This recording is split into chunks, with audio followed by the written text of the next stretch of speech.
Òṣàdé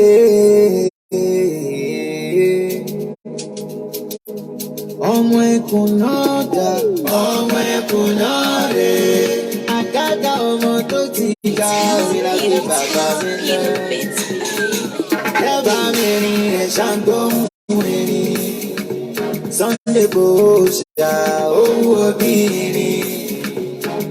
Lẹ́bàá mi rìn ẹ̀ ṣàǹgbóhùn erin. Ọmọdé ẹmọ tẹ̀rí ẹ ó kọjá kéré mi. Nǹkan kì í ṣẹ̀ṣẹ̀ ràgò òòṣà. Tẹ bá ti rí ọ̀yà àgò òòṣà. Ọmọ ẹkùn tó fi torí òòṣà. Ọmọ ẹkùn tó fi tìrù òòṣà. Nínú àwọn tó rí ṣàdá ní Sunday Igboho òòṣà. Akọni ọmọ ìsàlẹ̀ jẹ́ńdọ̀ bá jẹ́ ajá sọ́lá. Ikú pàjẹ́kùn tẹran apátápárá òòṣà tó ń para ẹ̀ lájúbà. Ó kọjá ọkùnrin mẹ́ta kì í ṣẹgbẹ́ ọkùnrin mẹ́sàn-án. Sunday lọkùnrin gbàgbà gbogbo. Ọmọ abẹ́rẹ́ mẹ́ta òkè ayé òwe bẹ̀rẹ̀ bó ṣe ń fi kan gún ọ lójú ló ń fi kan gún ọ lẹ́nu. Ọ̀kan tó kù ló fi ń gún ọ lọ́nà fún. Oníhun ẹ̀ ọmọ aládìgún oníhun ẹ̀ ọmọ adé ẹ̀ mọ̀. Ẹbẹ́ yìí lọmọ bí adé ọmọ kẹ̀ láwẹ̀. Ọmọ òkúta mẹ́ta ó lè ṣe lójúde ọba. Bẹ́ẹ̀ni ọ̀pọ̀ kọ́ mi lẹ́sẹ̀ lálọ́, ọ̀pọ̀ kọ́ mi lẹ́sẹ̀ lábọ̀. Ẹ̀kẹta nígbà tí mi ò mọ̀ náà kí ni mo wà lálàdé àdínkù.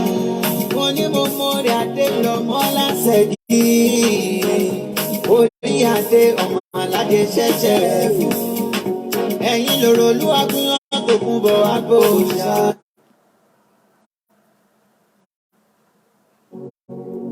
Òṣàdé ọmọ ẹkùn náà dà, ọmọ ẹkùn náà rè é. Àgàgà ọmọ tó ti ga òrìlà sí bàbá mi lọ. Lẹ́bàá mi rìn ẹ̀ ṣàǹgbóhùn erin. Sunday kò ṣà owó obìnrin. Lẹ́bàá mi rìn ẹ̀ ṣàǹgbóhùn erin. Ọmọdé ẹmọ tẹ̀rí ẹ ó kọjá kéré mi. Nǹkan kì í ṣẹ̀ṣẹ̀ ràgò òòṣà. Tẹ bá ti rí ọ̀yà àgò òòṣà. Ọmọ ẹkùn tó fi torí òòṣà. Ọmọ ẹkùn tó fi tìrù òòṣà. Nínú àwọn tó rí ṣàdá ní Sunday Igboho òòṣà. Akọni ọmọ ìsàlẹ̀ jẹ́ńdọ̀ bá jẹ́ ajá sọ́lá. Ikú pàjẹ́kùn tẹran apátápárá òòṣà tó ń para ẹ̀ lájúbà. Ó kọjá ọkùnrin mẹ́ta kì í ṣẹgbẹ́ ọkùnrin mẹ́sàn-án. Sunday lọkùnrin gbàgbà gbogbo. Ọmọ abẹ́rẹ́ mẹ́ta òkè ayé òwe bẹ̀rẹ̀ bó ṣe ń fi kan gún ọ lójú ló ń fi kan gún ọ lẹ́nu. Ọ̀kan tó kù ló fi ń gún ọ lọ́nà fún. Oníhun ẹ̀ ọmọ aládìgún oníhun ẹ̀ ọmọ adé ẹ̀ mọ̀.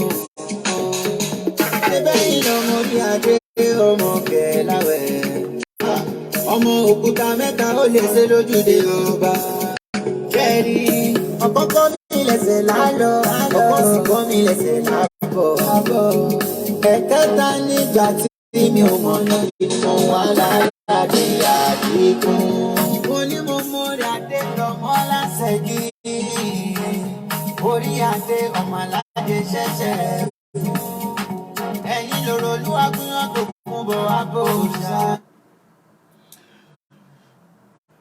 A very good evening. We're still warming up. Still just warming up. Òṣàdé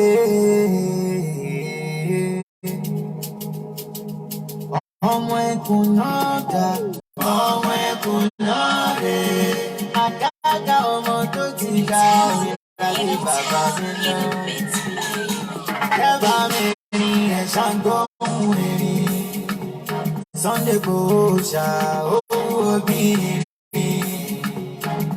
Lẹ́bàá mi rìn ẹ̀ ṣàǹgbóhùn erin. Ọmọdé ẹmọ tẹ̀rí ẹ ó kọjá jàkèrè mi. Nìkan kì í ṣẹ̀ṣẹ̀ ràgò òòṣà. Ẹ bá ti rí oyè àgò òòṣà.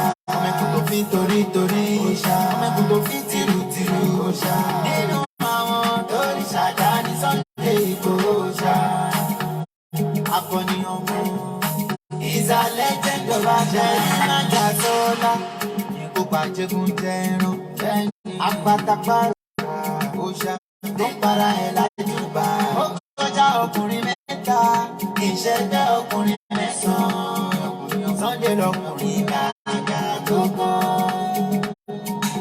Ọmọ abẹ́rẹ́ mẹ́ta òde ayé òrabẹ̀lẹ̀ yìí.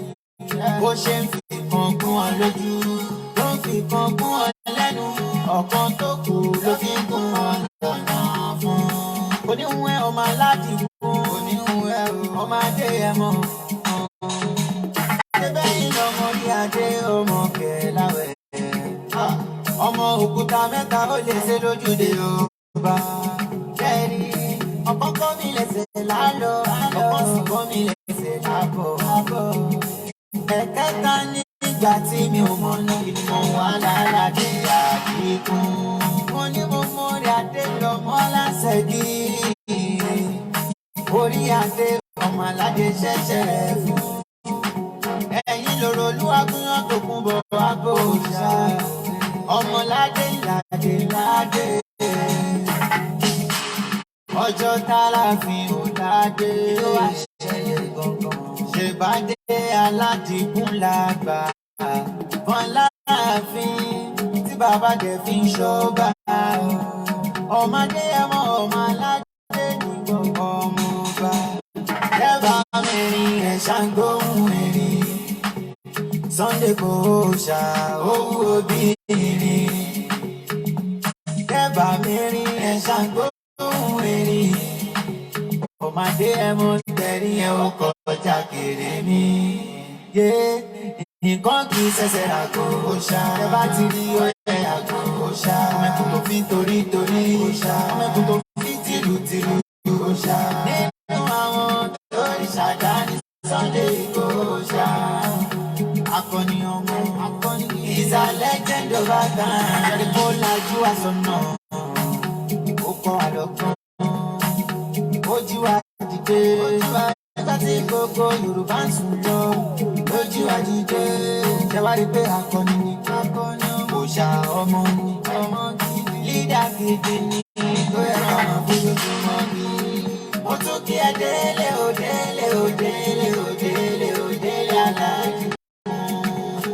Ṣé bẹ́yìn lọ́mọ àwọn ọmọ ju ẹ̀dá? Ta ló fẹ́ wò lójú? Àgùnyàn olóko dànù kò lè ṣàgẹ̀mọ́. Ṣé bẹ́yìn lọ́mọ yìí gbìngbìn? Àbòkùn yìí gbìngbìn lájà. Bàbá mi ló pe bàrà kí ẹni tí ò lálàjá. Eégún bẹ nílé ọmọdé mọ́, ògún bẹ lẹ́kàn ọmọ sọ ẹ̀fà tó ń bẹ. Lẹ́bàá mẹ́rin ẹ̀ ṣàǹgbóhùn ẹ̀yìn. Sunday Igboho òòṣà owó obìnrin. Lẹ́bàá mẹ́rin ẹ̀ ṣàǹgbóhùn ẹ̀yìn. Ọmọdé ẹmọ tẹ̀rí ẹ̀ ó kọjá kéré mi.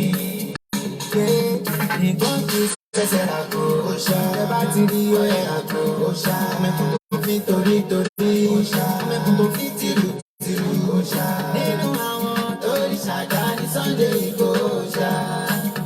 Akọni ọmọ is a legend of our time.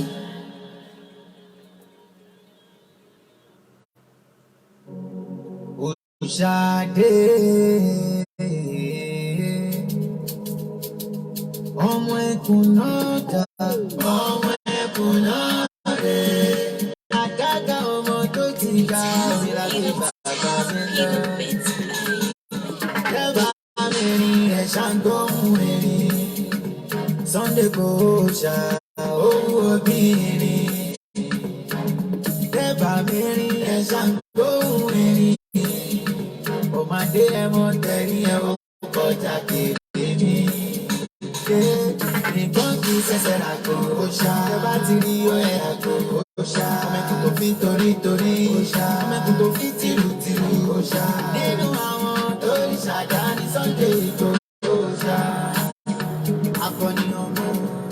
He's a legend of our time. Magasola, Nico Pacheco Tero, Apatapara, Osha, Topara, Elajuba, Okoja, ọkùnrin mẹ́ta, ìṣẹ̀dá ọkùnrin mẹ́sàn-án, Sunday lọkùnrin gàgà gangan. Ọmọ abẹ́rẹ́ mẹ́ta òkè ayé, òkè abẹ́rẹ́, ó ṣe ń fi kan kú wọn lójú, ó ń fi kan kú wọn lẹ́nu, ọ̀kan tó kù ló fi ń kú wọn lọ́nà fún. Oníhùn ọmọ láti fún oníhùn ọmọ adé ẹ̀mọ́. Ṣébẹ́ yìí lọmọ orí adé ọmọ kẹláwẹ̀. Ọmọ òkúta mẹ́ta ó lè ṣe lójúde ọba. Kẹ́rì ọ̀kọ́kọ́ mi lẹ̀sẹ̀ lálọ́, ọ̀kọ́ sì kọ́ mi lẹ̀sẹ̀ lábọ̀. Ẹ̀kẹta nígbà tí mi ò mọ náà ni mo wà lálàdé àdínkù. Mo ní mo mórí adé lọ́mọ lásẹ̀gí. Orí adé ọmọ aládé ṣẹ̀ṣẹ̀ fún. Ẹ̀yin lòrò olúwàgúnyàn tó kún bọ̀ abó ṣá. Ọmọládé ńláde ládé. Ọjọ́ tálàfin ò ládé. Ló wá ṣẹlẹ̀ gangan. Ṣèbádé aládìkún làgbà. Wọn láàfin tí bàbá dẹ̀ fi ń ṣọ́gbà. Ọmọdé ẹmọ ọmọ aládé ní gbogbo ọmọọba. Dẹ́bà mẹ́rin ẹ̀ ṣàǹgbóhùn ẹ̀rín. Sunday kò ṣá owó obìnrin. Dẹ́bà mẹ́rin ẹ̀ ṣàǹgbóhùn ẹ̀rín. Ọmọdé ẹmọ tẹ̀rí ẹ̀ ó kọjá kéré mi. Yé nǹkan kì í ṣẹ̀ṣẹ̀ àgò ṣá. Ẹ bá ti rí ó ẹ̀ àgò ṣá. Ọmọkùn tó fi torí ṣá. Ọmọkùn tó fi tìlù ṣá. Nínú àwọn tó rí ṣàdá ní Sunday kò ṣá. Akọni ọmọ, akọni is a legend of our time. Ẹ̀rí kó lajú àsọ̀nà, ó kọ́ àlọ́gbọ́n. Ojú àdìgbé, nígbà tí gbogbo Yorùbá ń sùn lọ. Lójú àdìgbé, ṣẹ̀wá rí pé akọni ni akọni kò ṣá ọmọ ni ọmọ gidi. Lídà gidi ni ó yẹ ká mọ̀ bójú ọmọ gidi. Mo tún kí ẹ délé òdélé òdélé òdélé òdélé aláàjì mú. Ṣé bẹ́yìn lọ́mọ àwọn ọmọ ju ẹ̀ka? Ta ló fẹ́ wò lójú? Àgùnyàn olóko dànù kò lè ṣàgẹ̀mọ́. Ṣé bẹ́yìn lọ́mọ yìí gbìngbìn yìí gbìngbìn yìí gbìn. Àbòkùn yìí gbìngbìn lájà. Bàbá mi ló pè bàrà bí ẹni tí ò lálàjà. Eégún bẹ nílé ọmọdé ẹ̀mọ́. Ògún bẹ lẹ́kàn ọmọ sọ ẹ̀fà tó ń bẹ. Dẹ́bà mẹ́rin ẹ̀ ṣàǹgbóhùn ẹ̀rín. Sunday kò ṣá owó obìnrin. Dẹ́bà mẹ́rin ẹ̀ ṣàǹgbóhùn ẹ̀rín. Ọmọdé ẹ̀mọ tẹ̀rí ẹ̀ ó kọjá kéré mi. Ṣé nǹkan kì í ṣẹ̀ṣẹ̀ àgò ṣá. Ẹ bá ti rí ó yẹ àgò ṣá. Ọmọkùn tó fi torí ṣá. Ọmọkùn tó fi tìlù ṣá. Nínú àwọn tó rí ṣàdá ní Sunday kò ṣá. Akọni ọmọ is a legend of our time. Mo kí gbogbo alẹ́ nǹkan sí pé a very good evening and welcome to the transmission. Koiki Media Live, in the 29th day of the month of August. August not in Lord, dear. Kato Sheju, Kato Wo. We will be saying that August is completed. Yoruba Nation versus Nigeria. Economy, the future of Nigeria is what I want to look after. While one say the future of the Yoruba people is our concern. Ewo lẹ fi pé ó ní weight nínú méjèèjì. When someone says, "Òun máa fix Nigeria so that we can be able to have a very good future." What do you think? That is what we want to talk about. Yoruba Nation versus Nigeria. Kí lẹ̀yin rò? What is your own take on it as the president continues to find solution to as many problems encounter in Nigeria? Many are also wondering why we should continue the Yoruba nation when President Bola Tinubu is trying to fix the problem of Nigeria. So, èwo lẹ rò nínú méjèèjì? The sovereignty of Yoruba nation or the sovereignty of Nigeria to continue? That is going to be the, highlight of our discussion this evening. Èwo lẹ̀yin fi pé ó dá nínú méjèèjì? The sovereignty of Nigeria to be fixed by Bola Tinubu for 4 years, probably maybe another 4 years, 8 years, or the sovereignty of Yoruba land, as Professor Banji Akintoye is asking for, and as many of those that want the same thing as well. So, let's talk about that again this evening, and let's see how we can find a common ground. You can put it in the comment section as we are about to kickstart. First and foremost, mo kí gbogbo àwọn Kóìkì tó ń bẹ níjẹ̀bú Òde àti gbogbo kí olúkálùkù yín bá wà. Whether we like it or not, gbogbo wa la níbi tí a ti ṣẹ̀ wá. Mo kí gbogbo yín pé ẹ kúrọ̀lẹ́, ẹ káàbọ̀ sórí ètò náà.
Tẹ̀síwájú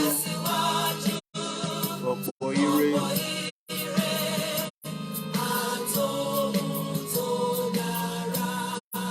Ọmọ Odùduwà. Bọ́ sí ipò. Ìwọ ni ìmọ́lẹ̀ gbogbo adúláwọ̀.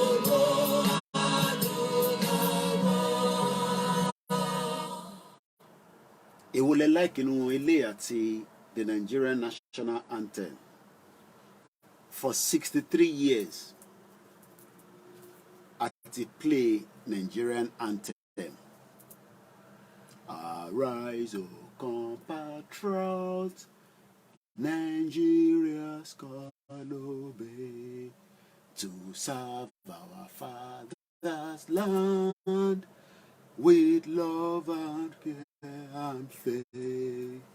On liberation out. I'm sure you all remember that song, is it? Everybody was at some point must have sang it. But do you think that really reflects who we are as Yoruba people, Hausa people, Yoruba people, Ishekiri people, Kanuri people, even the Fulanese? 351 different ethnic groups. I mean, it's just to highlight. Mo kí gbogbo ẹ̀yin ọ̀jọ̀gbọ́n tí ẹ ti fìdí kalẹ̀, tí ẹ fẹ́ farabalẹ̀ gbọ́. Yoruba nation versus Nigeria as a country. ẹ̀yin náà pick ẹyọ kan nínú méjèèjì. Mo fẹ́ ká pick out of sentiment. Mo fẹ́ jẹ́ ká pick out of pé in tí wọ́n fẹ́ force lé wa lórí. Mo fẹ́ ká farabalẹ̀ ká wo èwo la fẹ́nu méjèèjì, Yoruba nation versus Nigeria. That is the topic this evening. Shout out to as many of you. We are live on 1, 2, 3, 4, 5, 6, 7 different channels we're streaming into. We're live on Instagram. We're live on Twitter. We're live on Facebook. We're live on TikTok. We're live on YouTube. And we're live on the Mix LR. Mo ṣe ìbà fún gbogbo ẹ̀yin ọ̀jọ̀gbọ́n, those that can reason and see to the conversation this evening. Those that can look and ask whether the national anthem of Nigeria truly reflect on us gẹ́gẹ́ bí ọmọ Yorùbá. Bí mo ti ṣe welcome yín láti tún farabalẹ̀ kájọ gbé yẹ̀wò. Kò sẹ́ni tó mọ̀ tán. Ẹ mọ̀ pé àwọn bàbá wa níjọ́ náà lọ́hùn nígbà táwọn náà tán ń gbétò independent of Nigeria. Though into request àti tí wọ́n fún wọn kọ́ ni and practice lénìí fáwọn tí wọ́n mọ̀ tí mò ń sọ. The true Nigeria that was given to us has literally been destroyed. Whether through known or unknown factors. Nítorí pé ní 1957, ní 1958, kó tó di pé wọ́n lọ ṣe election 1960. Wọ́n jókòó lọ́pọ̀lọpọ̀ ìgbà ní Nigeria àti ní Lancaster House, which is just about an hour away from my house. I've been there few times. In tí wọ́n dẹ̀ wò nígbà yẹn ni pé for us to be able to call ourselves Nigeria, a lè wà in that same enclosed entity together. Wọ́n wá ní kólúkálukú lọ ṣe region ẹ̀. Ìyẹn la ṣe gbọ́ ìtàn pè ní regional government. A máa gbọ́ pé the eastern region, the western region, and the northern region of Nigeria. Ó nídìí àwọn àgbàlagbà àwọn ò tó láti pọ̀wé níwájú yín wá ní tí kò bá nídìí obìnrin ò kì í jẹ́ kúmólú. Àwọn tí wọ́n jókòó ní era yẹn wọ́n mọ̀ pé era kan máa dé tó likely pé àjọṣepọ̀ gbogbo wa tí kò bá wà in that part of bó ṣe gbé fún wa ó máa ní kọ́lọ́fí.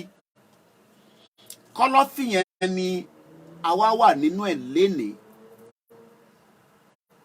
tí àwa kan fi dìde. Kò ń ṣàwa la máa kọ́kọ́ dìde pé a fẹ́ sovereignty ilẹ̀ Yorùbá. Àwọn kan ti sọ tẹ́lẹ̀ pé èyí tí wọ́n fún wa yẹn tí wọ́n jẹ́ kó continue, wọ́n ò ṣe jẹ́ ká padà sórí ẹ̀ so that kí ìfẹ́ ìrẹ́pọ̀ kó sì lè wà fún wa gẹ́gẹ́ bí Nigerians. Ìyẹn làwọn tá a máa mọ̀ sí àwọn Afẹ́nifẹ́re. Gbogbo wa la mọ̀ àwọn tó ń pè ní Afẹ́nifẹ́re social cultural group. Stand tí wọ́n ní pé ibi tí a fi gba independent ṣe jẹ́ ká padà síbẹ̀ so that kí a ṣe lè keep entity Nigeria yẹn in one block. but as usual problem tí àwọn ti Jordan lọ́hùn tó emphasage òun náà ló ṣì ń ṣẹlẹ̀ nísìn nítorí pé àwọn kan wá believe pé going back to that regional government kò likely mọ́ kò possible mọ́ kò ṣeé ṣe mọ́ so ká continue pẹ̀lú federal system tá à ń lò nísìn ẹlòmíì ò mọ ìyàtọ̀ irú ìjọba wo gan là ń ràn nínú Nàìjíríà wọ́n kàn mọ̀ pé we are Nigerians and we have a government in place government yẹn wá ní every 4 years interval based on political party tí wọ́n ti set up àwa rí i pé kó tó di pé a padà sí 1999 yẹn the campaign tó wà níta níjọ́ náà lọ́hùn was pé ẹ jẹ́ a padà sí regional government ẹ jẹ́ ká restructure ìlú yìí nítorí pé àwọn tó ń pariwo restructuring níjọ́ náà lọ́hùn they were not wrong they were right in their own capacity in their own thinking that nígbà tó jẹ́ pé ní 1957-58 before the 1959 campaign pé gbogbo ẹ̀yin ọmọ western region eastern region northern region ó dá gbogbo yín ẹ wá lọ campaign ká wá select ẹyọ kan nínú yín tó máa run ní entity yìí but olúkálùkù yín o ẹ máa wà separate ní o so ẹ máa ní tó ń pè ní region tí yín tẹ máa manage tẹ máa craft tẹ máa prepare fáwọn ọmọ yín tó ń gbé nínú bẹ̀. àwọn ọ̀jọ̀gbọ́n tó wá wo ọ̀rọ̀ yẹn níjọ́ náà lọ́hùn ṣé a lè sọ pé ìtọ́ ṣe ìkà ló ṣe fún wa àbí ire ló ṣe fún wa. tá bá ní ká wo àwọn tí wọ́n ìjókòó pàdé náà àwọn náà ni bàbá wa late Ọbáfẹ́mi Awólọ́wọ̀. bàbá wa travel wá sí London pẹ̀lú Tafawa Balewa àti Zik àtàwọn bẹ́ẹ̀ lọ tó kó dání àwọn èèyàn ńláńlá nílẹ̀ Yorùbá during that western region. ó dẹ̀ take wọn ní a lot of conversation dialogue diplomacy so táwọn kan bá ní kò sí nǹkan kan tí ó ń jẹ́ diplomacy lénìí diplomacy náà ni wọ́n look into dialogue náà lọ look into negotiation nǹkan mẹ́tẹ̀ẹ̀ta yẹn ni wọ́n rò together kó tó di pé wọ́n fún wa ní independence kò kàn ṣe pé nígbà tí wọ́n ní kó wá béèrè fún independence wọ́n ló dá a máa fún yín ní independence o but a máa ní kí gbogbo yín kẹ́ one block.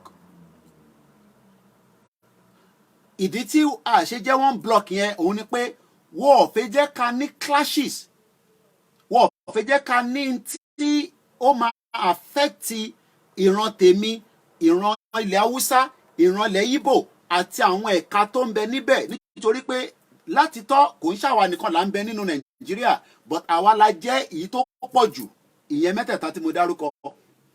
so kí ló wá lè jẹ́ pé àwọn tó fún wa ní that kind of system ṣé wọ́n stupid ni ṣé wọ́n nílàákàyè ni wọ́n mọ̀ pé there will be some point lọ́jọ́ iwájú tí a bá continue in that trajectory way tó fi gbé regional government lé wa lọ́wọ́ pé ẹ lọ manage ẹ̀ ní nítorí pé nígbà táwọn wá sọ́dọ̀ yín àwọn rí pé àwọn bá yín dáadáa àmọ́ àwọn ọ̀rẹ́ àwọn kan jù kan lọ gbogbo ẹ̀ ló wà documented ẹ rí pé ọ̀pọ̀lọpọ̀ èèyàn tó bá sọ̀rọ̀ lọ sọ̀rọ̀ bọ̀ wá ní ilẹ̀ Ìgbò náà kò ń ṣe pé àwọn òyìnbó ò bá wọn dáadáa ilẹ̀ Haúsá kò ń ṣe pé àwọn òyìnbó ò bá wọn dáadáa it was the kingdom olúkálùkù ló ní kingdom ẹ̀ but during that colonial time wọ́n lo ìbọn wọ́n lo bomb wọ́n dẹ̀ lo àrékérekè láti fi gbé ọ̀rọ̀ láti fi convince àwọn tó wà on the ground tó jẹ́ àwọn lórí wa níjọ́ náà lọ́hùn pé ẹ ṣe jẹ́ káwa máa bá yín ṣèjọba ẹ ṣe jẹ́ káwa bá yín máa take control nígbà tó jẹ́ pé àwa ní in tó ń pè ní a bit of power tó dẹ̀ ní níjọ́ náà lọ́hùn kò ju pé kò ń ṣe pé wọ́n ní power ọpọlọ but wọ́n ní tó ń pè ní ìbọn lóòótọ́ àwa ò ní ìbọn but a ní nǹkan tó lè control ìbọn yẹn but tí ìbọn bá pọ̀ jù tó bá gbé ìbọn dé nísìn tó bá pọ̀ ju bó ṣe yẹ lọ ó ṣeé ṣe gan kọ́ overrun èèyàn so níjọ́ náà lọ́hùn àwọn tí wọ́n jókòó pàdé yẹn they were right láti sọ pé regional government yẹn was the best option for us as at that time nítorí pé lótìtọ́ the Yorùbá kingdom tó bá wọ́n ti conquer ní 1914 so ó difficult láti wá sọ fún àwọn tó wà ní era yẹn pé ẹ jẹ́ ká tún padà sí Yorùbá kingdom so wọ́n wá ní okay the best bet ni pé rather than going back to Yorùbá kingdom rather than pé kẹ́ padà sí Hausa kingdom Eastern kingdom àbí Igbo kingdom ẹ jẹ́ kẹ́ lọ lo regional government kẹ́ fi lè ṣe bí ọ̀rọ̀ Nàìjíríà tó máa tẹ̀síwájú so èní nísìnyí majority Nigerians ò fẹ́ accept pé it has taken a lot of dialogue negotiation to get to that point but because àwọn military ti hijack regional government yẹn for a very long time so the regional government itself kò tẹ̀ tí gbérí dáadáa ju bó ṣe yẹ lọ kó tó di pé wọ́n hijack ẹ̀ gbogbo pé wọ́n dẹ̀ hijack regional government yẹn is got to do with the West àwọn òyìnbó náà ló mọ̀ nípa gbogbo military coup tó ṣẹlẹ̀ ní Nàìjíríà so that for a very long time àwa disunited ní one uniformity pé ṣebẹ́ ti fún wa ní regional government kí lẹ tún wá allow because níjọ́ náà lọ́n ó jẹ́ káwọn òyìnbó yẹn disagree pé kò jẹ́ kí military take over Nigeria now Tinubu wá fẹ́ stop ntí wọ́n lè stop for a very long time after all the coup anyway whether it was the first coup the second coup the third coup ó ṣe wá jẹ́ nísìnyí àwọn West they are very very trying to put a force pé coup tó ṣẹlẹ̀ ní Niger as an example a gbọ́dọ̀ tolerate ẹ̀ mọ́ but kí ló dé tí wọ́n tolerate tó lọ ní Nàìjíríà for a very long time tí kò bá ń ṣe pé wọ́n ní one interest or the other either to make sure pé ẹnu gbogbo wa àwọn kan ẹnu wọ òkò ó náà pé ẹ ti understand pé àwọn West gangan ló wà behind pé kẹ má tẹ̀ ní láti ní one voice because ó jẹ́ kí tìbádẹ́ ń sọ pé West màmá sọ pé UK America Canada France Germany kí ló dé tí wọ́n ṣe sọ pé nígbà yẹn o gbogbo coup tó ń ṣẹlẹ̀ ní especially ní Nàìjíríà ní tolerate so that a lè force coup tó wà in that existence kó gbé wa padà lọ sí that regional government because evidence is there pé the regional government was literally removed by àwọn tí wọ́n ń ṣèjọba military níjọ́ náà lọ́hùn but today ọ̀pọ̀lọpọ̀ èèyàn sọ pé ẹ jẹ́ ká kọ́kọ́ tẹ̀ fi gbogbo yẹn sílẹ̀ since tí wọ́n ti gbé fún ìjọba alágbádá let us manage and continue to flourish as Nigerians and that has happened láti 1999 títí di wákàtí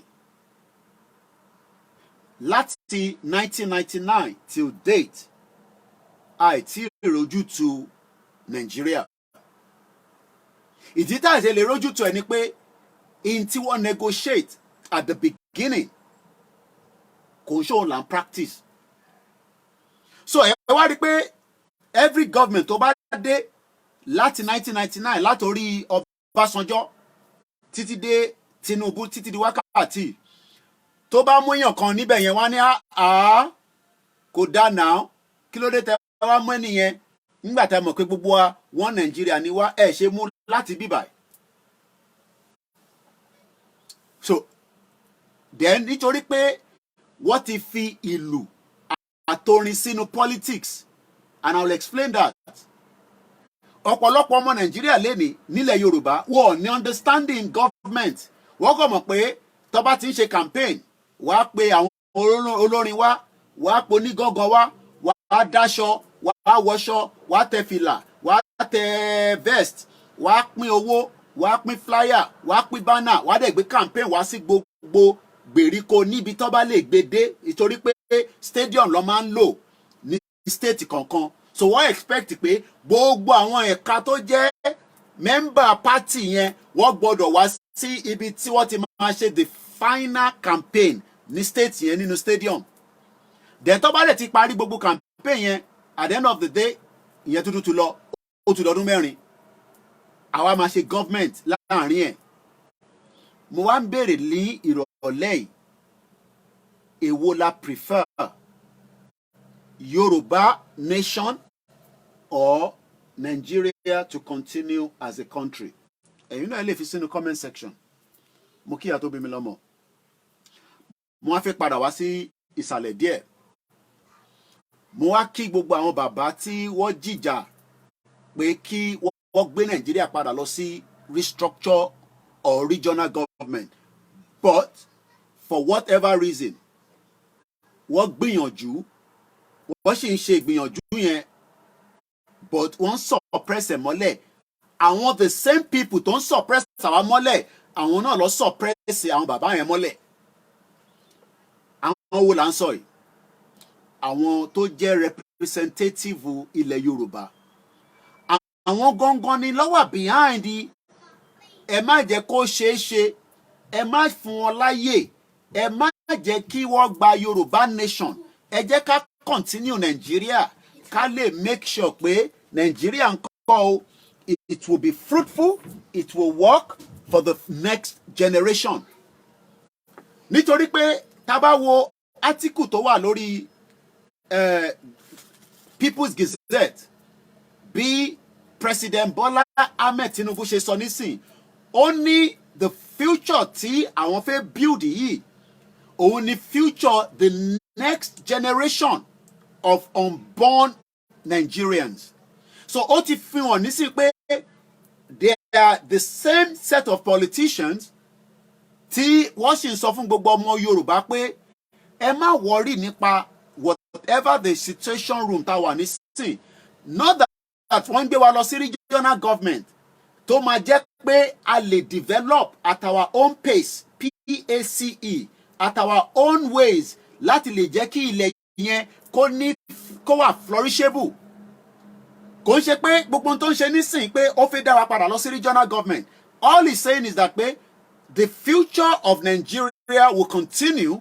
Ó dẹ̀ máa yẹ wá, ó máa yẹ wá, ó máa jẹ́ kí a ní àlàáfíà àti ìsinmi lọ́jọ́ iwájú.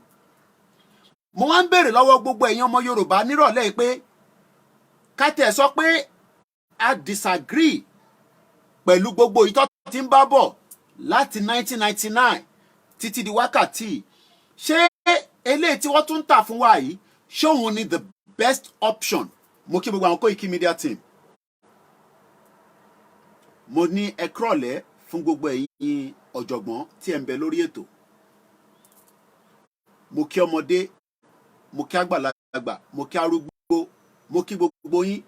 Mo ń béèrè lẹ́ẹ̀kan sí pé eléyìí tí wọ́n ń tà fún wa lọ́wọ́lọ́wọ́ nísìn, nítorí pé wọ́n ń tajà fún wa lọ́wọ́lọ́wọ́ ni, àwa náà wá gbé ọjà kan jáde pé ọjà ta ti ń rà bọ̀ láti 1960 tí ẹ destroy, ta fi padà sí full democracy ní 1999. Whether it is a full democracy or not, ìwọ ni kí wọ́n máa tẹkùn ẹ lábẹ́lẹ̀ pé ṣó right, ṣé democracy yẹn ṣó ń work, ṣó ń ṣiṣẹ́, àti pé níbo ni democracy Nàìjíríà yìí níbo ló ń gbé wa lọ, ọ̀nà bo ló ń gbé wa lọ, ọ̀nà bí tó ń gbé wa lọ, òun náà ni gọ́ọ̀mẹ̀ntì sí ó ti ń highlight fún wa díẹ̀díẹ̀. Kí ni gọ́ọ̀mẹ̀ntì yẹn highlight? Ó ní gbogbo in tó ń dùn wá lọ́kàn, gbogbo ohun tó ń jẹ́ ká máa complain lénìí pé Nàìjíríà ò dáa, ó ní ká ṣe sùúrù, ó ní ká lọ farabalẹ̀ nítorí pé renew làwọn gbé wá yìí, àti pé ó ṣeé ṣe pé àwa kọ́ la máa jẹ̀gbádùn Nàìjíríà yẹn o. Ẹ farabalẹ̀ kẹ́ gbọ́ bẹ́ẹ̀ dáadáa. Ó likely pé àwa kọ́ la máa jẹ̀gbádùn Nàìjíríà yẹn, èmi kọ́ mo sọ bẹ́ẹ̀. In tí ọ̀gágun aṣíwájú ilẹ̀ Yorùbá aṣíwájú Nàìjíríà tó ń sọ fún wa lọ́wọ́lọ́wọ́ nísìnyí yẹn pé gbogbo ẹ̀yin ọmọ Nàìjíríà Haúsá nìyẹn ni, Yorùbá nìyẹn ni, Ẹdó nìyẹn ni, Bendelite nìyẹn ni, Kànúrí nìyẹn ni, Ìjọ nìyẹn ni, gbogbo tó ò bá jẹ́ nínú Nàìjíríà pé ká lọ ṣe kí ni, ká lọ fi ọkàn wa balẹ̀ pé gbogbo ẹ̀ ń kọ́ o látòkè dílẹ̀ ó sì máa wá sí ìmúṣẹ. Bọ̀ kó tó wá sí ìmúṣẹ yẹn a máa kọ́kọ́ sọ́fà díẹ̀ nítorí pé wọ́n ti destroy nǹkan pè ní entity tá à ń sọ̀rọ̀ lé lórí.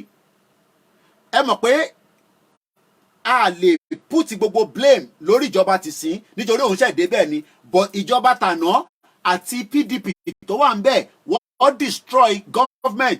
Kò ń ṣàwọn nìkan, ìjọba military tó wà níbẹ̀ lọ́jọ́ náà lọ́hùn àwọn náà destroy. So ìjọba tìsín wọ́n sọ fún wa pé ká má wọrí pé ká ṣe sùúrù díẹ̀, ká fóun láǹfààní nítorí pé ọdún mẹ́ta sí èní a máa rí result.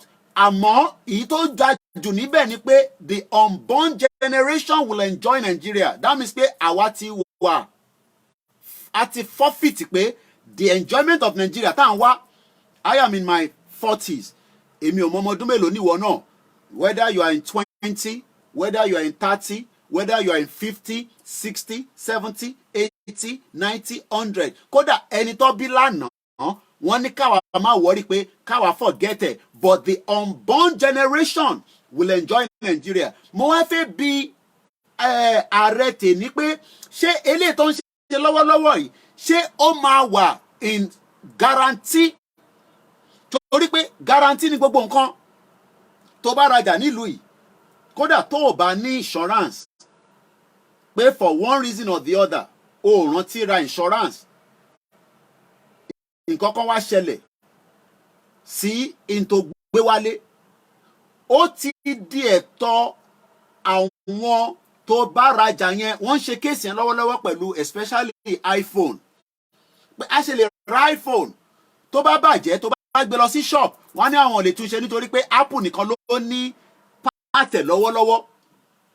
Mo wá ń bi ààrẹ tèmi, kò ń ṣe ìjà, ìbéèrè ni pé ṣé eléyìí tó ń bá wa tẹ̀ lọ́wọ́lọ́wọ́ yìí tó ń ṣe lọ́wọ́lọ́wọ́ yìí, mo kí ẹ Ọmọlúkà Great TV mo rí ẹ ń bẹ̀, ṣé eléyìí tíjọba Nàìjíríà tó ń ṣe lọ́wọ́lọ́wọ́ nísìn ìyẹn ààrẹ ti sìn, ṣé èyí tó máa sustain wa after táwọn náà bá lọ? Ẹ gbọ́ mi dáadáa o. Ẹ mọ̀ pé ìjọba tèmi ó ní the unborn generation làwọn ń ṣiṣẹ́ lọ́wọ́lọ́wọ́ fún. Ẹ mọ̀ pé àwọn American president náà bó ṣe máa ń sọ̀rọ̀ nìyẹn tí wọ́n máa mọ̀ pé ọmọ ọ̀rọ̀ Bill Clinton sọ̀rọ̀ yẹn nígbà tó wà lórí oyè. Whether in ti Bill Clinton sọ bóyá ó wá affect àwọn tó bí láfta yẹn títí di eléyìí tí Joe Biden ṣe lọ́wọ́lọ́wọ́, àwọn tó wà l'Amẹ́ríkà nìkan ló máa lè sọ. So àwa ò tí ì bínú sí ààrẹ lọ́wọ́lọ́wọ́. Intercom béèrè ni pé ṣé tí wọ́n bá kúrò lórí oyè gbogbo ohun tí wọ́n fẹ́ ṣe yìí ní policy ní reform ní kódà títí di constitution Nigeria whether as amended ṣé ó sì máa wà ní ọ̀rọ̀ tí wọ́n ń sọ lọ́wọ́lọ́wọ́ nísìn lẹ́yìn táwọn bá ṣe tán? Nítorí pé lẹ́yìn táwọn bá ṣe tán yẹn ṣé kò tún ní sí pé èèyàn kan á tún yọ díẹ̀ nú ẹ̀ á yọ shock absorber bí àṣà Pastor Túndé Bákàrè tó sọ pé àwọn rí Buhari tó ń wa mọ́tò àmọ́ kò sí steering, kò sí brake, kò sí gear. Èmi wá ń béèrè pé ṣé kò ń ṣerú ìrìn àjò yẹn náà látún rìn lọ́wọ́lọ́wọ́ nísìn? But n tí ààrẹ tèmi fẹ́ ṣe ìyẹn President Tinubu ni pé àwọn fẹ́ mú nínú n tí Buhari ti yọ dànù yẹn, torí pé olórí burúkú ni Buhari, born bastard. Àti rí rìpọ́ọ̀tì tó ti jáde nísìn pé owó Nàìjíríà náà ló fi set up ebùgbé. Bí a kò rí tàmọ̀tẹ́kùn ṣe ìyẹn lọ́wọ́ ṣe ń bínú sí ẹ̀yẹn Akérédolú. But ó dà pé wọ́n ní orí tè bùbè ṣe nílẹ̀ Ìgbò lọ́hùn torí pé àwọn gọ́vnà wọn olórí burúkú ni wọ́n, born bastard. Àwọn yẹn ti gbà bọ̀dì fún wọn. Opus Odima rìpọ́ọ̀tì yẹn wà lórí Sahara Reporter. But ibi tí mo ṣe lọ kọ́ nìyẹn. But ẹ rántí pé ó dà pé ààrẹ ti sìn ó gbọ́ mẹ́sẹ̀gì tí Pastor Túndé Bákàrè sọ, nítorí pé Pastor Túndé Bákàrè náà ná million wọ́n fẹ́ di ààrẹ àmọ́wọ́ jẹ́ ríṣe. Bóyá Pastor Túndé Bákàrè fẹ́ rectify steering, gearbox àti horn nítorí pé a gbọ́ Pastor Túndé Bákàrè sọ pé ẹ̀mí sọ fún àwọn nínú ẹ̀mí pé nígbà táwọn ń drive pẹ̀lú Buhari ó wá fẹ́ gbọ̀nsẹ̀ ẹ̀wọ̀n fún àwọn Haúsá àwọn ìkìsíbi tó lè yàn kan sí. Àwọn Haúsá dẹ̀kẹ̀rẹ́ wọ́n bàjẹ́ so Buhari wá fẹ́ ó fẹ́ gbọ̀nsẹ̀ díẹ̀ ó fẹ́ yọ gàrí òun wá park bàbá Pastor Túndé Bákàrè wá rí pé ibi tí mọ́tò yẹn wà ó wà sloppy bí ẹ káwọn rí pákẹ́ dáadáa làwọn á wá síbi tí steering wà ẹ mọ̀ Buhari ti bọ́lẹ̀ nínú mọ́tò àwọn wá dé bọ́ta wọ́n wá lọ jókòó sí ibi tí Buhari wà nígbà tó wá débẹ̀ lọ́wọ́ rí pé hẹ́ẹ́ rẹ́rẹ́ ti rún o irú mọ́tò wo lélẹ̀ kẹ̀ kódà àwọn mọ́tò tá à ń lò nígbà tá a wà lábẹ́òkúta grammar school àwọn mọ́tò ńláńlá tó máa ń kó àwọn student lọ síbì kan kódà ó ní gíà ẹ̀kọ́ mọ̀ pé àwọn gíà yẹn ó máa ń gùn wá sókè a ti mọ̀ pé kò ń ṣe power steering ìgbà tí mo dé London mo ṣe mọ̀ kan tó ń pè ní power steering pé àṣé tó bá drive èmi ò drive Nàìjíríà rí so mo ò tẹ̀ ní understanding pé power steering bọ̀ mo ṣàyàn pé àwọn mọ́tò yẹn steering ńláńlá ni àti àwọn mọ́tò tá a máa ń wọ̀ láti Abẹ́òkúta padà lọ sẹ́kọ̀ọ́ wọ́n máa ń ránṣọ mọ́ ni nígbà tí mo wá kọ́kọ́ drive nílùú yìí tó bá jọ̀wọ́ steering yẹn báyìí á tún padà báyìí so bí expectation bàbá Túndé Bákàrè ni pé nígbà táwọn jókòó káwọn ṣe steering yẹn káwọn dé lábárí pé a ti wà ní problem o so problem yẹn náà ni Tinubu rí lọ́wọ́ nísìn ìyẹn ààrẹ tèmi àwọn wá ń fẹ́ develop èyí tó máa jẹ́ electrical vehicle wọ́n fẹ́ gbé gearbox mi sí bẹ́ẹ̀ wọ́n fẹ́ make sure pé gbogbo tí olórí burúkú àwọn tó ṣe láti 16 years ní PDP torí bomb bastard ní gbogbo wọn ìkan náà ní gbogbo wọn bọ̀kátẹ̀ sọ pé àwọn PDP nìkan àti èyí tí olórí burúkú bomb bastard Buhari tó ṣe ààrẹ tì sí wá ní gbogbo ọmọ Nàìjíríà ẹ má wọrí òun máa ṣe kí ni òun máa rectify ẹ̀ kódà wọ́n ní kò ní pẹ́ púpọ̀ wọ́n ní kí n sọ fún yín pé gbogbo èyí tẹ́ ń bínú pé kò ní pẹ́ ojú ló pẹ́ sí pé ká ṣe sùúrù fáwọn nítorí pé iṣẹ́ yẹn ṣì ń tẹ̀síwájú ẹ dẹ̀ mọ̀ pé iṣẹ́ tó bá ń tẹ̀síwájú ó ti di dandan pé ká ṣe kí ni ká ṣe sùúrù ìyẹn ni ọ̀rọ̀ yìí wá fi wá ń jáde lẹ́nu ààrẹ tèmi pé ká ṣe kí ni. wọ́n sọ̀rọ̀ ti ọ̀rọ̀ epo àwọn á di 200 á di bàbá. ẹ fọkàn balẹ̀ a máa gbé wálẹ̀. ẹ lọ fọkàn balẹ̀ ẹ lọ fọkàn balẹ̀ ẹ lọ fọkàn balẹ̀. ṣe rí i pé ó bá bíìtì wá nígbà táwọn ọmọ Yorùbá dẹ̀ ti gbọ́ bíìtì yẹn ẹ rò pé bíìtì kẹrẹ bíìtì orin ṣe rí orin music tó bá rí ibi tó bá ti ń play àwọn music kan mo rí kan lánàá ní carnival bí a new way of music tó nìyẹn mo ṣáà rí pé àwọn ọmọ yẹn gbogbo wọn sùn sílẹ̀ lẹ̀ lọ́dẹ̀ ló ń jó òkè sókè báyìí mo fẹ́ tètè capture but wọ́n ti dìde tán kí ẹ rí pé fídíò kan wà lára fídíò tí mo record lánàá àwọn ọmọ yẹn wọ́n sùn sílẹ̀ lẹ̀ ara ń tórin máa ń ṣe nìyẹn ó dìgbà tó bá délé ibi tára tèmi kan kù sí nígbà tí mo tú omi gbóná lára yẹn ṣẹ̀ balẹ̀ èmi tí mo jó nìyẹn do èmi náà fi díẹ̀ mo dẹ̀ ráwọn ọmọ dem àwọn ọmọ wóbè àwọn fine girls mo rí wọn lánàá wọ́pọ̀ rẹpẹtẹ ń bẹ̀ but àwọn ọmọ tó ń jó yìí àtàwọn ti ilé náà ẹ mọ̀ nígbà tí a ti gbọ́ a máa ṣe kí ni ẹja gbọ́ lẹ́ẹ̀kan sí i. wọ́n sọ̀rọ̀ ọ̀rọ̀ epo àwọn á di 200 á di bàbá. ẹ fọkàn balẹ̀. mo ń bọ̀ bàbá ẹ jẹ́ kí n má ti play délẹ̀ now ẹ fọkàn balẹ̀ yẹn òun náà ni bàbá wa ààrẹ yìí tó mú wá fún wa pé ẹ má wọrí mo kẹ́yìn ìyá dáadáa tẹ́tí ń wọlé àwọn ọlọ́pọlọ là ń bá sọ̀rọ̀ àwọn tó lè wo future pé ṣé Nàìjíríà la fẹ́ àbí Yorùbá tọ́pìkì tá a lẹ́ẹ̀ ni Nigeria versus Yorùbá nation mo ò ní kó agree pẹ̀lú mi bọ̀ máa kàn fi ẹ̀mí bá lọ máa fọkàn bá lọ nítorí pé garanti ti ń bọ̀ fẹ́yìn ti Nàìjíríà èmi wàá mọ̀ bẹ́ẹ̀ ti Yorùbá nation náà bóyá ẹ ti ń rí garanti yẹn tí ààrẹ tèmi tó ti ń sọ̀rọ̀ kódà ó ní òun sọ fún gbogbo àwọn mínísítà wọn pé ẹni tó ò bá ṣe dáadáa èmi ò tí ì mọ tó fẹ́ ṣe bí ó máa yọ ni but ó ní òun fún wọn ní ọ gbọ́dọ̀ gbé performance padà èmi ò disagree Nigeria must be great fáwọn tí wọ́n fẹ́ but in tí mò ń béèrè lọ́wọ́ rẹ ni pé ṣé tẹ bá ráyè fix gbogbo ohun tí olórí burúkú Buhari ò ṣe délẹ̀ tó fi yọ gbogbo àwọn mòdùmódù tó ń bẹ nínú mọ́tò tí pásítọ̀ Túndé Bákàrè fi sọ pé mo kíyàn Ọ̀túnba ẹ ṣe gan ẹ̀yin tẹ́ wà lórí TikTok ẹ má bínú pé mo fi dárúkọ torí pé ọ̀rọ̀ yẹn mo fẹ́ kó tètè kó sink má kí gbogbo yín dáadáa ká tó parí ètò gbogbo yín náà ni mo rí bẹ ṣe ń wọlé títẹ̀ ń kí mi èmi náà kí yín ẹ kúrọ̀lẹ́ àwọn kan ti ṣiṣẹ́ lọ àwọn kan fẹ́ lọ wọ night àwọn èèyàn náà fẹ́ ṣiṣẹ́ Nàìjíríà bọ̀ wọ́n ní ní technology èmi kọ́ mo sọ bẹ́ẹ̀ wọ́n ní 100 million Nigerians lè operate system láti ti fi ní ẹ fẹ́ fi ṣiṣẹ́ àwọn iṣẹ́ kan wà tíyàn lè ṣe ní outside the world o need the laptop o need the phone o need the services tó ń ṣiṣẹ́ pẹ̀lú internet but wọ́n ní 100 million of you so that means pé ìyẹn tún add mọ́ 130 million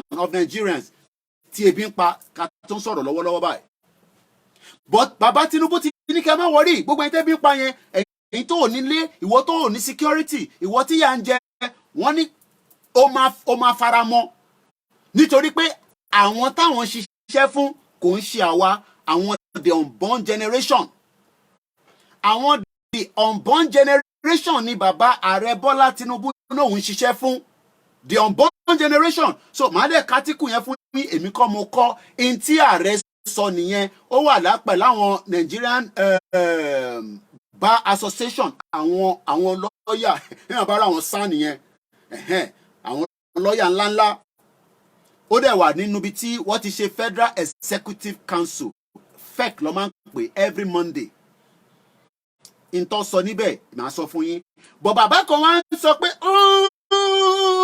ààrẹ ẹ ṣe sùúrù àwa ọ̀fẹ́ wà láàrin ibi tẹ́ ti fẹ́ fe unborn generation ẹ jẹ́ káwa máa lọ ẹ jẹ́ káwa lọ deal pẹ̀lú àwa unborn generation tọ̀dọ̀ tiwa ẹ jẹ́ káwa gba sovereignty tiwa ibi tí wàhálà ti dé nìyẹn o ibi tí a ti ń takora wa kò jù báyẹn náà lọ but màá ṣàlàyé fún yín pé ààrẹ ti sìn ó ti guarantee gbogbo ẹ̀yin tẹ́ fẹ́ Nàìjíríà èmi á bá yín ṣàlàyé ẹ mọ̀ pé àwọn tó ń bá yín ṣàlàyé nílé wọ̀ ní ṣàlàyé dáadáa èmi á bá yín ṣe àlàyé yẹn tó máa yé yín pé ó ní àwọn unborn generation lọ́mọ gbọ́n bẹ́ẹ̀ o wọn ò náwọn ti sin o so that means pé tó bá lọ sí hospital tó o bá ní doctor tó fẹ́ treat ẹ ìwọ máa wọrí àwọn unborn generation ẹ wọ́n máa wá make sure pé wọ́n rí hospital tó dáa ó mọ̀ káwọn kan náà máa sọ pé ṣèbí ìlú òyìnbó táwa náà wà ṣèbí bákan ló ṣe bẹ̀rẹ̀ bó ṣe máa bẹ̀rẹ̀ náà Nàìjíríà náà nìyẹn ìntà rẹ̀ sọ lèmi sọ fún yín yẹn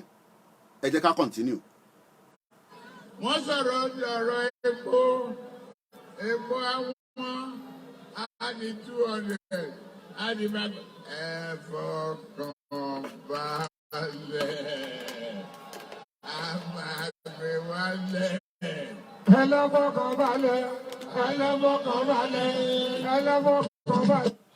ṣe rí i pé bíìtì yẹn nígbà táwọn èèyàn ti gbọ́ ẹ lọ fọkàn balẹ̀ everybody ti lọ fọkàn balẹ̀ báyò mo ṣeré o gbogbo everybody ní Nàìjíríà nǹkan sọ nísìnyí kódà wọn náà wà gan tá à ń ṣe Yorùbá nation gan wọn ní gan ọdún àpáwà gan a ti lọ sùn nígbà tá a ti ń gbọ́ ẹ lọ fọkàn balẹ̀ ẹ lọ fọkàn balẹ̀ ẹ lọ fọkàn balẹ̀. The question tonight again is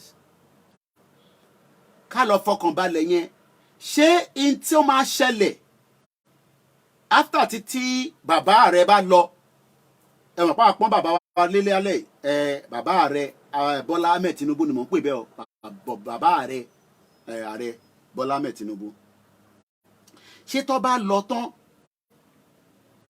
ìbéèrè tí mo fẹ́ béèrè ni pé ṣé gbogbo tí wọ́n ń sọ fún wa tó ń ṣàlàyé yìí ṣó sì máa wà in existent ṣó sì máa possible ẹ mọ̀ èmi ò mọ̀ but ẹ̀yin tí ẹ jẹ́ olólùfẹ́ APC ẹ̀yin ni mò ń béèrè question yìí lọ́wọ́ ẹ̀ nítorí pé ẹ mọ̀ pé àwa àdá kankan mọ̀ sofẹ́sofẹ́ làwa sóbèó sofẹ́sofẹ́ làwa mo fẹ́ múvu eléyìí kúrò ń bíbà torí pé mo fẹ́ kan tí ààrẹ sọ ààrẹ ti sọ̀rọ̀ lánàá nígbà tí mo wá gbọ́ nǹkan tí ààrẹ sọ pé ó dà pé nǹkan tí ààrẹ ń sọ yìí ǹjẹ́ mò ní polongo fáwọn tó jẹ́ lọ́và ààrẹ Bọ́lá Ahmed Tinubu because future kan ni bàbá yìí fẹ́ build bàbá yìí dẹ̀ ní òun máa build the future yẹn tó máa dúró dáadáa tí a ní any problem mo kí gbogbo yín lẹ́ẹ̀kan sí i now ẹ jẹ́ ká wá ka article yẹn tó bá mọbi tó wà ìwọ náà ṣáà type President Bọ́lá Tinubu Nigerian headline nìyẹn o lè má fi Tinubu sí wà á kọ́ sọ Nigerians are undergoing hardships for their THEIR unborn kí ló ń pè ní unborn àwọn ọmọ tí àìtí bí rárá so ìwọ tó bá wá ń bínú tó ń wọ́rì tó ń sọ pé Koiki èmi náà ti gbọ́ mo ti gbọ́n tí bàbá yẹn sọ bí a ká túbọ̀ lẹ́ẹ̀kan sí. wọ́n sọ̀rọ̀ epo àwọn á ní 200 á ní bàbá ẹ fọkàn balẹ̀ a máa gbé wálẹ̀. ẹ lọ fọkàn balẹ̀ ẹ lọ fọkàn balẹ̀ ẹ lọ fọkàn balẹ̀.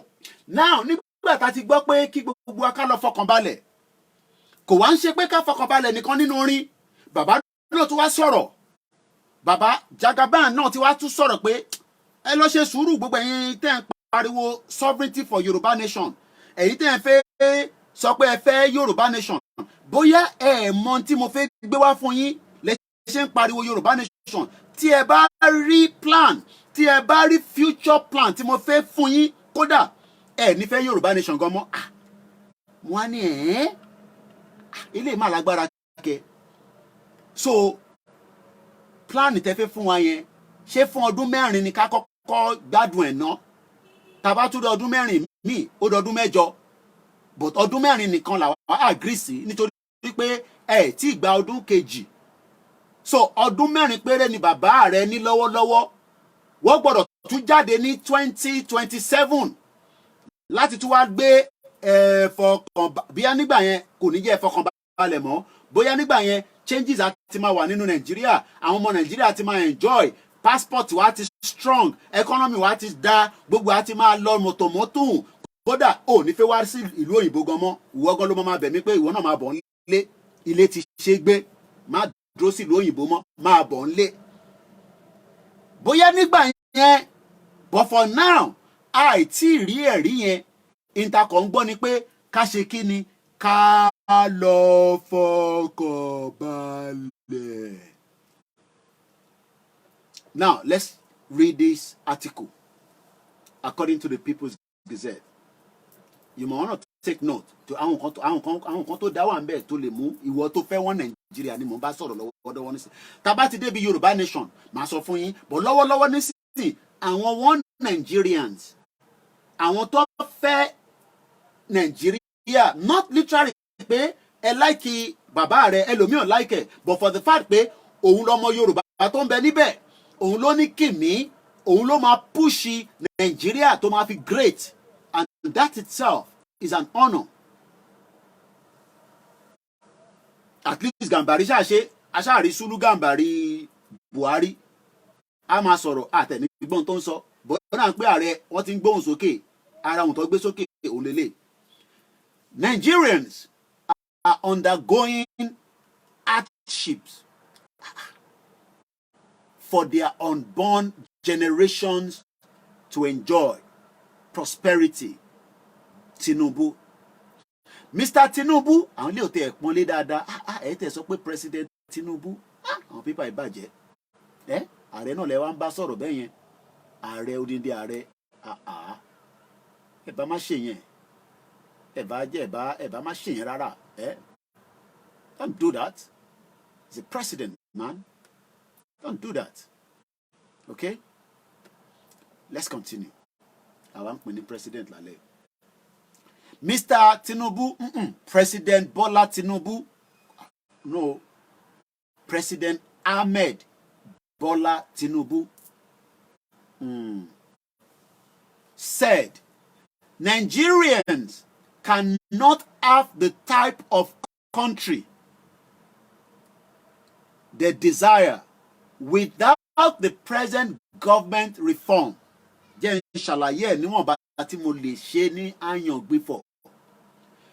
President Bola Tinubu ní gbogbo ẹ̀yin ọmọ orílẹ̀-èdè Nàìjíríà ẹ lè nírú ìjọba tí ẹ fẹ́ tí èmi tí mò ń jẹ́ ààrẹ yín tí mo bá gbé àwọn ètò kan dìde láti lè tún gbogbo tí olórí burúkú Buhari àtijọba ẹ̀ àti gbogbo àwọn tó wà lábẹ́ ẹ̀ tí wọ́n ò ṣe dáadáa. Ẹ mọ̀ pé Tinubu kò lè bú Buhari dáadáa. So èmi lè bá bú ẹ̀kú tó bá bú Buhari wọ́n máa tàkẹ̀ àwọn náà dáná máa tàkẹ̀ pé kí ló dé ó ti bú títí ó ti ní ó ṣèké ní ó lulẹ̀ ó ṣèkejì ó lulẹ̀ ó ṣèkẹta ó lulẹ̀ gbà tó délẹ̀ kẹrin mú ni máa bọ̀ já kọ́ ẹ̀ bọ́ ṣe ń ṣe politics àwa mọ̀ pa politics ìwọ ọmọ politics òmùgọ̀ ìwọ ọmọ politics ní Buhari ṣe lọ sọ fún Tinubu pé àbí báwo la ṣe máa ṣe so Tinubu náà wá ń ṣe ìjọba lọ́wọ́lọ́wọ́ báyìí òun náà wá ti ń promise wa lọ́pọ̀lọpọ̀ nǹkan tó máa jàǹfààní fún wa ní kò ṣe nísìn lẹ́sẹ̀kẹsẹ̀ o don't expect anything now but bàbá Tinubu ní ọjọ́ ọ̀la àwọn ọmọ tó bá bí sínú Nàìjíríà wọ́n máa ní ìgbádùn tó pọ̀ rẹpẹtẹ. Ẹ ṣé gan gbogbo ẹ̀ tẹ́ wà lórí TikTok.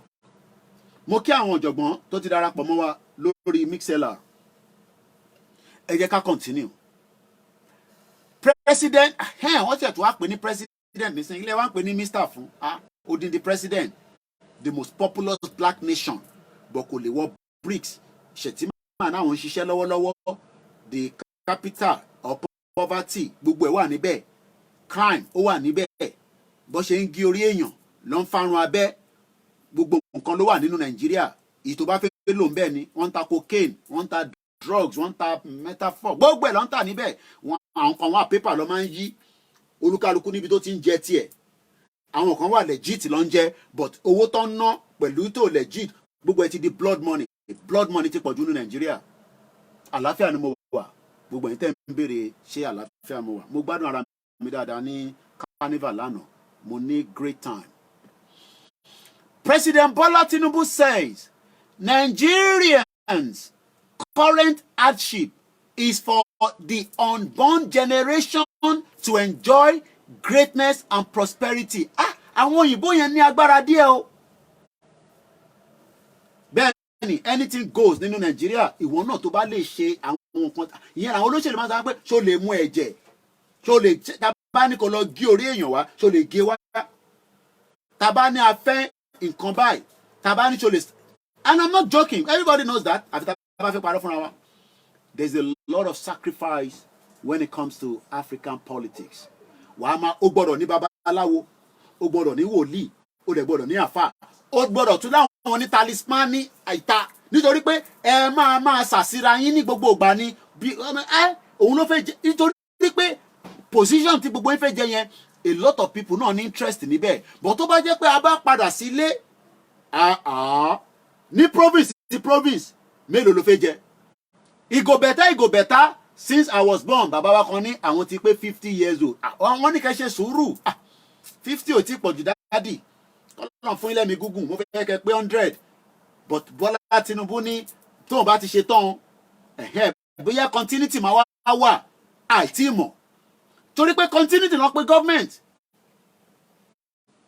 Mo ń bọ̀ lẹ́ẹ̀kan sí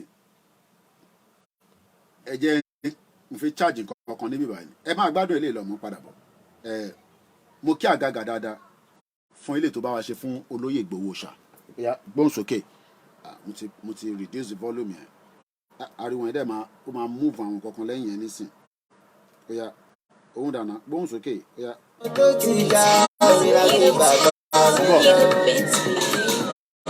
ẹ bá mi rìn ẹ̀ ṣàǹdóhùn erin.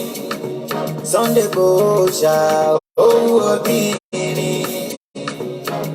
Bẹ́ẹ̀bà mẹ́rin ẹ̀ ṣàǹgbóhùn ẹ̀rín. Ọmọdé ẹ̀ mọ́ tẹ̀rí ẹ̀ ó kọjá kéré. Nìkan kì í ṣẹ̀ṣẹ̀ àgò ó ṣá. Ẹ bá ti rí ọ̀yẹ́ àgò ó ṣá. Ọmọ ẹkùn tó fi torí ó ṣá. Ọmọ ẹkùn tó fi tìrù ó ṣá. Nínú àwọn tó rí ṣàdá ní Sunday Igboho ṣá. Akọni ọmọ ìsàlẹ̀ jẹ́jọ́ bá ṣẹ́ májà sọ́lá. Kó bàjẹ́ fún lẹ́rùn bẹ́ẹ̀ni apátápárá ó ṣá. Tó para ẹ̀ lájúbà. Ó kọjá ọkùnrin mẹ́ta. Ìṣẹ́jẹ́ ọkùnrin mẹ́sàn-án. Sunday lọkùnrin gàgà gbogbo. Ọmọ abẹ́rẹ́ mẹ́ta òye ayé òwe bẹ̀rẹ̀. Wọ́n ṣe ń fi kan gún ọ lójú. Ló fi kan gún ọ lẹ́nu. Ọ̀kan tó kù ló fi gún ọ lọ. À ń bọ̀ lọ́dún ẹ̀ padà àgàgà ó ṣe gan ni fún eléyìí tí ó tún bá wa gbé síta.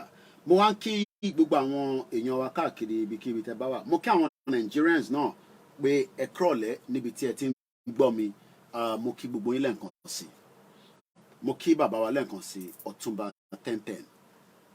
Bí mo ti ṣe ń kí ẹ̀yin àgbàlagbà, mo kí ẹ̀yin ọ̀dọ́ wa. Bàbá wa Bọ́lá Tinubu, àwọn òyìnbó tó lò yìí ó ti pọ̀jù fèmí. So ìta máa wá ṣe nísìn ni pé ẹ jẹ́ ká lọ wo mínínẹ̀ kí Google kó help wa. Nǹkan méjì ló sọ. A ti gbọ́ unborn, gbogbo ala ti mọ mínínì ní unborn. Àwọn tí wọ́n ti bí ló ń pè bẹ́ẹ̀.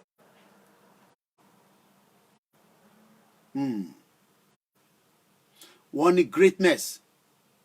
Ó ṣeé ṣe ká lọ wá greatness yẹn. Mo like yẹn. Ẹ jẹ́ ká lọ wo meaning greatness. So that means pé there's hope ní bàbá Tinubu sọ fáwọn èèyàn. Greatness. Àfi lọ wá meaning ẹ̀. Greatness. Kí ni meaning ẹ̀? Greatness. Lẹ́ẹ̀kan sí. Greatness. Bí èèyàn kan bá ń bi mí pé kí ni meaning ni. Greatness. President Bola Tinubu ní kí n sọ fún gbogbo àwọn Nigerians pé. Greatness. Wọ́n ní kí n tún sọ fáwọn Yorùbá náà pé. Greatness. Àwọn Biafra gan tó ń bínú rẹpẹtẹ pé kí ló ń ṣe yẹn ṣe sùúrù pé kí ni. Greatness. Wọ́n ní sọ fún gbogbo 351 ethnic groups pé. Greatness. Mo kí ẹ King Ariza gbogbo ẹni tí ẹ ń ju nǹkan kan wá mo ṣáà gbogbo ẹ tó ń blink lórí TikTok ẹ ṣé gan ni thanks so much. Kí ni meaning ni. Greatness. The quality of being great. Eminence or distinction. Ọmọ nǹkan máa ń bọ̀ Nàìjíríà nìyẹn o.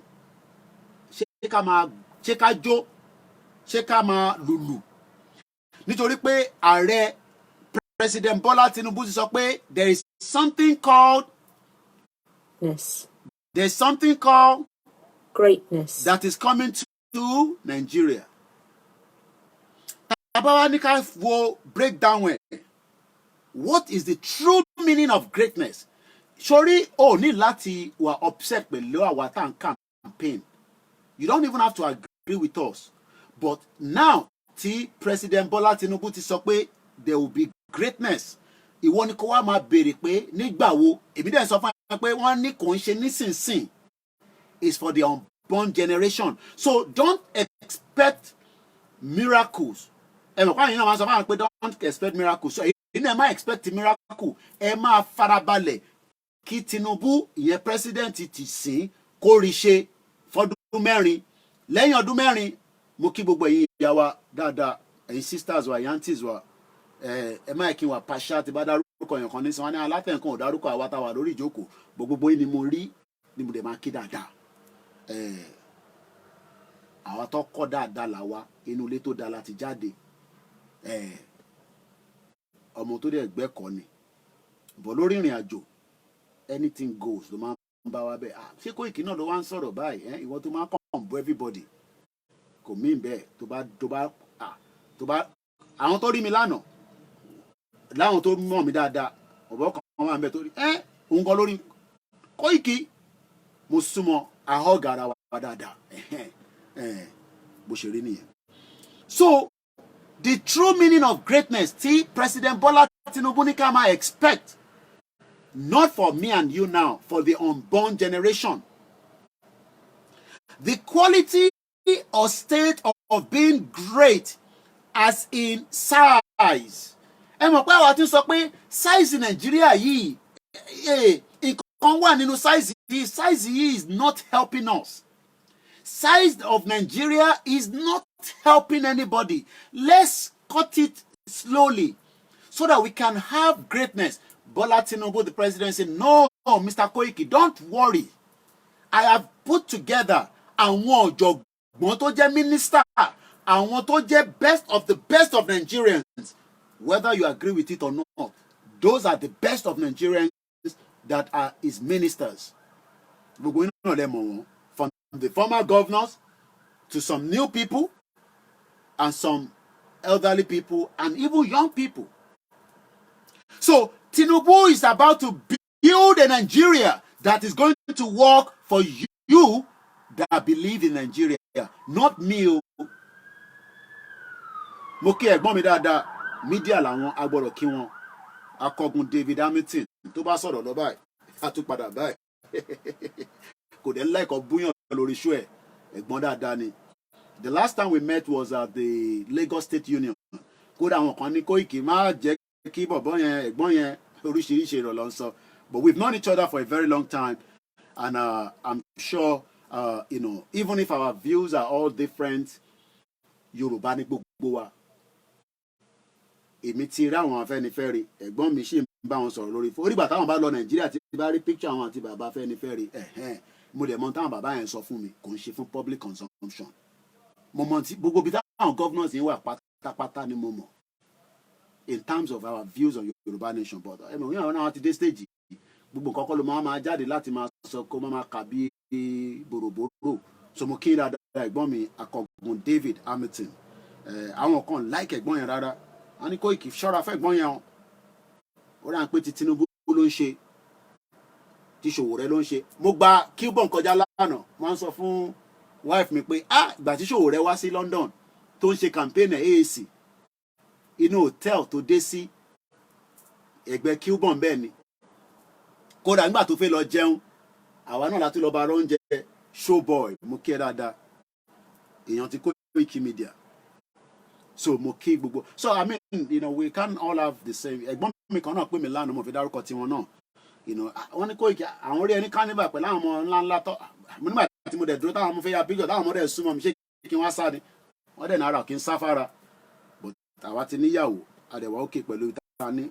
Ọkùnrin tó bá dẹ̀ respect ààrẹ, ò lè respect ààrẹ níta. Gbogbo bí ṣe rí gbogbo àwọn ọmọ ẹ̀ lánàá mo sọ fún yín, má wo ti ìta bọ́dì tí wọ́n rí yẹn. Inú wọn ó dájọ́ ẹlòmíì lọ ní Nàìjíríà. Inú àwọn ọmọ tẹ́ ń rí tó ṣíwòwò sílẹ̀ yẹn. And I'm not joking. Inú wọn dájú púpọ̀ nínú wọn ti náwó sí Caribbean, náwó sí Africa. Ẹlòmíì gan ti gbá wọn dànù. So let's come back to the conversation. Akọgun ló divert wa díẹ̀. So in tí ààrẹ Bọ́lá Tinubu sọ, ẹni tó bá single ẹ máa lọ sórí ibi tẹ́tí lè rí wọn ní o. Èmi ò mọ bó ṣe ń jọ, èmi ò ń ṣe dating app níbí báyìí o. Bá ṣe fi pín Nàìjíríà tí gbogbo ẹ máa lọ létòlétò, a máa jà ní àníjà ní diplomacy ní ọ̀nà kan náà tá a bá fẹ́ gbà òun lè gbé dání o. So èmi ò mọ bó ṣe ń connect yan, ẹ má bínú, mo dẹ̀ ń ṣe visa o.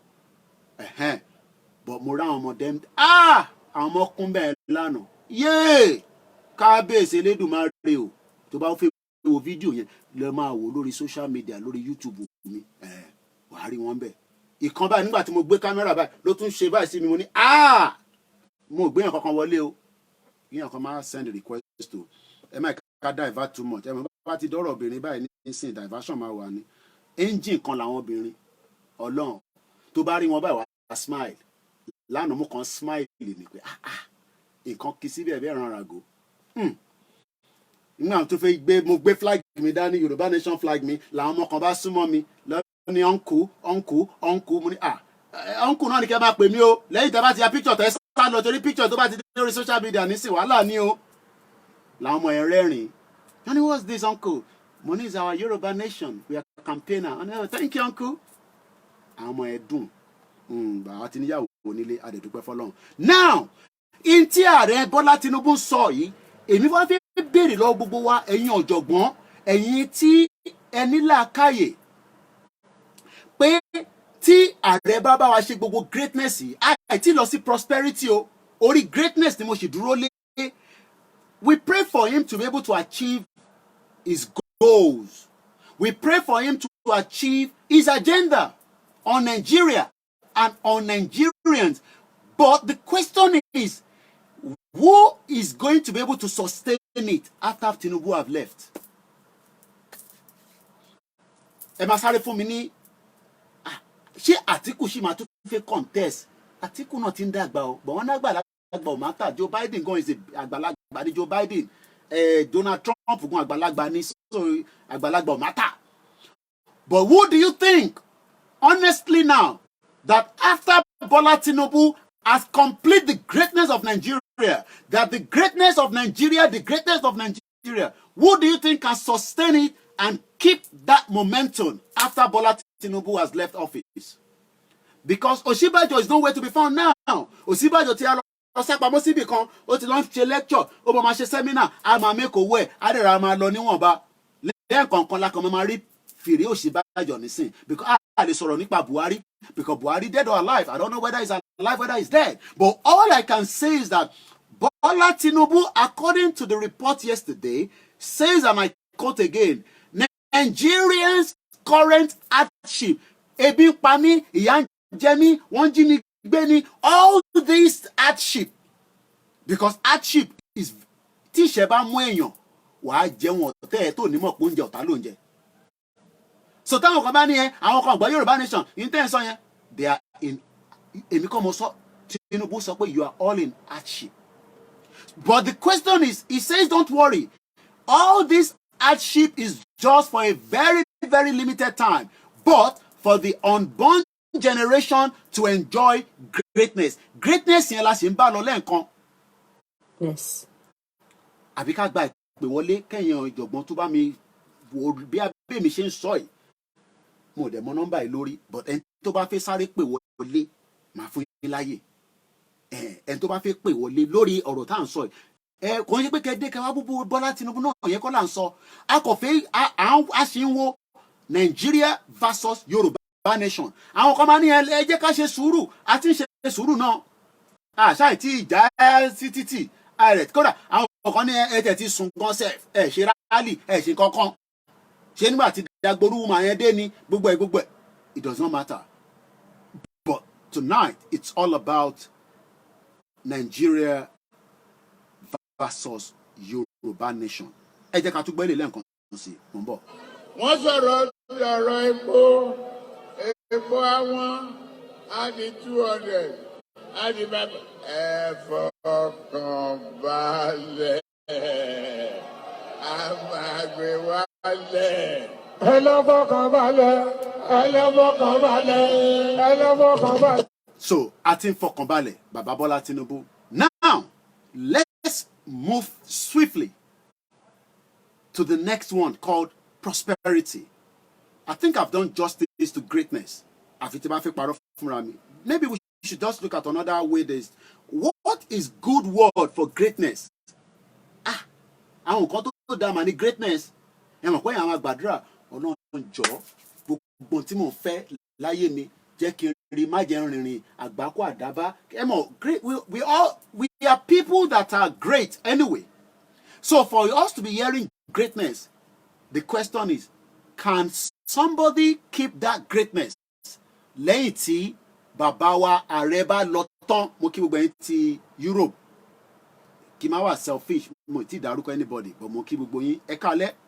So part of greatness, ẹ má bínú pé mo fẹ́ máa lo ntí mo ní lè sọ pé mo rí dáadáa. Èwo náà kọ́lẹ̀ lára nǹkan tó jẹ́ greatness. Excellency. Excellencies. Wọ́n tún wá sọ pé excellence. Òyìnbó ti pọ̀ jù. Superiority. Ọmọ dáhùn ike ti bá gbé Nigerian passport jáde after tí ààrẹ bá ṣe tán wọ́n gbọ́dọ̀ máa gbà mí káàkiri ni o. Bí a Turkey gan máa accept, because how can people that have visa tẹ́lẹ̀ tó bá ní UK visa àti American visa wàá kọ́ gba e-visa wọ Turkey kò ń sọ̀yìn tí ẹ wà ní Europe ni mo ń sọ fáwọn tó wà Nàìjíríà but today wọ́n ti cancel ẹ̀ àwọn tó fẹ́ lọ Dubai wọ̀ lè lọ but ẹ má worry bàbá ààrẹ Bọ́lá Tinubu sọ pé all this issue will be dealt with quickly and Nigeria will be great again. Again, perfection. So these are some of the words ọ̀rọ̀ tó fẹ́ jáde látara Nàìjíríà. Àwọn èèyàn kan ní the new Nigeria is coming. Maybe nítorí lélẹ́yìí o. Bóyá ọ̀dọ̀ ààrẹ lọ ti ń rí but a máa sọ tí bàbá Akíntóyè sọ in the opposite direction to this.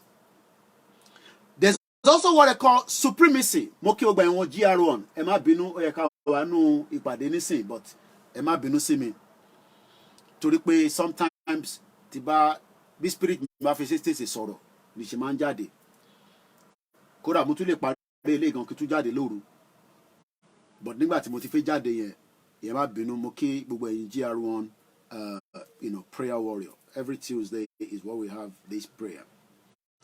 There's also called preeminences. Òyìnbó ẹ jẹ́ n spell fún yín àwọn òyìnbó ìfẹ́ kọ́ mi lẹ́nu mo kí gbogbo yín pátápátá mo kí ẹ ìyá dáadáa tí bá dárúkọ yín nísìnyí wọ́n á ní mo ṣe paṣá but mo gbọ́dọ̀ dárúkọ yín olórí ayaba mo kí gbogbo ẹ̀yin ìyá wa dáadáa náà. Preeminences yẹn bí a ká jọ spell ẹ̀ PREEMINENCE àti preeminence. These are what is going to bring part of what Ààrẹ Bọ́lá Tinubu is talking about, the greatness. Mo kí n fẹ́yìn tẹ́ ń fún wa ní àwọn kankan tó ṣàmáà ń ṣe tap lórí TikTok. Ẹ ṣé gan ni bàbá wa Kọ́láwọlé. Thank you so much. Now, ẹ jẹ́ ká wá lọ wo the next one. The next one is also important. It's called prosperity. All these, I'm asking us, ṣé after tí Ààrẹ bá ṣe tán, can we have somebody to sustain it? Because ọ̀tọ̀ ni pé kí Ààrẹ fún wa ní ẹ ṣé gan ni olórí. Nígbà tí mo ti dárúkọ wọn ní kó má jẹ́ pé ìgbà tó dárúkọ mi o ti ní ò dárúkọ àwọn èèyàn látẹ̀kọ́ àwọn náà ya jù kankan tó ṣáà ń ṣe ṣàṣàṣà. Àwọn èèyàn ní ẹ ń béèrè owó fún media needs fund to be able to run the operation. Ẹlòmíà send 15,000 sí wa ní àkáǹtì wa wá ní kí n má bínú pé ó kéré mú ẹ mọ̀ kó ti ra data kan fáwọn ọmọ mi. At least that 15,000 we buy data for 2 or 3 of them and I'm not joking. Gbogbo wọn lọ́sí kúkú wò mí bẹ́ẹ̀ ṣe ń send ẹ̀ sínú bẹ̀ náà là ń disburse ẹ̀ kò sí náírà kan tẹ́ disburse èwo tún lè tẹ́ dé sí mi lórí owó yẹn tún pọ̀ ní mo yára pé ó change ìfìlà orí mi ẹ ṣé gan ni thank you so much. Now ẹ jẹ́ ká tún lọ wo meaning prosperity. Kò sí ẹni màmá mi wọ́n ní passport yẹn ti gone. No, Ààrẹ Bọ́lá Tinubu sọ pé Nigerian passport will be great again. Bóyá tó bá wá great after táwọn bá lọ maybe somebody can sustain it is the question. Mo ti ní kí àwọn èèyàn pè wọlé lẹ́ǹkan but mo rò pé àwọn èèyàn ní wọ́n fẹ́ pè so maybe we will just continue. Àmàgbà call towards the end of the program. Mo kí ẹ̀yin ọ̀jọ̀gbọ́n. We are not here to criticize your government but we are also mo fẹ́ wo bí ṣe fẹ́ gbé òyìnbó yẹn kalẹ̀ kí n má lọ tàbọ̀. We are also obliged òyìnbó yẹn nìyẹn to checkmate him. So ẹ má wá síbi ìwẹ̀kẹ́ ní òbí kò kì í ṣe ń bá Tinubu sọ̀rọ̀ náà ṣé president náà ló ń bá sọ̀rọ̀ báyìí. Iṣẹ́ journalist ni pé láti checkmate ìjọba apart from pé we are campaigner for Yorùbá nation gbogbo ohun tí ìjọba yẹn sọ nísìnyí ẹ gbọ́ mi dáadáa eléyìí sọ̀rọ̀ ìjà is it going to happen? Time will tell. Ṣe rí into easy jù òun ni kó jókòó sórí àwọn round table wọn yẹn kó máa dí sọ̀rọ̀. Mo farabalẹ̀ mo ní mi ní international media yín ẹ̀gbọ́n kan tí Uganda president tó sọ èmi ti pàdé ẹ̀rí ní London nígbà tó lọ sí a month ago ní Russia mo ń bọ̀ níbẹ̀ later. Ó ń sọ àwọn ọ̀rọ̀ yẹn fún Russia president àwọn demands àwọn nǹkan táwọn fẹ́. Bẹ́ẹ̀ ni ọ̀rọ̀ ló chíìpù jù elétèmi náà sọ ní ṣèbẹ́ tí bú mi Koiki ọkọ̀ sọ̀rọ̀ Yorùbá nation yàn wá sáyé kò tí wá sí mu ṣẹ but whether Yorùbá nation ti wá àbóṣì máa wá is just a matter of years, months, days, weeks. Ìyàn kan ní it's been a while mo wà ń bì báyìí bí ilẹ̀ wá wá káàkiri bí tá wà. Èmi ò ṣe ìjọ kan ká má ṣe program, but ní a week ago I was off for 5 days. Ẹ jẹ́ ká lọ sí prosperity. Kò sí ilé ìjọsìn kan tí wọ́n ní tó ń sọ pé ọ̀rọ̀ prosperity, because prosperity is a very, very important word. So Bola Tinubu is saying that we should not be concerned today that the greatness and prosperity will be enjoyed by the next generation. I don't know whether you agree with it or not. Àwọn kan ní Koiki ó sọ̀rọ̀ kódà á tẹ̀ rò pé by last year á ti gba Yorùbá nation. Mo ń wo Putin nígbà tí Uganda president yẹn bá sọ̀rọ̀. Ẹ mọ̀ pé body language. Ẹni tó bá rí body language mi ní 2 years ago tí kò ń ṣe pé there was all kind of other infiltration from the West and inside Nigeria. Ẹ tó bá rí body language mi, ẹ tó bá sọ pé fẹ́ lè tó gba Yorùbá nation ní last year, it's up to you. I don't have to go into all the details. Whether you believe it or not. I declare declare.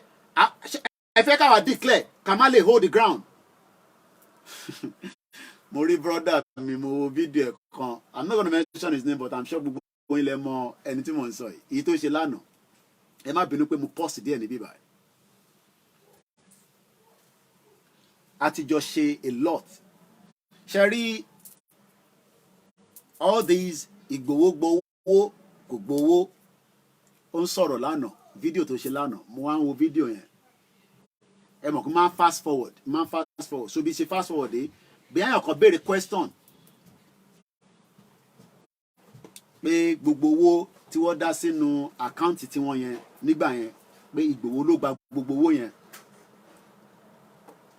Kódà ó sọ débi pé ó ní ọmọ ọdún mélòó ní Ìgbòho.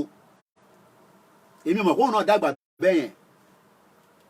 Ẹ má bínú pé mo ní dárúkọ gbogbo yín sẹ́ẹ̀bẹ̀ ṣe ń wọlé bọ̀bọ̀ orí mo kí dáadáa tológun. Ẹ má bínú pé mo kàn pause díẹ̀ láàrin, a máa padà sí prosperity. Kò bó ṣe wá sí mind mi mo ṣe fẹ́ sọ jáde. Mo wá wò títí báyìí pé ó mà ṣe o. Ṣé pé arákùnrin tí a jọ kódà a ṣàwọn iṣẹ́ kan débi pé tó bá yẹ pé àwọn iṣẹ́ yẹn laná. Kọ́rọ̀ gbogbo disunity tó wà ní mò ń sọ yìí, àwọn tó mọ̀ ọ̀rọ̀ tí mò ń sọ yìí láwọn ìpàdé kọ̀kọ̀, security ò ń ṣe tíyàn máa sọ síta anyhow. Ó ní ọmọ ọdún mélòó ní Ìgbòho. Mo wá jókòó báyìí, mo mọ̀ kí bọ̀bọ̀ yìí náà dàgbà báyìí, but ó kúrú gan. Intern rí lórí screen yẹn is a short, very, very short. Mo fẹ́ sọ pé àwọn tó kúrú they are wicked. Kẹ má bàa sọ pé Koiki èmi náà kúrú náà. Ó kúrú gan. Mo pàdé ẹ̀ ni. Èmi lọ sí ìlú yẹn mo rí. Tí bá dẹ̀ parọ́ mọ́ ẹbí ẹ̀yin tẹ́ bá mọ̀ pé eye tó sọ pé àwọn ń ṣe internet irọ́ ló pa. So ìyẹn lásán shows the kind of person you are. But ibi tí mo lọ kọ́ nìyẹn. Ó wá ní ọmọ ọdún mélòó ní Ìgbòho. Ó ní tó bá tẹ̀jọ̀ òun náà lọ́kọ́. Wọ́n á wò pé Ìgbòho náà làwọn rí fi báyìí. Ìgbòho tí mo ní bóun ṣe wà yẹn nílùú tó wà yẹn kò ní ṣe kankan nílùú yẹn, Ìgbòho tún ní ṣe jù lọ nílùú yẹn. Ẹ ti gbọ́ ọkọ̀ tí mo sọ. Mo ní ṣe àwọn kan jàjà kan. Gbogbo wa la mọ̀ tó ń ṣe nílùú yẹn, mo fẹ́ go into too much details. Àwọn iṣẹ́ kan wà, wọ́n pa àwọn ọ̀dọ́ kan níbẹ̀ yẹn. Ó ti di pé wọ́n fẹ́ mú ẹ̀mí bọ̀bọ́ yẹn lọ. Ìgbòho ló pé one phone call wọ́n dẹ̀ máa mú ẹ̀mí bọ̀bọ́ yẹn lọ lóòótọ́. Ìgbòho ló panú ẹ̀. Ìgbòho tó sí nílùú yẹn ni mo sọ yo. Ìgbòho yẹn náà ló wá ń sọ pé ọmọ ọdún mélòó náà ni tó bá máa jòwó lọ́nkọ́. But ẹ mọ̀ olóyè ti accept pé ìyẹn làwọn ìgbà míì tí ẹ̀gbọ́n mi Òṣùpá bá kọ̀ pé Ìgbòho náà ni gbogbo yín kàn wá rí fín báyìí. Àwọn tó wà lórí social media yìí, but it's a new norms. Talk is cheap. Ní local government right? Kò ń ṣe tẹnu. Mo lè lock local government èmi fúnra mi nìkan. wàláì tàláì súnmọ́ bí láì láti láhùwà. Èmi fúnra mi nìkan kò ń sọ̀rọ̀ Ìgbòho màá ní kó bá mi lọ́ọ̀kì local government ẹ̀ níbi tó wà wàá lọ́ọ̀kì local government ẹ̀ pa èmi mo sọ bẹ́ẹ̀. Ẹ mọ tí mo sọ fún yín pé 1 million things ló wà lórí mi nígbà tí mo lọ́lé Ìgbòho ló bẹ̀ mí but ẹ má ẹ̀yẹ ká move on. So gbogbo pé kábàtẹ̀ gbowó ńkọ́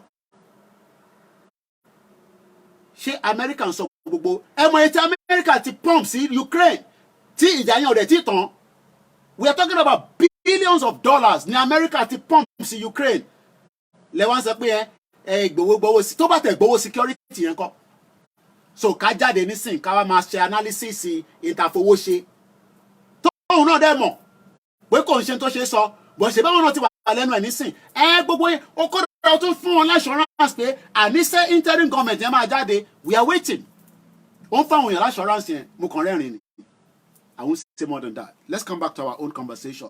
Nigeria versus Yoruba nation là ń sọ̀rọ̀ lórí. Bàbá Bọ́lá Tinubu ìyẹn ààrẹ ó tún sọ̀rọ̀ nípa prosperity. Kí ló wá ń pè ní prosperity? Kí ló dé tí kò wá fún mi ní sound ẹ̀? Ẹ jẹ́ kí mo bí wọn mú wá báyìí nísìn. Kò fún mi ní sound.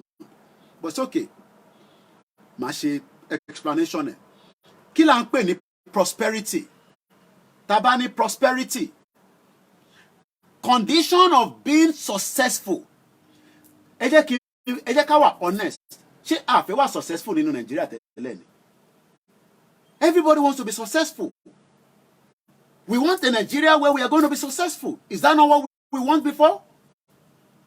Ṣé wàá mọ̀ pé láàrin pé we want to be successful, àwọn kan wà successful to the extent that safety pin lọ́ntà wọ́n máa ń ná àwọn ẹ má bínú fún mímì bọ́ ṣe máa ń sọ náà nìyẹn àwọn ará ìlú òkè àwọn ló ṣe business jù when it comes to kọ́ta wóróbo kọ́ta safety pin kọ́ta ìṣáná kọ́ta this àwọn dàbí àwọn ẹ̀yà kan táwa mọ̀ ní bíbá kódà ní àná ní kánífà yẹn àwọn ẹ̀yà yẹn àwọn wọ́n ti ẹ̀mọ̀ pàwọ̀ àwa Yorùbá tá à ń gbé ní London ẹ jẹ́ káwa náà ṣe tán pè ní carnival ní next year tó bá yẹ pé tòótọ́ làwà nílùú yìí mo sọ pé mo ò rí float Nàìjíríà débi pé mo fẹ́ rí ti Yorùbá ṣé wàá mú àwọn ẹ̀yà yẹn àwọn sọ pé ibì kan ni ó wọ́n jù ní London wọ́n máa lọ gba ṣọ́ọ̀pù sí strategic location àwọn nísìnyí la ṣe ń rí àwọn Nigerians ó dà ń pé kò ń ṣe pé mò ń polówó mo tẹ̀lé dárúkọ anyway restaurant kan gbogbo ilẹ̀ mọ restaurant ó dà ń pé ó ti ní branch ní Western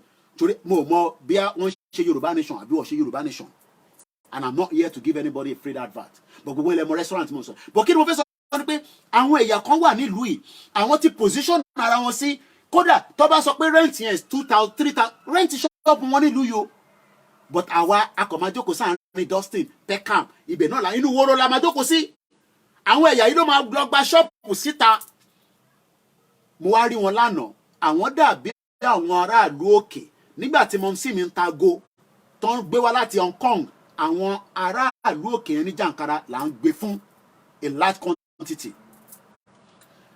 so ta ló fẹ́ prosperity so at some point in that Nigeria everybody wants prosperity even some believe that we will still attain that prosperity which is exactly what Bola Tinubu the president is saying but how soon Bola Tinubu the president says we must not expect it anytime soon. It is for the unborn generation and also for anyone that is going to complain now. Back complain pé láti sin títí the next year, láti sin títí the 2 years time. Need any significant change in this government until 3 years. I didn't say so. This is what your government have said.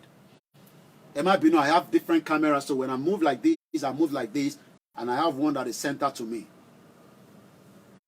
So, whatever your take as a supporter of disintegration, sovereignty of Yoruba, Kadaduro, Kodra interference structure, whichever side you are, there will be no changes in Nigeria, according to President Bola Tinubu, until 3 years.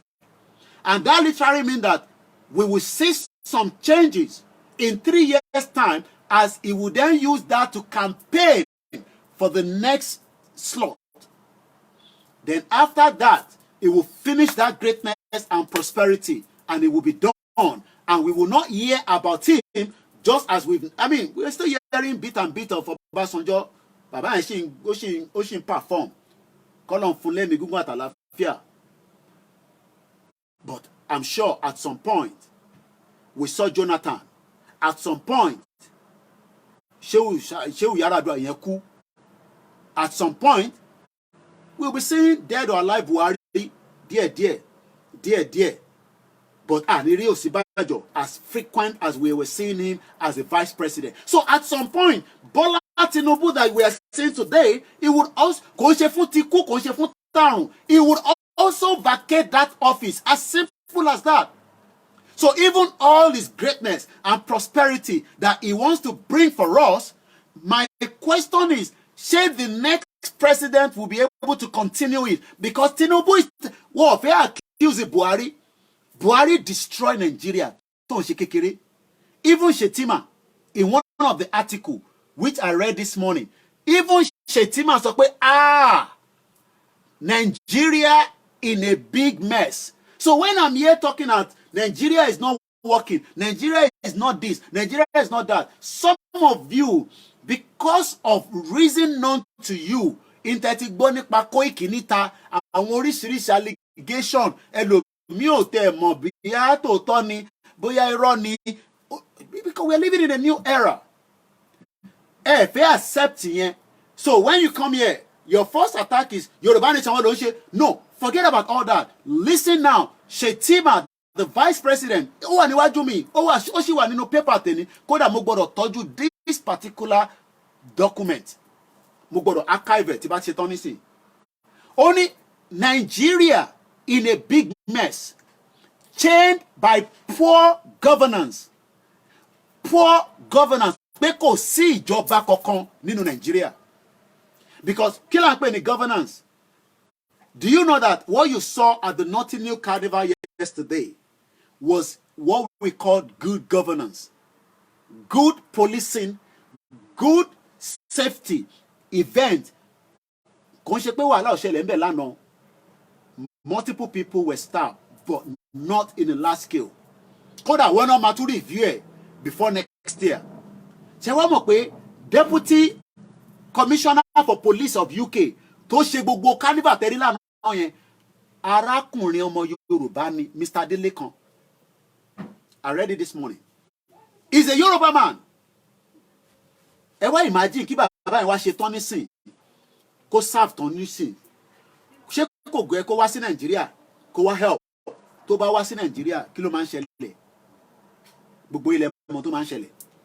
Kemi Adeosun came to Nigeria to support the government of Buhari.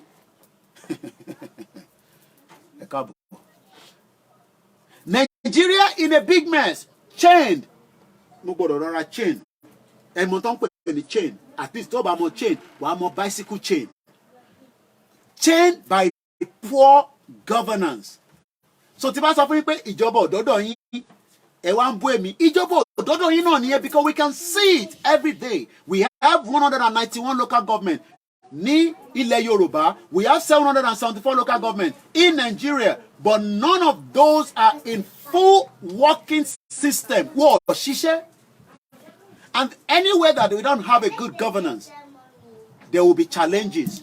So Shetima, ìyẹn vice presidency Bola Ahmed Tinubu, òun náà tún sọ̀rọ̀ pé nǹkan ti rẹ́ sílùú yìí.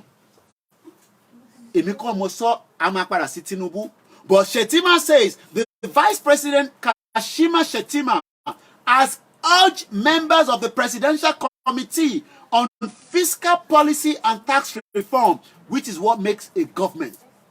There must be fiscal policy. There must be tax reform. A lot of you are not paying tax.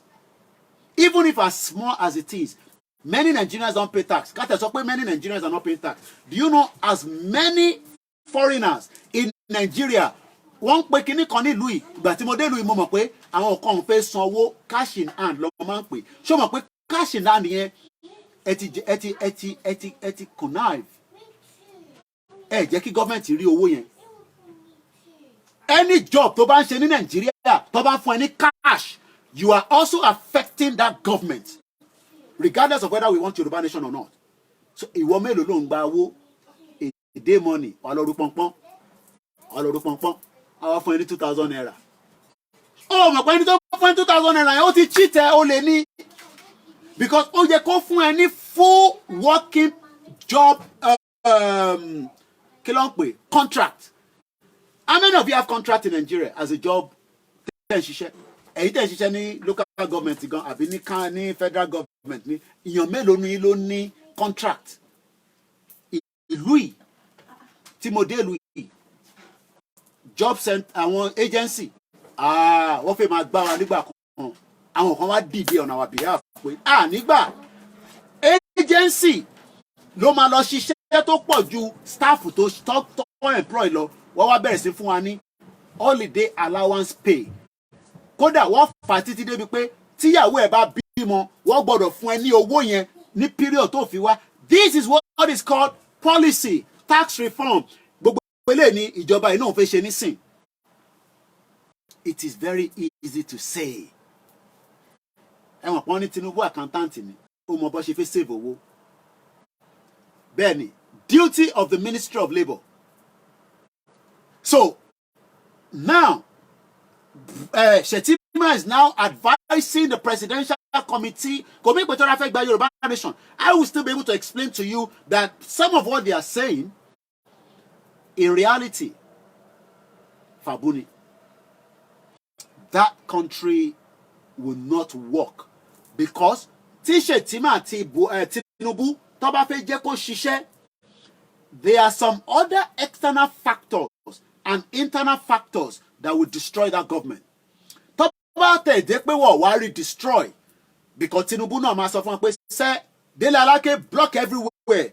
Mo ti mú ẹ kúrò ní Minister for Information tí mo fẹ́ fún ẹ mo fẹ́ kó wà níbi resources mineral resources gbogbo owó tó bá fẹ́ jáde níbẹ̀ mo fẹ́ máa mọ̀ gbogbo bí tí ó bó bá wà ìwọ bàbá wa Ẹdun the new finance minister make sure kó block gbogbo ẹ̀. Àwọn tó wá mọ Nàìjíríà dáadáa àwọn wá wo Tinubu ẹ pé okay we are waiting. Àwọn ọba Tinubu jà. We want him to achieve what he wants to achieve, but bàbá wa Professor Adebanji Akintoye tí a máa sọ̀rọ̀ títọ̀dọ̀ tí wọn àti ṣe wọ́n ẹ̀rí pọ̀rọ̀ Tinubu mo sì dúró lé lórí. Àti ṣe 1 hour 26 minutes trying to explain to you what this new government is promising you. So, ní láti wá síbẹ̀ láti tú abámíjà. I am telling you what this government is promising you. So it is up to you now to now say they play. Ìyẹn kan ní kí n máa play. Ẹ rí pé làákàyè olúkálùkù wa. So in tí mo ń ṣe nígbà yẹn ó dà pé mo ń ṣeré àbí. Tí bá fẹ́ ṣeré mo ti lọ ṣeré lánàá. Tí mo rí àwọn ọmọ tó dùn. They play ìyẹn gangan ni mo wà lánàá ní Nottingham Carnival. Tí o bá gbé ní UK tó o dẹ̀ gbé nílùú tí o ní right láti wọnú ìlú yìí kó tó lọ sí Nottingham Carnival wá kọ́kọ́ lọ gba visa. So ibi tí lọ play lánàá mo ti lọ ṣeré lánàá. Bọ̀ nígbà tí mo délé èyí tó da tọ́lọ́run fi kẹ́ mi ó ń bẹ inú ilé mi. Níwọ̀nba tí mo rọra ní. So èmi ní kẹ́ máa sọ pé they play. Bí èmi ni mò ń play. Bí a Nàìjíríà ló ń play. Bí a government ló play. No problem. Because understanding ní ibi tó mọ náà lélẹ̀. Once again, mo kí àwọn ọ̀jọ̀gbọ́n tó ń gbọ́ wa. Let's come back to prosperity. President Bola Tinubu is promising prosperity. The condition of being successful or striving, especially in economy. So, if Bola Tinubu could not fix your economy in the first 3 years that he promised, you must hold him accountable. You know, you can't hold him accountable now because he has met damage based on what. So these two articles came out the same day. Shetima is talking. Bola Tinubu is talking. Wọ́n wá rí pé so the pressure tó ń bẹ nínú bíbá ó yàtọ̀ sí ta orí níta because Tinubu has now been able to see the portfolio that Buhari hand over to him. Olórí burúkú Buhari ó ti destroy every part of Nigeria. Now, Tinubu has to put in the ministers, fiscal policy, àwọn tá à ń bá sọ̀rọ̀ nísìnyí, àwọn tó ní understanding. Àwọn tó ní understanding. Àbọ̀rọ̀ tí mo sọ yé yín. Àwọn tó ní understanding ni mo bá sọ̀rọ̀. Not people that cannot see. Not people that cannot reason. Because any country around the world will understand that, yes, you must put in measures in place if you want your economy to grow. If you want to make the naira to be strong. Do you continue to import goods and expect the naira to be strong? It's not going to be strong. So, Tobani, you want the naira to be strong, you are lying. The naira cannot be strong based on the fact that we do not have what it takes to slow down the goods imported into Nigeria. Part of that is a business. Do you know that £1 shop is better for them to import everything from China than to create the job here? So that means that many people, ọ̀pọ̀lọpọ̀ èèyàn nílùú yìí, wọ́n wonder pé where is that industrialized revolution that they saw in the 70s, that they saw in the 60s in UK, that made UK a top economic country? Do you know that Germany, Germany, do you know that the economy is going down? Do you know that Turkey is having a big problem inflation-wise? And Turkey to save owó, thought if it develop ìlú wọn. As we speak right now, there will be more people that will travel to Turkey because the exchange rate is much greater. A £10 will give you almost 350 lira. £10. So, ó pè mí pé kí n lọ sí Turkey, kí n lọ rajà ní Turkey, kí n wá tà ní London, nítorí pé èrè tí máa rí níbẹ̀. But èyí tó bá ti wá fẹ́ gbé large quantity wọlé, government máa béèrè pé ọmọ súnmọ́ bíbá. Why do you think they stop us at the border? It's not because of your drugs. It's not because of anything. They want to be sure that you are not bringing more than what you say you can consume. Why do you think that the UK say, ẹ má gbẹran wọlé, ẹ má gbẹja wọlé, ẹja tí a mọ bó ṣe jẹ́ láti Nigeria, kó má wá corrupt body system tèmi. Some of us will come to Nigeria, tá máa gbádùn àmàlà, gbádùn ẹ̀bà, tó bá yá ìgbẹ́ ló máa fi yà. Nítorí pé body ti wà yìí, to transform. So the government is now saying that they are going to transform a robust roadmap. A robust, they want to construct a robust roadmap that will transform the nation's economy. I am asking for how long will it take? Is it for the first 4 years that will give us this robust economy, and then another 4 years, and then who will take over? Do you think that they will work on that? So if Bola Tinubu is stepping toes on so many people today, give and take rather. We know that Bola Tinubu is working again for the West. Nítorí pé ìdí tó ṣe fẹ́ lọ ní Niger or Niger is because they want to take gas from Warri to Europe, because what it blow in Tonkwini, the Nord Stream pipe, which was done by the West as well.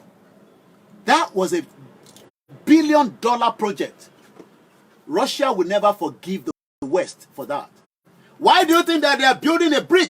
Because 1973, Saudi Arabia no back America. Why we are using dollar today? It was Saudi Arabia in 1973. Those of America with dollar. That is why we are now saying that the world is changing.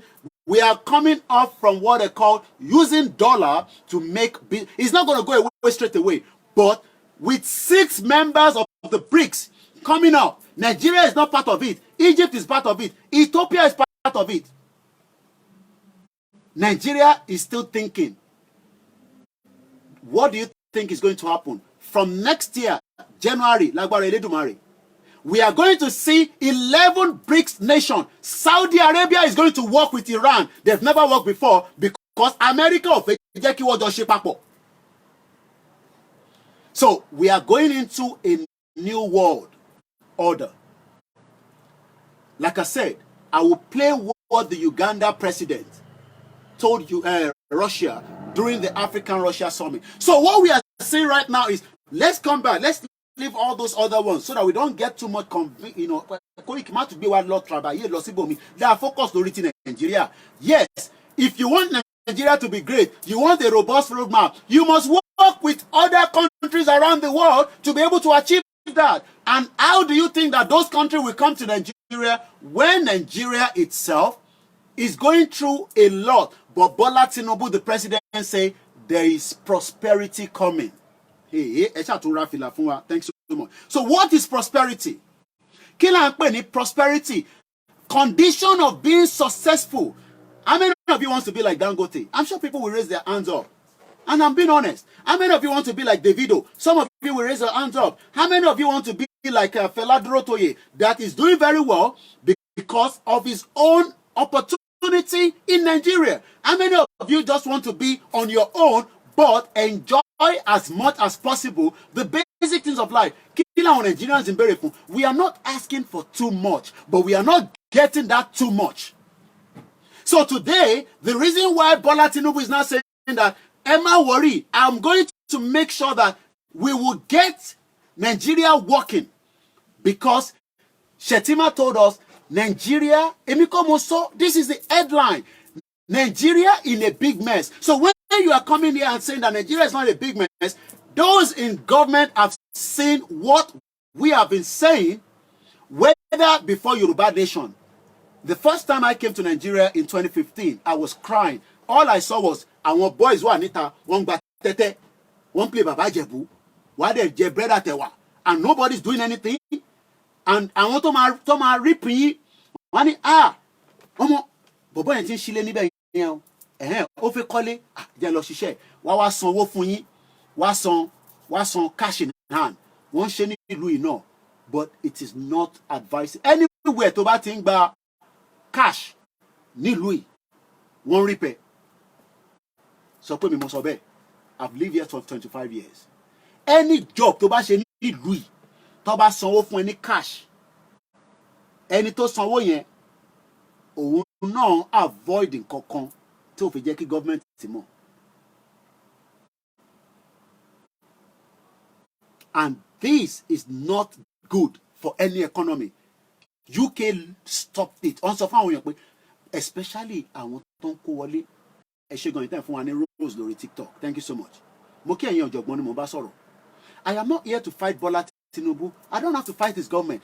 His government will speak for himself, which is what they are èmi help wọn láti ṣàlàyé fún yín pé ẹ̀yin tí expectation yín high on this government, you must start thinking otherwise. And even if we pray that Bola Tinubu achieve that prosperity and greatness, I want to my step toes. Do you know that the North wọ́n wo Tinubu báyìí? Ó fẹ́ gbé dọ́là tó yẹ pé àwa la ní black market. Ṣó yẹ kí black market wà in reality in a country like Nigeria? Ṣé mọ̀ pé the black market is a $1 billion business on its own. It's a $1 trillion naira business, because everybody needs the dollar, whether you are traveling out of Nigeria or not. At some point, you as Uganda president yẹn ó ní wàá gbé coffee wọlé sí Europe, no tax. Tẹ́mi bá fẹ́ lọ ra coffee ní Starbucks nísìn, I'm not advertising for them, wọ́n máa ní kí n sọ tax lé lórí. Àwọn tó dé ní coffee ní Africa àwa là ń jìyà jù. And owó tẹ̀ ń rí tí wọ́n ń lò ní Europe tó fi ń make ayé wa kí ó wà, at least some of us are working hard, while some cannot work for reason known to them. But moving swiftly is all about Nigeria versus Yoruba nation. So, pẹ̀lú gbogbo tí mo ti gbé kalẹ̀ yìí, do you think that, hey, Koiki, ọ̀rọ̀ tó ń sọ yìí, bí Tinubu náà ṣe máa lọ títí tó máa ṣe tán, tó dẹ̀ máa make it, because we want him to achieve his aims and objectives. You don't have to believe me. But èmi mọ̀ pé that aims and objectives here is upsetting a lot of people. And they will come back and deal. So if Tinubu is giving us greatness and prosperity. Àwọn kan dúró báyìí nísìn. They are waiting for him to complete his tenure. And they will remove that prosperity and the greatness. And everybody knows that. But we are people that live in denial. À ń fẹ́ gbà òtítọ́ because à ń fi sentiment sí. Èmi ò dẹ̀ fẹ́ ká fi sentiment sọ̀rọ̀ Yorùbá nation as a sovereign nation that we are asking for. And Nigeria, we have lived in Nigeria. We have want to be prosperous in Nigeria. We have loved to be people that will be valued. Why today, I don't think that is happening. And some of you know that. So, Tabalo, swiftly, because I now want to come back to what Babakintoye have told us. Because ati buying support Tinubu, ati buying analysis here there. But Mawaka report your daily. I will not say anything. Makati Shetima, Mawalosi ti Babakintoye. There's probability that this program might go just beyond our normal 3 hours. So let's talk about what is another meaning for prosperity, good fortune. How do you get a good fortune? When the system is working. When the system works for me and you. I don't want Dangote to be selling cement cheaper outside Nigeria when Nigerians are the one also in need of the same cement. I bet I need the cement. Ta ló fẹ́ kọ́lé? No, ta ló fẹ́ kọ́lé láàrin wa? Àlàáfíà ni Ìgbòho wà, kò séwu. Ẹ tẹ́ ń béèrè pé where is Ìgbòho? Ìgbòho wà ní Benin Republic. I'm sure you know that. But it's always that some of you just want to ask the same question. Àlàáfíà dẹ̀ ló wà. Kò séwu rárá. How many of us wants to have good fortune? This is what Bola Tinubu is promising us. So again, what does prosperity mean in social? Social prosperity, which is our expectation from this government. For those of you that believe in this government, and those that say that, okay, we don't believe in this government because even if it's going to give us this prosperity, how much are we going to enjoy it and this greatness? Moreover, Tinubu said it will take 3 years. Ọdún mẹ́ta. So nothing is going to happen. No changes is going to happen now because Bola Tinubu is an accountant and is trying as much as possible. So his finance minister must find everybody that doesn't want to pay tax. Everybody that I don't believe that at all. But that is what Bola Tinubu is assuring us as at yesterday. And this is why I am doing again Nigeria versus the campaigner for Yoruba Nation. Some might say, but that Yoruba Nation, if it comes up, is it not going to be the same thing? No. It's a fresh start, okay? Number one, let me go when I come out of this other side. Because when we have a new system, we are not going to use the 1999 Constitution. We are going to have our own military. We are going to have our own police. We will have our own new policy that is not the one that Shetima is talking about in terms of fiscal policy. We will have our own central bank of Yoruba. Nigerian Central Bank was established in 1956. No, 58 rather. The Central Bank Act. 2 years before independence. All these was something that was designed by the West for us. That is why today we are struggling. Especially if Babangida destroy part of what is called Nigeria as well. I'm sure some of you know that. So what does prosperity mean in social? Then I will go straight and read all the article without any more interference. Social prosperity is a well-being approach that measures quality of life at the local level. Local level. If your life is not working in Nigeria today, blame the local government. If your life is shaky, whatever, how small, how big, even for those that have the wealth, even those the middle class, and the people that are below the middle class, every one of us are people. But the reason why there is no well-being approach is because local government do not have the full autonomy. Every local government in Nigeria is controlled by your governor, and that is not going to be the best option. A local government must have their full autonomy, where we can then hold them accountable for the reason why our lives is not prospering and is not working. But Tinubu says all that will be resolved. Whether Tinubu is going to now put it, but do you know that as much as Awolowo need Senate at the House, but they will still have some bottleneck there. Already, it's happening in Lagos State. Ẹ lọ gbọ́n tí Ọbaṣá sọ, Ọbaṣá ní pé Sanwó-Olú ò tó bẹ́ẹ̀ láti sọ fáwọn pé àwọn ò mú 17 commissioners yẹn tí Ọbaṣá sọ fún tí Lagos State House of Assembly tó reject. Do you know that they rejected 17 commissioners? Why do you think they rejected? Ṣé there was not back kick or whatever? I don't know. Say they want to start working for Lagosians so that Lagosians can have the best of the government. Is it because this is the last tenure for who is it called? Sanwó-Olú. So ní Lagos State, Ọbaṣá Moriatiku yẹn mo tẹ ẹ̀ka mo kọ rí headline. Ọbaṣá sọ fún Lagos State government pé àwọn ò ní gbà sí nǹkan tó bá sọ, àwọn ò fẹ́ 17 yẹn fún aláwọn ẹlòmíì. I don't know what is playing out there, but let's come back quickly. Social prosperity is a well-being, and you keep repeating the same thing. It takes time for people to get something. That is why this is a lecture room. So sometimes I could read something and go back and read it again so that I understanding and reading something in English and trying to translate it to Yoruba is a very difficult job. Iṣẹ́ kan tá máa ṣe lọ́jọ́ wájú nìyẹn. Tó bá dé Turkey, láwa tá ti láǹfààní àti lọ kọ́lọ́n jẹ́ kí wọn náà lè lọ. Wọ́n gbọ́ English. Àfáwọn tó jẹ́ bíi tourist area àwọn kọ̀ọ̀kan tó bá débẹ̀ lọ́ máa sọ ṣúkúṣúkú English. Lọ sí Spain, lọ sí Italy, tó bá tẹ̀ wá ráwọn Faransé, àwọn yẹn tẹ̀ bàjẹ́. Èmi ò débẹ̀ rí, àwọn tó débẹ̀ wọ́n bàjẹ́. Àwọn German, àwọn èèyàn tẹ̀ like Gẹ̀ẹ́sì rárá. Wọ́n believe pé English, àwọn English ló destroy EU.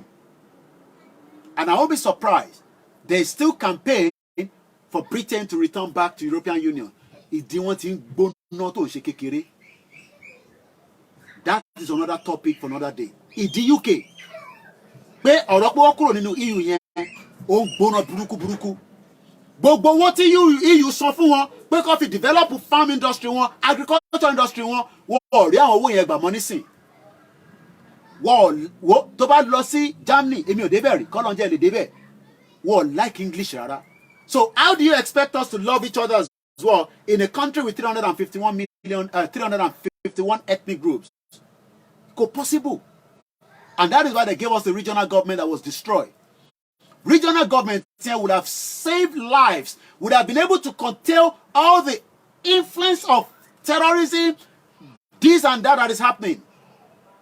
So let me go back again and then I will move straight to the article. Article Pelori Tinubu. I told us sanwó fún mi kí ló dé. But it's for you to get the understanding that don't expect anything from your government in the next 3 years. Ó di ọdún mẹ́ta kẹ́tórí ìjọba yìí gbádùn. Hopefully we'll all be alive, God willing, to be able to say it. Lágbára Elédùmarè, we will all be alive. In Jesus' name, you will be alive, I will be alive. In Anabi Muhammad, you will be alive, I will be alive. Lágbára àwọn onílẹ̀ wa, ìwà wà láyé, mi wà láyé. Ibẹ̀ náà la máa jókòó sí. Ojú ló ń kán ìbòjì, òun bọ̀ níbẹ̀. Èmi máa ń sọ fún yín pé those years kò jẹ́ nǹkan kan fẹ́mi. 15 years, I could not go out of the airport pé kí n wọnú plane kò gbé mi jáde. 15 years. But nísìn, àdúpẹ́ fọ́lọ́run. Ojú ló ń kán yìí, ojú ò ká wa. Ó kù díẹ̀ ni. So, just to complete it, social prosperity is a well-being approach that measures its quality of life at the local level.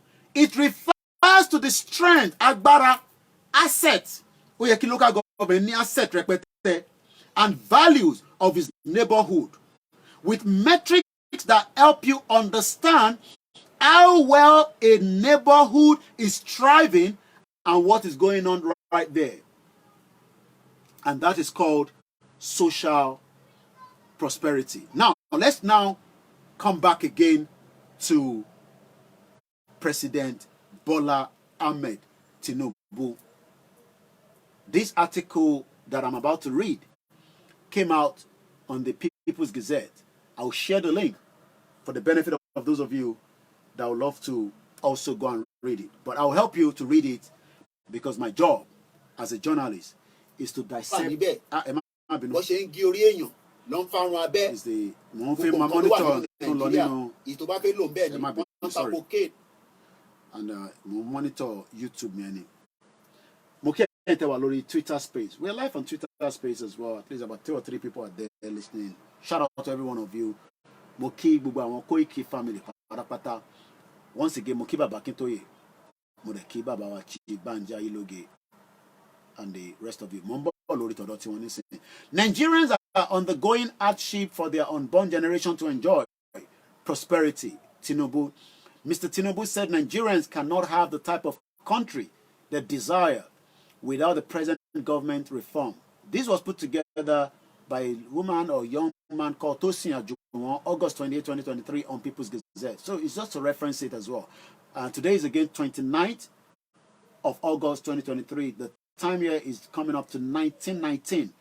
That is just 24 hours clock. It's just exactly at 19 minutes past 7 p.m. It could be different around the world wherever you are. President Bola Tinubu says Nigerians' current hardship is for the unborn generations to enjoy greatness and prosperity. Mr. Tinubu stated this while at the opening of the annual conference of the Nigerian Bar Association, NBA, in Abuja, said Nigerians cannot have the type of country they desire without the reform its government initiated. It is painful at the beginning, in the short and the medium term, but we must do what we have to do to take this nation to its great destiny, said the president. It is not about you, it is not about me, it is about our generations yet unborn, for whom we must bequeath a great and prosperous country, he added.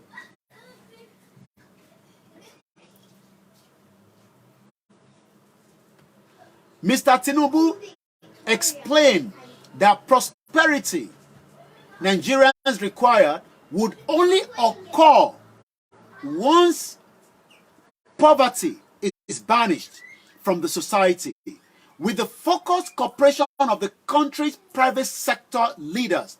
He believes the hard decisions of his government will set the country on a growth trajectory. I use that word a lot. Even when Nigerians will suffer the consequences but benefit from it later. We must make the very difficult changes that are necessary for our country to get up from slumber and be respected among the great nations of the world, Mr. Tinubu added. Since his assumption of office on May 29, the hardship citizens face was compounded by the removal of the fuel subsidy, which further resulted in the skyrocketing cost of fuel, transportation, and commodities. Mr. Tinubu, during his inauguration, announced an end to the payment of subsidies on fuel, noting that only the rich were benefiting from the opportunity at the expense of the poor in the country. That is Bola Tinubu. Now let's read what Shetima also said. Nigeria in a big mess, chained by poor governance, other challenges, Shetima admitted. Mr. Shetima, this is a great nation chained by poor governance, chained by many challenges. So Onomeji, poor governance and many challenges. What are those challenges? Let's see if we can read into it as well. The Vice President, Kashima Shetima, has urged members of the Presidential Committee on Fiscal Policy, Tax Reforms, to develop a robust roadmap that would transform the nation's economy. That is Nigeria is talking about. Mr. Shetima advised on Monday when he received the committee members led by his chairman, Taiwo Oyedele, at the Presidential Villa, Abuja. The Vice President, who acknowledged that Nigeria was, open bracket, in a big mess, close bracket, emphasized that the task before the committee was huge and urged it to implement policies for the country's development, full stop. I believe you will come up with a roadmap to salvage our nation. We are in a big mess, But I have confidence in your team, said Shettima.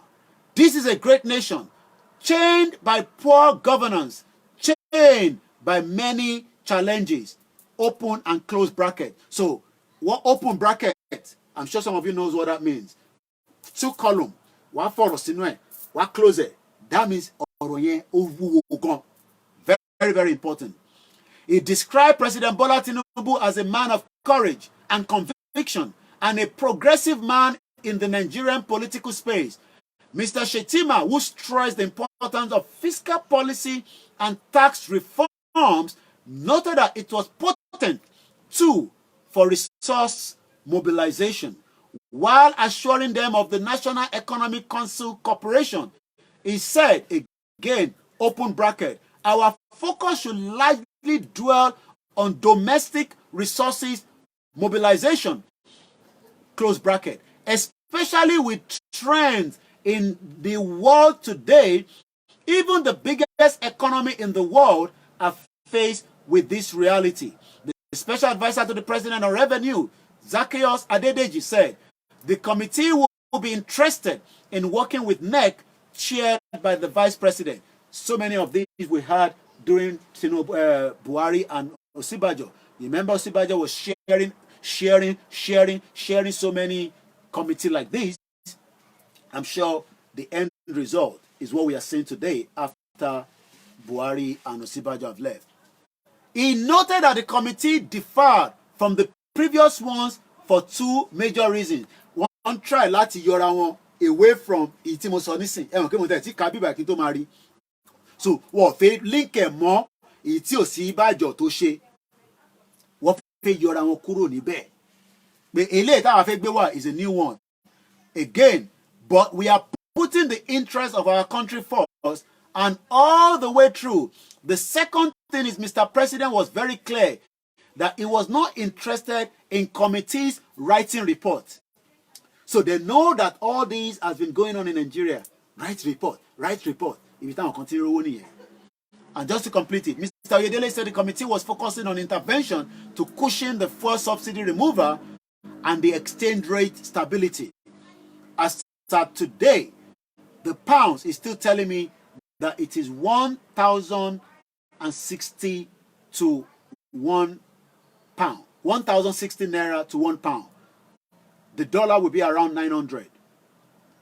The first 6 months of critical reforms, we plan to rewrite the law so that we remove the burden on the poorest people.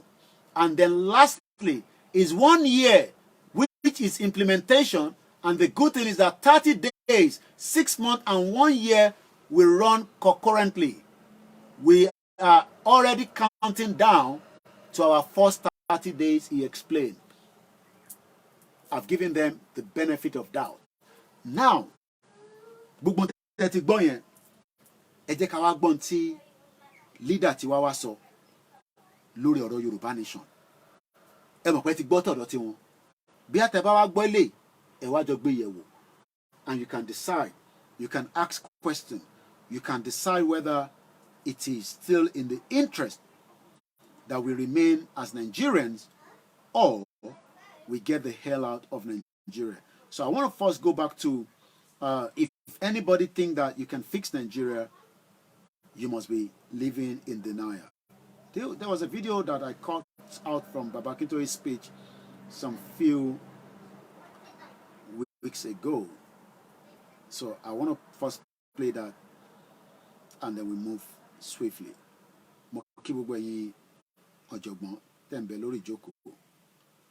Once again, Nigeria is in a distressed situation. But many people believe that we can still make Nigeria great. I am not one of those. Baba Akintoye is not one of those. Igbowo is not one of those. And many of you that are believers are also not one of those. All right, seems I can't find that quickly. So what I'm going to do is I'm going to play the next one. The one that, while that one is playing, I'll look for the video. So let's play this one that Baba Akintoye told us over the weekend. Let's start with this. Once again, my name is Olami Koike, and you're welcome to the live transmission, Yoruba Nation versus Nigeria. No, Mr. Koike, not 1,016 naira, it's 1,116 naira. So somebody's correcting me that. Thank you so much to as many of you that have joined us on this conversation. We thought we start early so that also it will be of best interest for every one of us. So, Professor Adebanji Akintoye, this is some history that we need to know that he was talking about. Let's listen to this. What's in play, but I need to get the volume up. A few weeks later, we got married.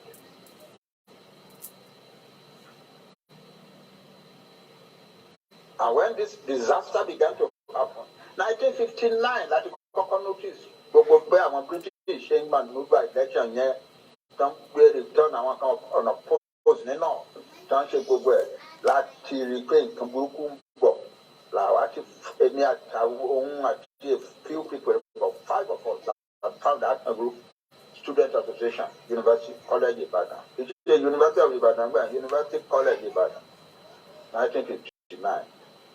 So by 1962, Tiwọn White declared war against the Western region, suspended the constitution of the Western region, suspended the elected government, sent Ifawula to prison, etc. Our heart is like, okay, now we have to fight back.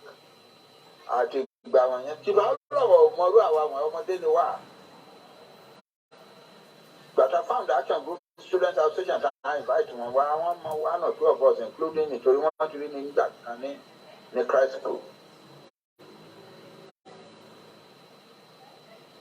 And we got together in 1962 and founded and refounded the Action Group Youth Association, not Student Association anymore, Motukuru University, Youth Association. Because the Youth Association I was leading was the strongest in the whole of the country, in Ekiti. They decided the first major congress was held in Ado-Ekiti. And I was elected vice president of the Action Group Youth Association.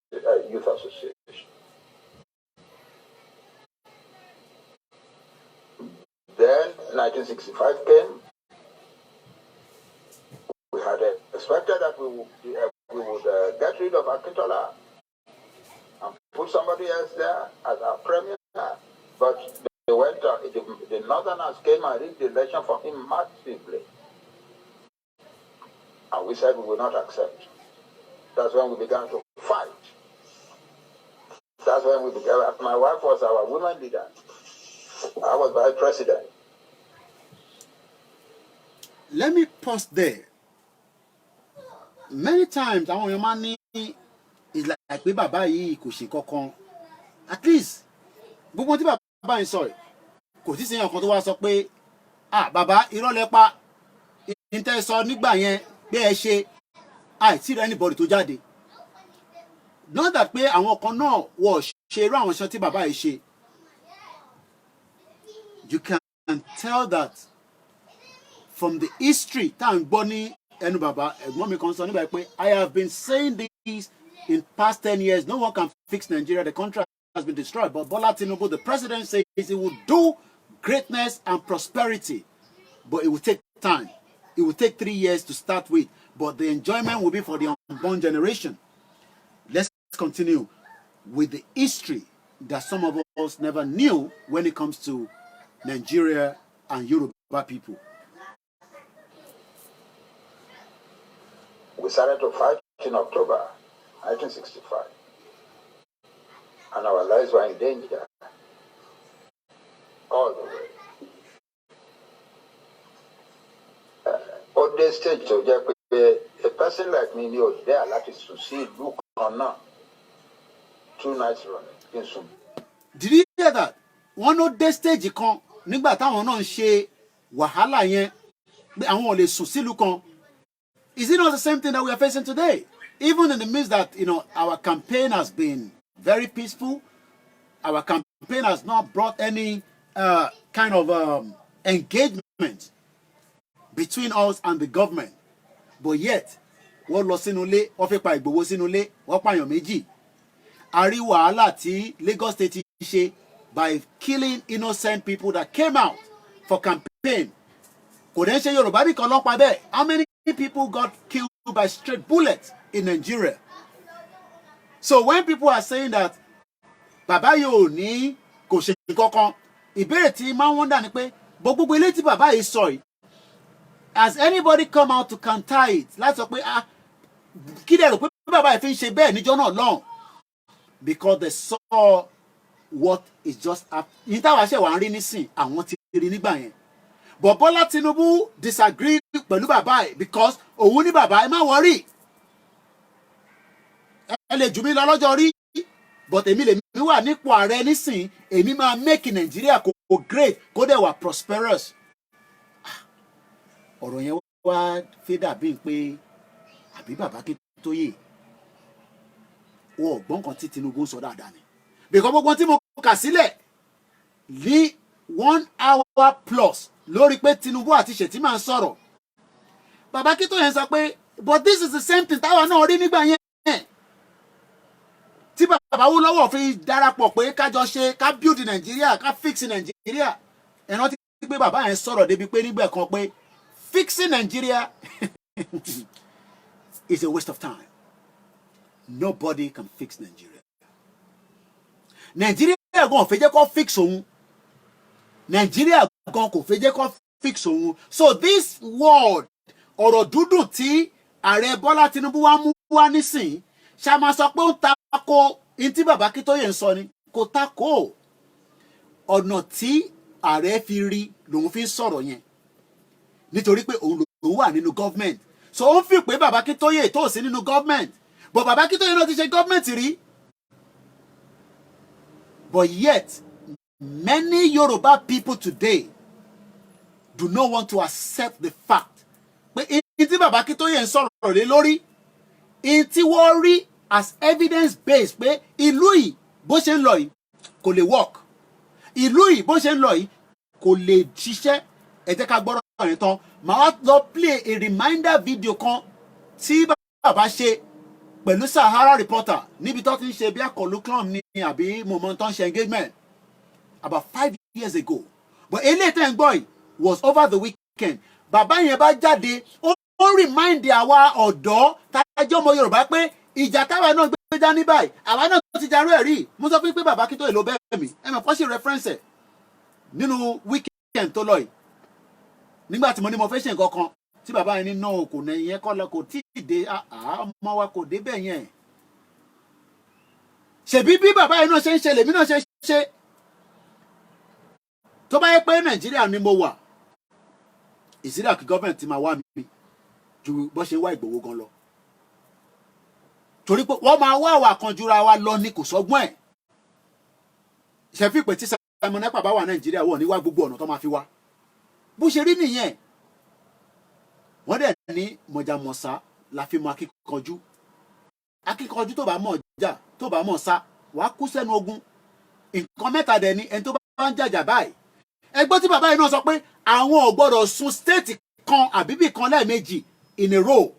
Because wọ́n máa mọ̀ pé bẹ́ẹ̀ lọ wà. Ìtorí èèyàn kan máa whisper. Àtayébáyé nìyẹn. Àtayébáyé ni àwọn ọ̀tẹ̀ ti wà pé bàbá tẹ̀ ń wà yìí, ibi báyìí ló máa sùn mọ́jú, wàá dẹ̀ lọ ká wọn mọ́ bẹ́ẹ̀. Ṣèbí bó ṣe ṣe fún Ìgbòho nìyẹn. Wọ́n mọ̀ pé Ìgbòho wà nínú ilé, wọ́n dẹ̀ confirm Ìgbòho náà dẹ̀ sọ. Olóyè sọ pé òun rí wọn, wọ́n ní wú ẹ̀yin wo nìyẹn lẹ́nu ọ̀nà mi lóru. Wọ́n ní we are the military. Wọ́n confirm pé Ìgbòho wà nínú ilé. Tẹ́ bá lọ wọ ara ilé yẹn, ẹ rí pé that particular direction ló dàbọ̀ sí. So that means pé tó bá jẹ́ pé Elédùmarè ọba ò wà lẹ́yìn olóyè Ìgbòho, ẹ mọ̀ pé nígbà tí Ìgbòho jáde sí wọn yẹn tó ní ẹ̀yin wo nìyẹn, wọ́n ò tẹ̀ ẹ̀ jẹ́ kó land pàpàpàpàpàpàpàpà. Ṣé mọ̀ pé right from there ìbọn lè bá ìtàn sọ ìkọlà máa sọ nísìn. This was the same thing tó ṣe fún bàbá Akíntóyè náà nígbà yẹn, nígbà táwọn náà dìde pé nígbà pé kí ló dé ẹ̀ ń rẹ́ wa jẹ, But Bọ́lá Tinubu no kò sí nǹkan tó rẹ̀ kankan jẹ mọ́ èmi lèmi ti wà níbẹ̀ lótìtọ́ ọmọ Yorùbá ni lótìtọ́ kò ń ṣe pé president Yorùbá àmọ́ ó ń sọ fún gbogbo ọmọ Nàìjíríà àtàwa Yorùbá táwa níbẹ̀ pé there will be greatness there will be prosperity in Nigeria pé so kí bàbá Akíntóyè bàbá tó rí ibi tí Tinubu ò tí ì rí nítorí pé Tinubu kọ́ ló kọ́kọ́ wá sáyé bàbá Akíntóyè ló kọ́kọ́ wá sáyé so báwo ni Tinubu ṣe fẹ́ sọ fún wa nísìn pé òun fẹ́ fún wa ní prosperity àti greatness when ta mọ̀ pé kò kí ń ṣe emperor kódà Olúwo máa wà níbẹ̀ tí Tinubu máa fi lọ and I'm not joking ọba Olúwo tẹ̀ ń rí yẹn àfi tó bá ṣe àṣemáṣe tí Ọ̀ṣun ṣe gọ́vnà bá gbádànù which is possible torí pé àwọn gọ́vnà ló ní agbára gọ́vnà ló ń fún wọn ní ọ̀pá àṣẹ pé ẹ lọ máa ṣèjọba lọ kí lẹ́rù kan fi yọ Sànúsí bọ́ tí Olúwo bá ti ṣe mẹ̀kẹ̀lẹ̀ tó rọra ń ṣe bó ṣe yẹ kó ṣe tó ní kanta pẹ̀lú gọ́vnà Ọ̀ṣun state ó máa wà níbẹ̀ Tinubu máa ti ṣe tán lẹ́ẹ̀kan sí i mo kí ẹ̀yin ọ̀jọ̀gbọ́n tẹ́ ń bẹ pẹ̀lú wa ní àṣálẹ́ lórí ètò ti talẹ́ níbi tí a ti ń fi ọ̀rọ̀ wọ́rọ̀ níbi tí a ti ń gbé ọ̀rọ̀ kalẹ̀ ẹ jẹ́ ká play fídíò yẹn díẹ̀ sí kí wọ́n lọ play ti the next one. Let's continue. And I was elected vice president of the Asian Youth Association. Then 1965 came. Am I go? 1965. We had expected that we would. Ẹ wọ ọ̀rọ̀ 1965 ni bàbá ẹ̀ ránṣọ yìí. And put somebody else there as a premier. But they went on. The Northerners came and rigged the election for him massively. And we said we will not accept. Ẹ̀gbọ́n kan tí bàbá Akíntóyè sọ. Ẹ wo gbàtọ́ tí we have to fight. That's when we began. My wife was. Did you hear that? So bàbá Akíntóyè ń ṣe ẹni tí kò dìde láti jà as at the time tó ní láti jà. I'm just trying to charge our iPad àfi ń ṣe Facebook kó tó di pé máa lọ kú mọ́ wa lẹ́nu. Bàbá Akíntóyè fought in 1965. Ṣé bàbá Akíntóyè nìkan ló jẹ́ ọmọ Yorùbá nígbà yẹn? Ìbéèrè ni mò ń béèrè. Àìrẹ̀ tí rí anybody tó wá challenge bàbá yẹn pé irọ́ lẹ pa bàbá Akíntóyè pé ìjà tẹ́ ní ẹjà níjọ́ yẹn ní 1965 irọ́ lẹ ń pa àìtí rí anybody yàtọ̀ sí pé kọ́ máa parọ́ mọ́ bàbá yẹn ní èní nítorí pé we are now kind of open to the kind of engagement that we are doing today. But Tinubu is saying that òun máa fix economy in Nigeria, òun dẹ̀ máa transform it. Politically, economically, ideologically, physically, we are still slaves. That is the truth. This is coming from Mr. Erijobi Julius on TikTok. Dizzy Man says, can Yoruba Nation lead the world in financial services, innovation, engineering in the future? The answer is absolute yes. Mr. Fab says, no, Mr. Koiki, the Naira is not 1,060. It is actually 1,160 Naira to a pound. And you know, if you comment in Tibet, I'll pick it up along the line. So we are not here láti wá condemn or destroy image Tinubu, but in tí Bàbá Akíntóyè ń sọ ni pé ìjà tí Tinubu ṣe gbé dání 1965 làwọn ti wà lẹ́nu ẹ̀. He started in 1965. So 1965, how old was Tinubu? Got a blow, whatever the age that is out there in the public domain. So ṣé Tinubu wá fẹ́ sọ fún Bàbá Akíntóyè pé no, I will bring prosperity and greatness, which is what Tinubu is saying. And that is why the topic tonight is about Yoruba Nation versus Nigeria. Èwo ni wọ́n náà fẹ́ nu méjèèjì. You want the greatness. Oh yes, we all want greatness. We all want the prosperity.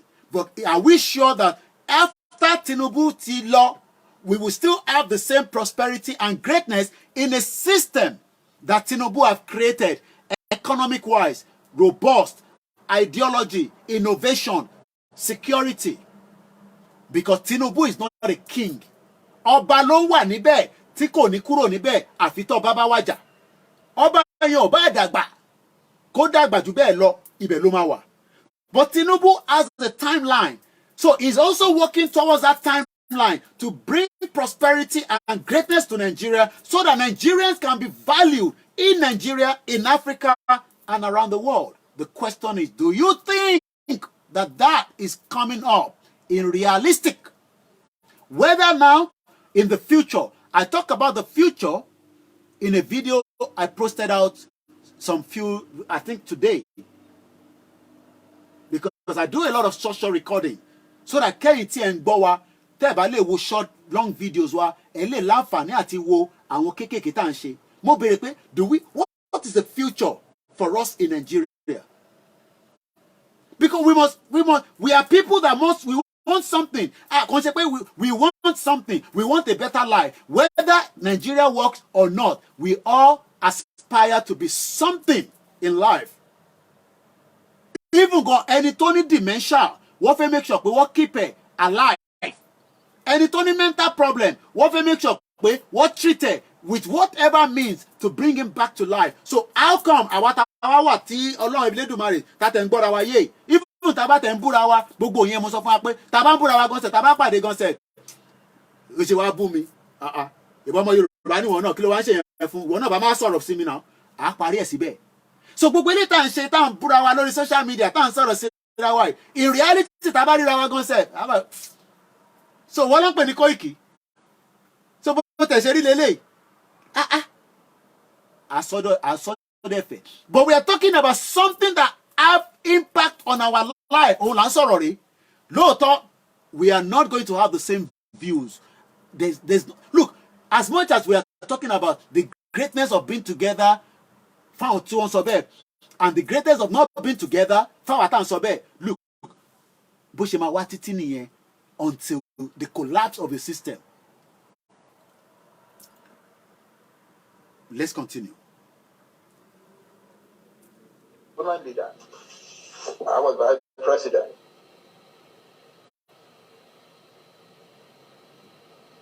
We started to fight in October 1965. Sherry Babai, I wonder bóyá computer wà ní brain wọn. At 88, wọ́n máa reference date at the time. I mean date and year. Kódà àwa gan tàtẹ̀ jẹ́ kékèké báyìí. Wàláì nígbà mi agídí ló máa fi rántí yẹ. It shows that whether for the purpose of today or not, Baba Akintoye is a genius. You don't have to accept it. You don't have to accept it, but he's a genius on his own. I can imagine the kind of what Baba Awolowo was then that the West saw and said, tabaje ki Awolowo debe. Hey people. So what did Awolowo agree with? Oda, ẹ má jẹ́ kí n débẹ̀, but ẹ fún wa ní regional government. Ẹ wá jẹ́ kí gbogbo wa lọ campaign. Baba Awolowo nígbà táwọn dé náà táwọn ọ̀rẹ́ yíyan kankan.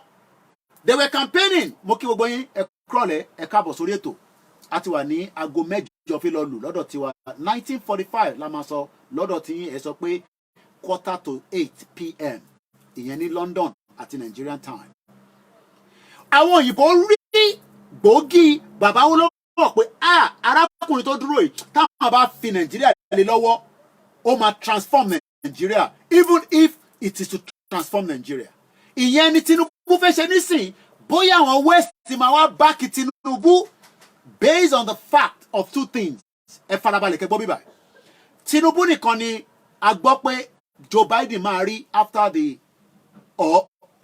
during the sideline of the United Nations General Assembly. Kí lẹ rò pé reason that ṣe fẹ́ rí? Ọmọ kí ló ń ṣẹlẹ̀ náà? Nigeria wà ń bẹ̀ ó ní máa attack ò tí attack. Mo lè máa sọ ọ̀rọ̀ àsọdùn. Kí lẹ?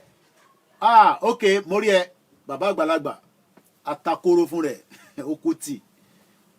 My brother, love you too much. Àwọn ti gbowó òòṣà ẹ kú ìdílé mú fún bàbá. Ó kù díẹ̀ ni. Thanks so much, my brother. Ẹ bá ń kí gbogbo àwọn tí sókà lọ́hùn ní junction sí junction àtakoro fún rẹ̀ ó kú tì ní wàhálà àníkó ìkì ó fún mi ní ẹnu gbẹ àwọn ará ilé ẹnu wọn yé má gbẹ ọlọ́run bá wà pẹ̀lú gbogbo wa ọlọ́run bá ń di lémú Ìgbòho ń bọ̀ ó kù díẹ̀ ni ẹni bá ní Ìgbòho ò ní dé òun ní Ìgbòho ò ní dé bá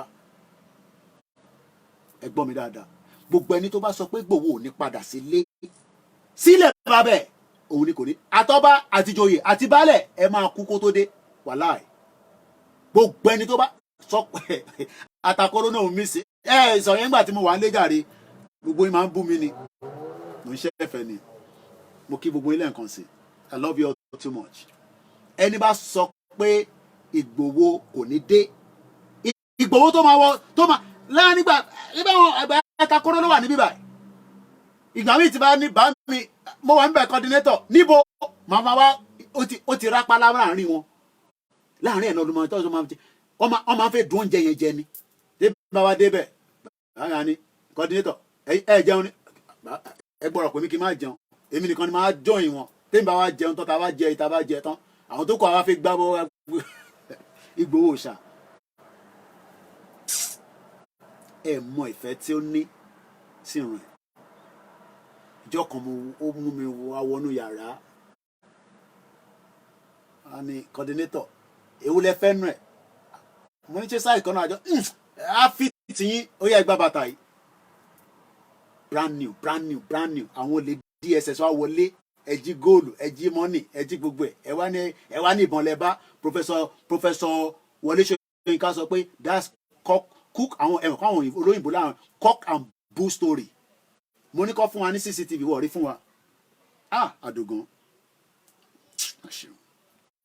ẹ má ẹ̀ka tó lọ sí láìní ẹ̀ àtakúrò ìwọ ló tún fi gbé mi kúrò lórí tí mò ń sọ nísìn Ìgbòho ṣá gbà mí máa ń wọ́ndà pé ṣé olówó ni bàbá ẹ̀ ṣá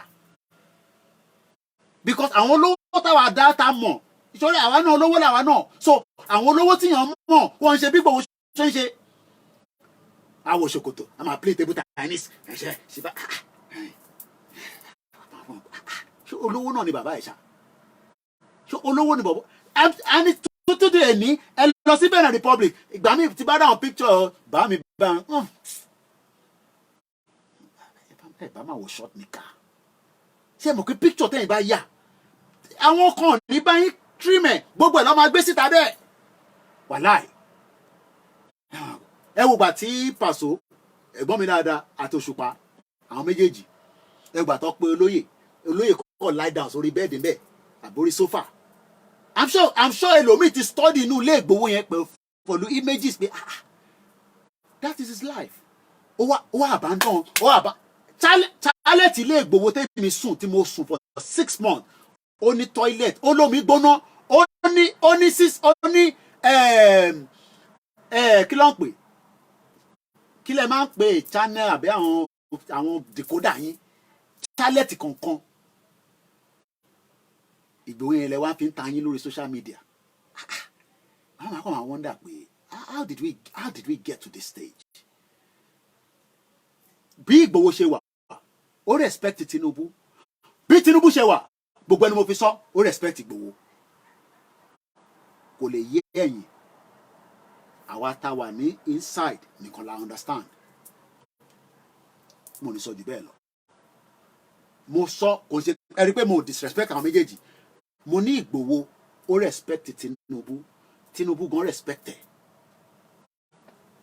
I won't say more than that atakoro wọ́n ló tún gbé wa kúrò ní Trabaye let's come back to Baba Akintoye Baba Akintoye ń sọ̀rọ̀ 1965 nígbà táwọn náà wà ní Ṣàngó Òde bàbá yẹn náà ṣe bá wà náà ṣe bá máa rọmọ lúkà àti bàbá Èkìtì àná ti wọgbó lọ tó ọmọ lúkà ni ẹ ní bá mi nínú ilé ẹ̀yìn kẹ tójú bá fẹ́rẹ́ ọmọ lúkà tún padà wá sílé á ní mo tútù dé ọmọ lúkà tèmi bó ṣe rí nìyẹn mọ̀jàmọ̀sá ibẹ̀ láti mọ akíkanjú tó bá mọ̀ ọjà wá pa síbẹ̀ ni lóògùn ọ̀fẹ́ o mo ní bàbá ó dáhùn tó bàbá wà ní Egypt bàbá kan gun camel lóògùn ọ̀fẹ́ o ó dáhùn kó fẹ́ lọ establish OPC sí Egypt ẹ̀gbọ́n kan tí bàbá Akíntóyè sọ pé ní 1965 àwọn náà sá káàkiri ni torí pé tó bá ká wọn mọ́bẹ̀ wọ́n máa pa wọ́n. Tó bá pa bàbá Akíntóyè ní 1965 ṣé èmi á lè máa gbọ́ gbogbo ìtàn tí bàbá Akíntóyè ń sọ lórí Nàìjíríà àbí màá máa gbọ́ ti Tinubu nìkan? Ṣe rí pé mo ti sọ ti Tinubu, ẹ̀yin tẹ́ bá ṣe darapọ̀ mọ́ wa, mo ti sọ ti Tinubu for 1 hour plus ní Tinubu kò sanwó fún mi, mo dẹ̀ ṣe analysis gbogbo tó sọ, mo wá sọ ti bàbá Akíntóyè. Bàbá Akíntóyè ní pé òun náà máa ń sá níjọ́ náà lọ́hùn ní 1965. Èèyàn mélòó ló ti bí níjọ́ náà lọ́hùn ní 1965? Bàbá Akíntóyè was born in 1935.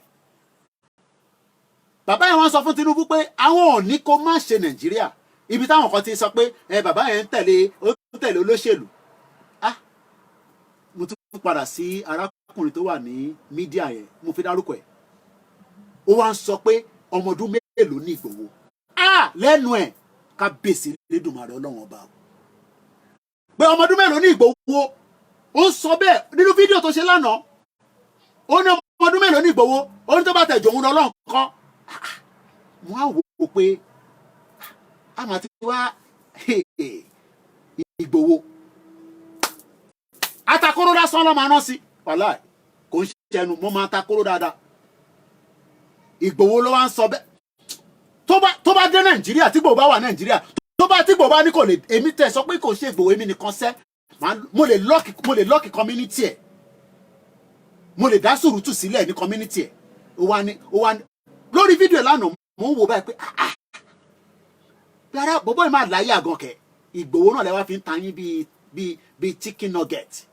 Ẹ̀wọ̀n káwa máa ń like chicken nugget tí wọ́n lọ McDonald's ara chicken nugget. Àwọn nìkan àwọn máa dín, wọ́n fi Ìgbòho ta yín lórí social media lánàá pé ọmọ ọdún mélòó ní Ìgbòho ẹrù jẹjẹ. Mo ní Bọ́lá Tinubu respected, òun náà respect Tinubu. I won't say more than that. Ẹ lọ bèrè ẹni kí Ọbásanjọ́ sọ̀rọ̀ Ìgbòho fún yín. Ó wá ń sọ Ìgbòho, ó sọ di torí pé Ìgbòho ní òun fẹ́ Yorùbá nation. Kò tó wáyé pé Ìgbòho dá dúró, ta ló ń dọ̀bálẹ̀ bá nílé tó sọ pé ẹ bá ṣe ti yín lọ. Àwọn olówó kan wà bẹ́ẹ̀ wọ́n kí ẹ gbogbo tá à ń ṣe wọ́n ní kò kàn wọ́n. But nítorí pé Ìgbòho ti fi rẹ̀ sílẹ̀, èèyàn kan náà I don't like chicken nugget o. Èmi like ẹ o. Ibi tá a bá wà náà la máa ń jẹ, abárí náà la máa jẹ.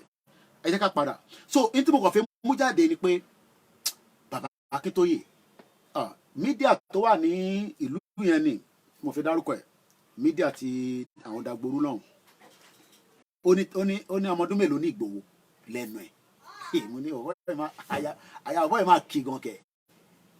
Òkè gbẹ́ tó máa ṣe fún mọ́ àti wá lé gan kẹ̀. Ìgbòho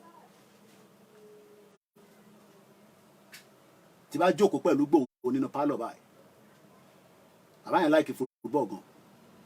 Tó bá ti ń dọwọ́ tù tí wọ́n ní bá mi lọ sùn, a ní coordinator àìtí ṣe tán. Mo tún lọ́rọ̀ kan tí mo fẹ́ sọ fún yín. Ẹ má yẹ kí n dárúkọ ẹni yẹn, àwọn mídíà àwọn Dagboru ni, àwọn tó bá ti mọ Dagboru wọ́n lè bá yín fi sí comment section. I don't want to mention the name. Mídíà Dagboru ni èyí tó wà ní ìlú lọ́hùn. A ní àìtí sọ̀rọ̀ tán, coordinator ẹ ṣe ń kánjú. Wọ́n dẹ̀ like movie. Ìgbà mi máa ń kàn wò pé ṣé olówó ni bá ń ṣá. But ẹ mọ̀ ó dàbẹ̀ tó lọ́run Elédùmarè ṣe arrest àwa náà ni. Jẹ́jẹ́ mi mo kúkú jókòó. Tó bá yẹ pé kàn ṣe pé ẹ mọ̀ mí dáadáa ni. Mo kàn sọ ilé ni o. Bí ṣe wọ carnival lánàá yẹn. Màá dára. Èmi náà ṣe fàájì díẹ̀, ìyàwó mi á kàn mọ̀ pé bàbá yìí ti lọ ṣe. But nítorí pé mo ti di public figure, ó gbọ́dọ̀ bá mi níbi tí mo gbọ́mọ tí mo ń rẹ́dì. Níbi tí Koiki jẹ́rìí pọ́rọ̀ yẹn ó kù díẹ̀ káàtó. Ìgbòho ó wá fi gbogbo tó ṣe sílẹ̀, ó restrict rẹ̀, ó lọ bá oníhùn òfẹ́. Ó ní ó dá inú ilé mi ẹ ti pa, ìtẹ́ bá lè ti pa ń bẹ́, ìtẹ́ bá sì lè máa lò ń bẹ́, ẹ máa lò. Ó dẹ̀ ṣe kí ni? Ó dẹ̀ accept fate. Bọ̀ kò wá ń ṣòro nìkan ló accept fate. Bàbá 88 years wá ń sọ fún Tinubu pé Tinubu a máa parí ètò yìí torí mo fẹ́ kó ju 3 hours lọ. Tàbá rẹ̀ tó fẹ́ pè wọlé briefly màá fàyè sílẹ̀, I'm almost done. Just briefly lẹ́kọ̀ọ́ máa pè. ẹ má dárúkọ any of that particular mo fi reference orúkọ yẹn sórí platform tí mo ń sọ̀rọ̀ rẹ̀ lálẹ́ so ẹ bá pè so I don't want anybody to mention their names so but whatever it is ọba Elédùmarè á ṣèdájọ́ tó bá yẹ pé inú kan ni bàbá Akíntóyè ń lò tèmi rí pẹ̀lú inconvenience bàbá yẹn Ọlọ́run adájọ́ fún gbogbo èyí tí ẹ ní bàbá yẹn ọmọ kankan púpọ̀ náà ìtẹ́ kúkú ń sọ̀rọ̀ náà ẹ̀ kúkú lọ Nàìjíríà anyway social media yìí náà láti ń sọ̀rọ̀ lórí social media yìí náà láti ń sọ̀rọ̀ láti ń jàǹwé àwọn èèyàn wà ń lé nísìn àwọn èèyàn wà ń lé tó dúró pé whatever it is ẹlòmíì economy Nàìjíríà nísìn ẹni tó ní gan ó ti ń tọrọ it's because of the economy but Tinubu ti sọ pé ká má wọrí òun máa resolve economy yẹn so ẹ jẹ́ ká gbọ́ bàbá Akíntóyè tán ká tó wá play ti Sahara Reporter yẹn ẹ jẹ́ continue so we have 30 minutes to the end of this program.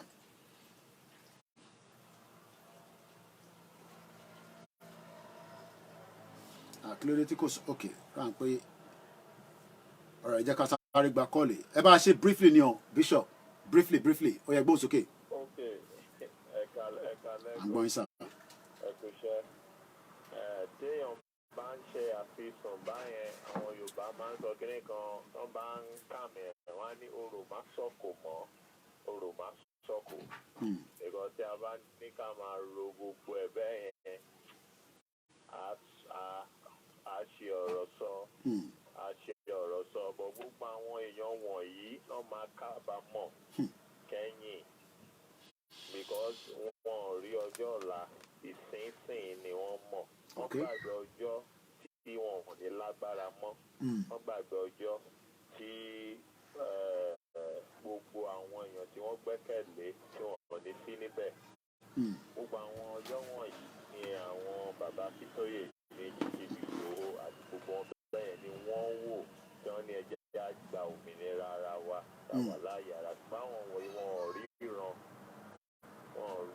then ohun tí wọ́n jẹ nísìnyí ni wọ́n mọ̀ pé ohun tá à ń jẹ ó máa ń tán tó bá wá ti tán yẹn ni wọ́n máa complain bẹ́ẹ̀ ni àánú mi ò ṣe wọ́n nílé bí ìṣe I don't pity them wọ́n pọ̀ bẹ́ẹ̀ yẹn náà I always see them in all research analysis gbogbo ẹ̀dá bá ń ṣe kiri máa ń pàdé oríṣiríṣi máa wà ọmọ Yorùbá èmi àdárúkọ iṣẹ́ tó ti ṣe ní Nigerian government máa ní ìwọ ní Nigerian parastata òde wa wà báyìí I don't pity them kí ló ṣe fún ìran Yorùbá kí ló àwọn díẹ̀ ló sá lọ abroad and you see them they have nothing to rami Ọlọ́run máa gba Yorùbá nation fún wa but má jà rò ó wà bẹ́ẹ̀ àwọn èèyàn tí ọjà mọ́ kankan máa ń wà láàárín àwọn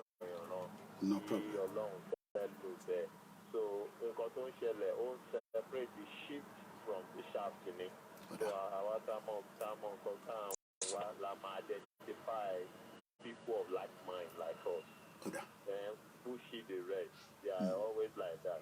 Okay. Thank you.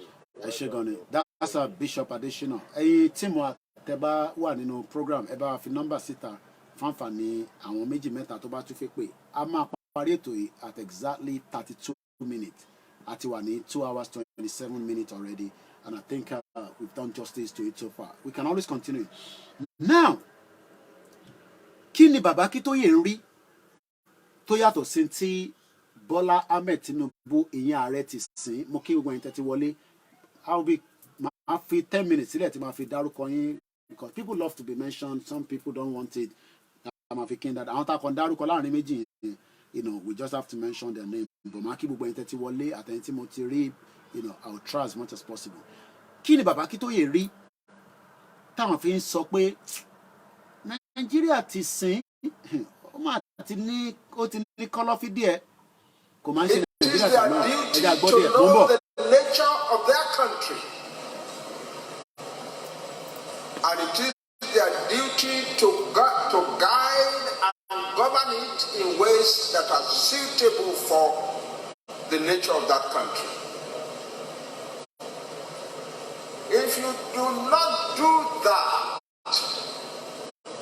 you will find the country going to pieces in your hand. The architect is an artist who builds, who designs a house and does not take cognizance of the important factors in the circumstance. We build a house that will collapse. What type of soil do you have? What type of material is available? What type of workmen do you have? What type of technology do you have to get things together? If you do not put all of that together as an architect, you will put together a house that will collapse. And so my summary of the weakness, the failings, the disastrous failings of leadership in our country is that our leaders have never really asked themselves, what kind of country do we have? And how do we put it together to achieve success? The result is that we have gone from the very highest of our, and it is to be wondered how much more a country can take in mishandling than Nigeria has taken before it breaks up. So I have seen this country succeed a lot. In 1982, I was a young senator in the Nigerian Senate. I was also an academic. And as a result of the combination of the two, I was invited by the Republic of South Korea to give a lecture as part of the installation of their newly elected president in 1982. And I was to talk about the growing relationship between South Korea and Nigeria. And all I could say was of pride in my country. We were so far ahead of those people. All the rulers were there in the hall in the Institute of International Relations and National Security as I delivered my lecture. And I was telling them, it is not only oil that we can sell to you, there is a lot we can teach you. For instance, we have built some of the best. Let me pause that. That was in 1982, where that trajectory, that could have kicked Nigeria going and would have been a very successful nation. That was 5 years ago, that video.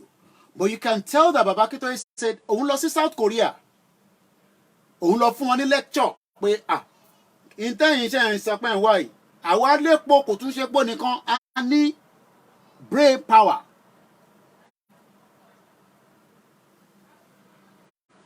But láti 1982 títí di wákàtí, how many years is that? Ẹ sáré bá mi sí comment section ẹ̀yin tẹ́ mọ̀ wá máa kí gbogbo yín dáadáa ká tó máa lọ. How many years? 1982 títí di wákàtí. Ẹ bá mi fi sí comment section. How many years is that? How many years ago?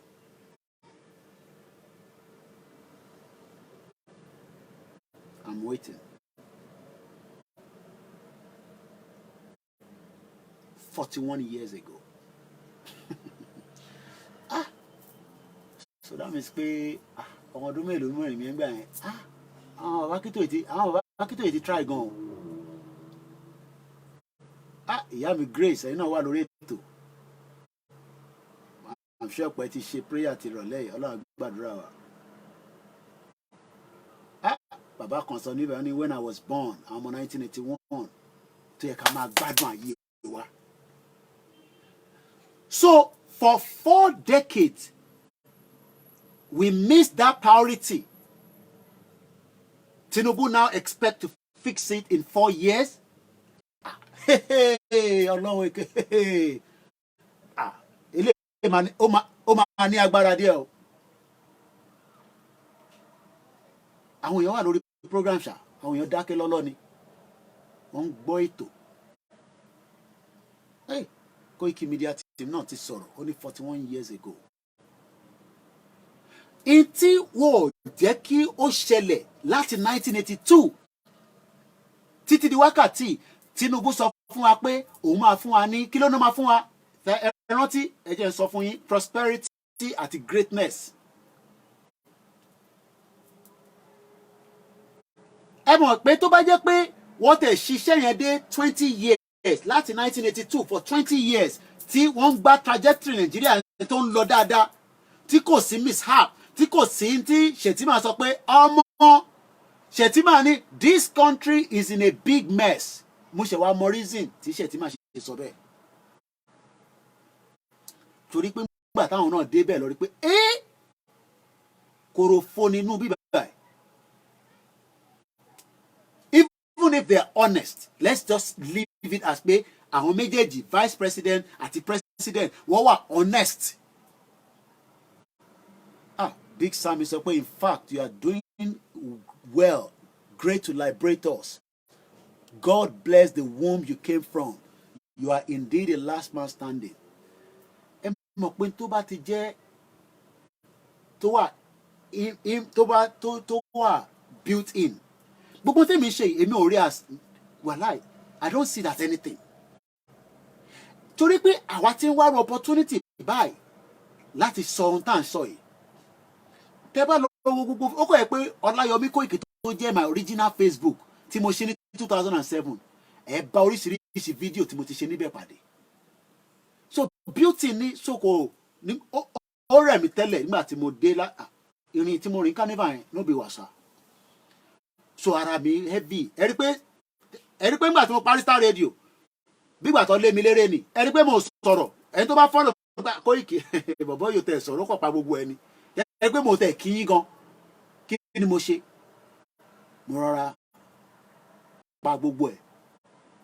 Ta ló lè mọ tí mo jẹ mo fẹ́ mọ̀ bí àwọn èèyàn tẹ̀ máa láì dé àpò bọ̀bọ̀ yìí kí ló máa ń jẹ tó bá sí pẹ́ lórí ètò mo kọ̀ lọ́wọ́ nǹkan jẹ ta ló lè sọ tí mo jẹ ẹ tó bá gẹ̀ẹ́sẹ̀ máa mọ̀ pé ẹni ó nínú dáadáa mo wá jẹ nǹkan kan mo wá lọ fẹ̀gbẹ́ sùn mo wá lọ sùn mo sùn náà wọra torí ẹ mọ̀ ilé táwọn ọmọ kéékèèké bá wà bọ̀ alágbàlagbà náà pẹ̀lú wa bọ̀ èmi ò gbọ́dọ̀ sùn deep sójà no dey sleep ìyàwó mi ẹni kí lẹ rò pé mo jẹ tí mo wá lọ fi sùn yẹn ìyàn kan ní chips irọ́ ẹ ti gbé lọ ta ló tún máa try ẹ kàn guess kí lẹ rò pé mo jẹ tí mo fi lọ sùn.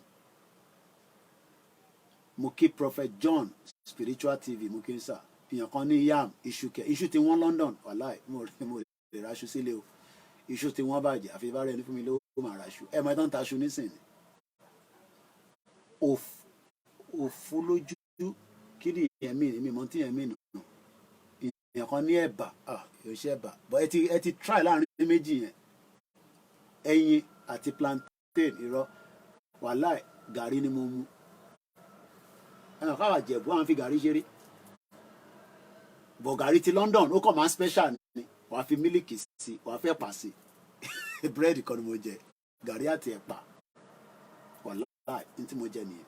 So kò ń ṣe pé kò sóúnjẹ ńlé but n tó wù mí jẹ nìyẹn. So tí bá wà Nàìjíríà náà tí Nàìjíríà bá wà prosperous I hope I'm right with that word prosperous tó bá wà tó ń ṣiṣẹ́ dáadáa gàrí ò mean anything.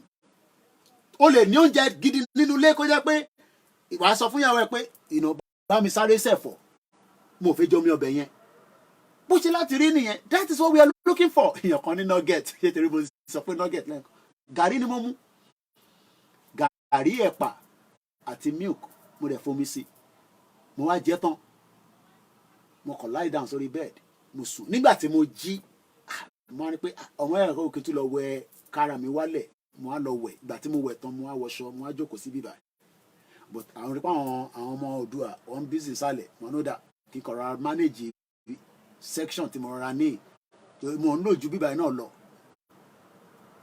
mo kí grandma princess mama kí n díẹ̀ nísìn so etí bàbá kí tó yẹn sọ pé the Nigeria tí Tinubu fẹ́ fix yìí 1982 làwọn ti lọ polongo ẹ̀ fún South Korea ẹ̀rọ táwọn girls àwọn fine girls tí mo pàdé àwọn ọmọ South Korea tó ẹ jẹ́ ká tún lọ wo passport South Korea listen South Korea passport index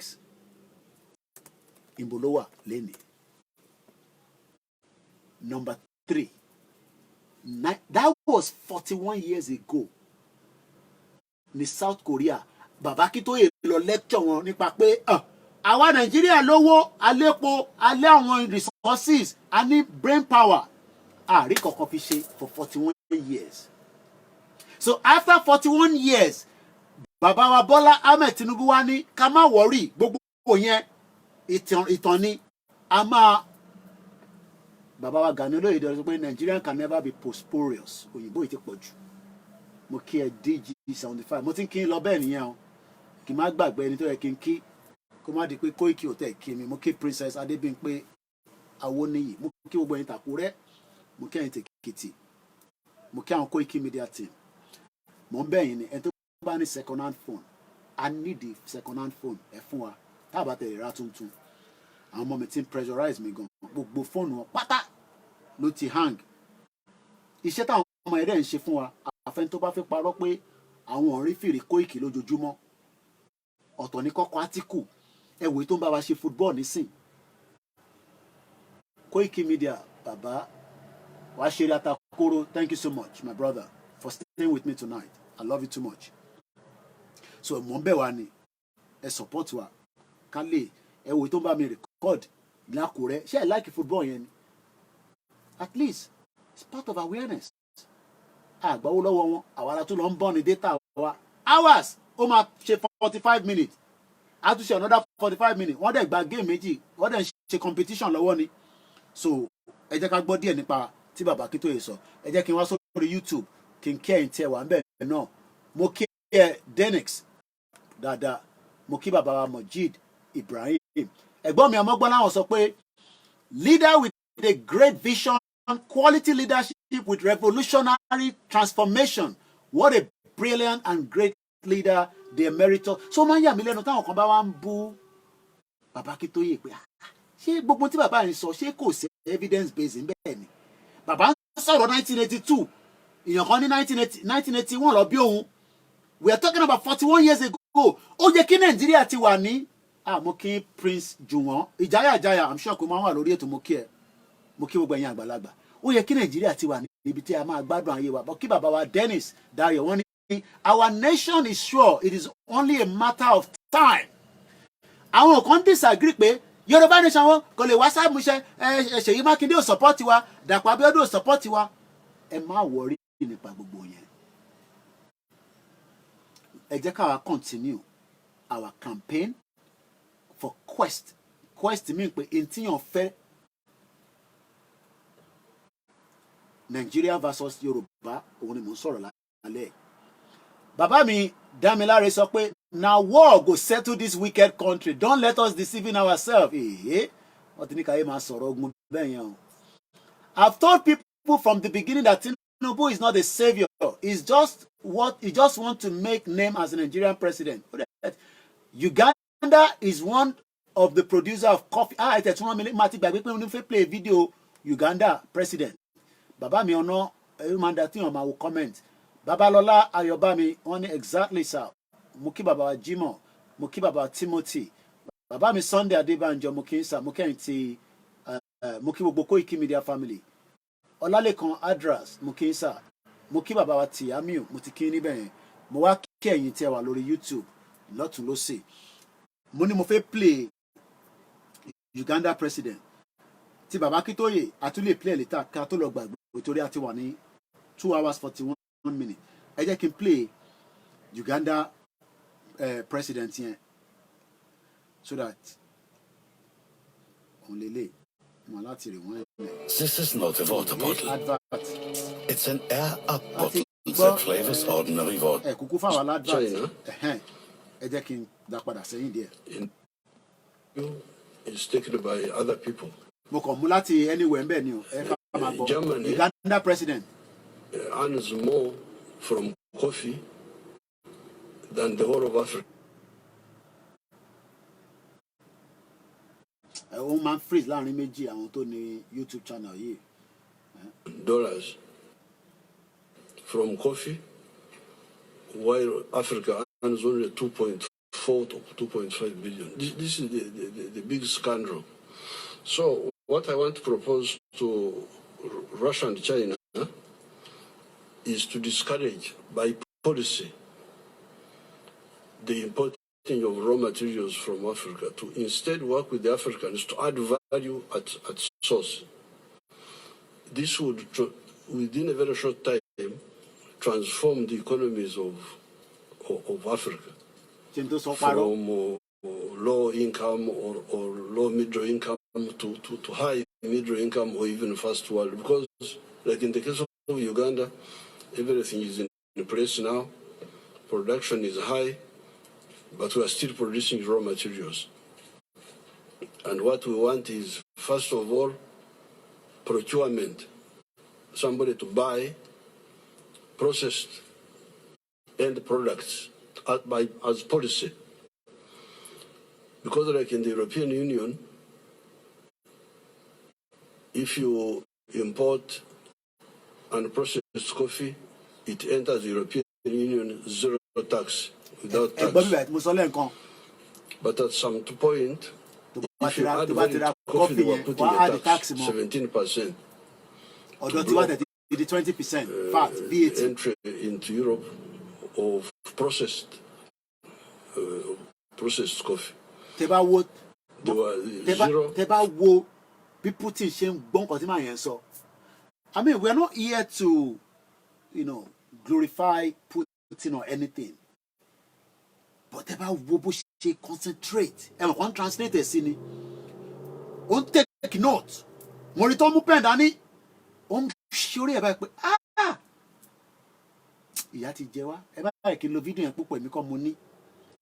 Ẹ ràn pé YouTube mi wọn àrówó gbà láti April lọ ti blọ́ọ̀kì monetization. Lai Muhammed bàbá yẹn. Ẹ má yẹ kí n ṣépè lẹ́nìí. Ẹ ràn pé mo ṣépè látàárọ̀. Kó má yẹ pé orí ẹ̀ mo fẹ́ fi ṣépè. Fídíò méjì kan tí mo ṣe YouTube ní mo gbọ́dọ̀ gbé wálẹ̀. Pé láti Nàìjíríà wọ́n ní mo gbọ́dọ̀ já fídíò. Wọ́n gbọ́dọ̀ já fídíò yẹn wálẹ̀.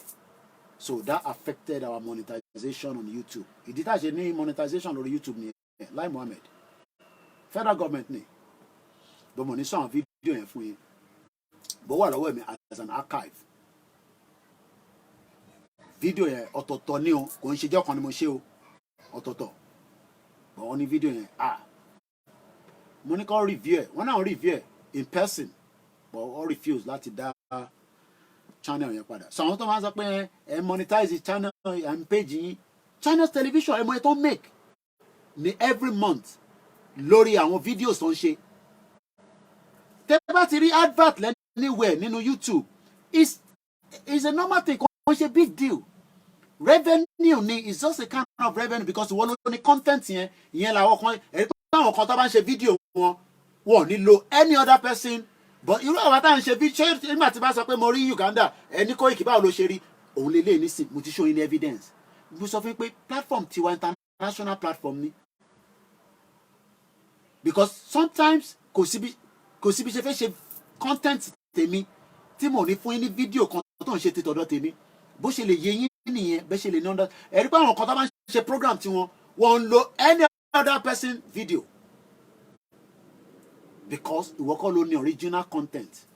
But nígbà tó ṣe pé torí owó làwa ṣe for the first 1.5 years làwọn èèyàn fi ń lo fídíò mi mo ní káwọn èèyàn lo fídíò wa kí publicity ẹ̀ lè jáde àwọn kan fi make owó. So ògbó káwọn máa sọ pé ẹ̀ ń ṣe Yorùbá nation nítorí owó is a stupid word everybody tó ẹ̀dà ìgbà míì tí bá jókòó báyìí tí bá ń wo content táwọn ọmọ kan máa ń wò lórí YouTube má bàa bọ̀ ń pawó fún wọn ẹlòmíì géèmù ni different thing purpose YouTube ni pé tí content tó ń ṣe o tó bá ní the right policy we will also put advert mo rí látẹ̀kàn ìyá wa Gbémilékè ó dàgbẹ́ ti gbórí wọlé ìyá dáadáa mo kí ìwà pẹ̀lú ẹ̀wà níbikíbi tó bá wà tí èyí oge so ẹ má máa sọ fún wa pé wọ́n ń ṣe Yorùbá nation yẹn ṣé ó wá fẹ́ dàbí owó tí ìbò rí jí ni ṣó fẹ́ dàbí owó táwọn àmì àṣẹ a lè sọ̀rọ̀ yìí kékeré máa dùn bọ́ mo fẹ́ sọ̀rọ̀ èyí tó ń lọ sí court bọ̀ màá kàn máa rán yín létí pé Dezeni à ń gbé lọ sí court nílùú yìí bọ́ a lè sọ̀rọ̀ lórí ẹ̀ púpọ̀ torí kéèsì yẹn ti fẹ́ bẹ̀rẹ̀ bọ̀ wọ́n ní ká sọ fún yín pé October 2nd o ní magistrate ní London o à ń gbé Dezeni bọ̀ níbẹ̀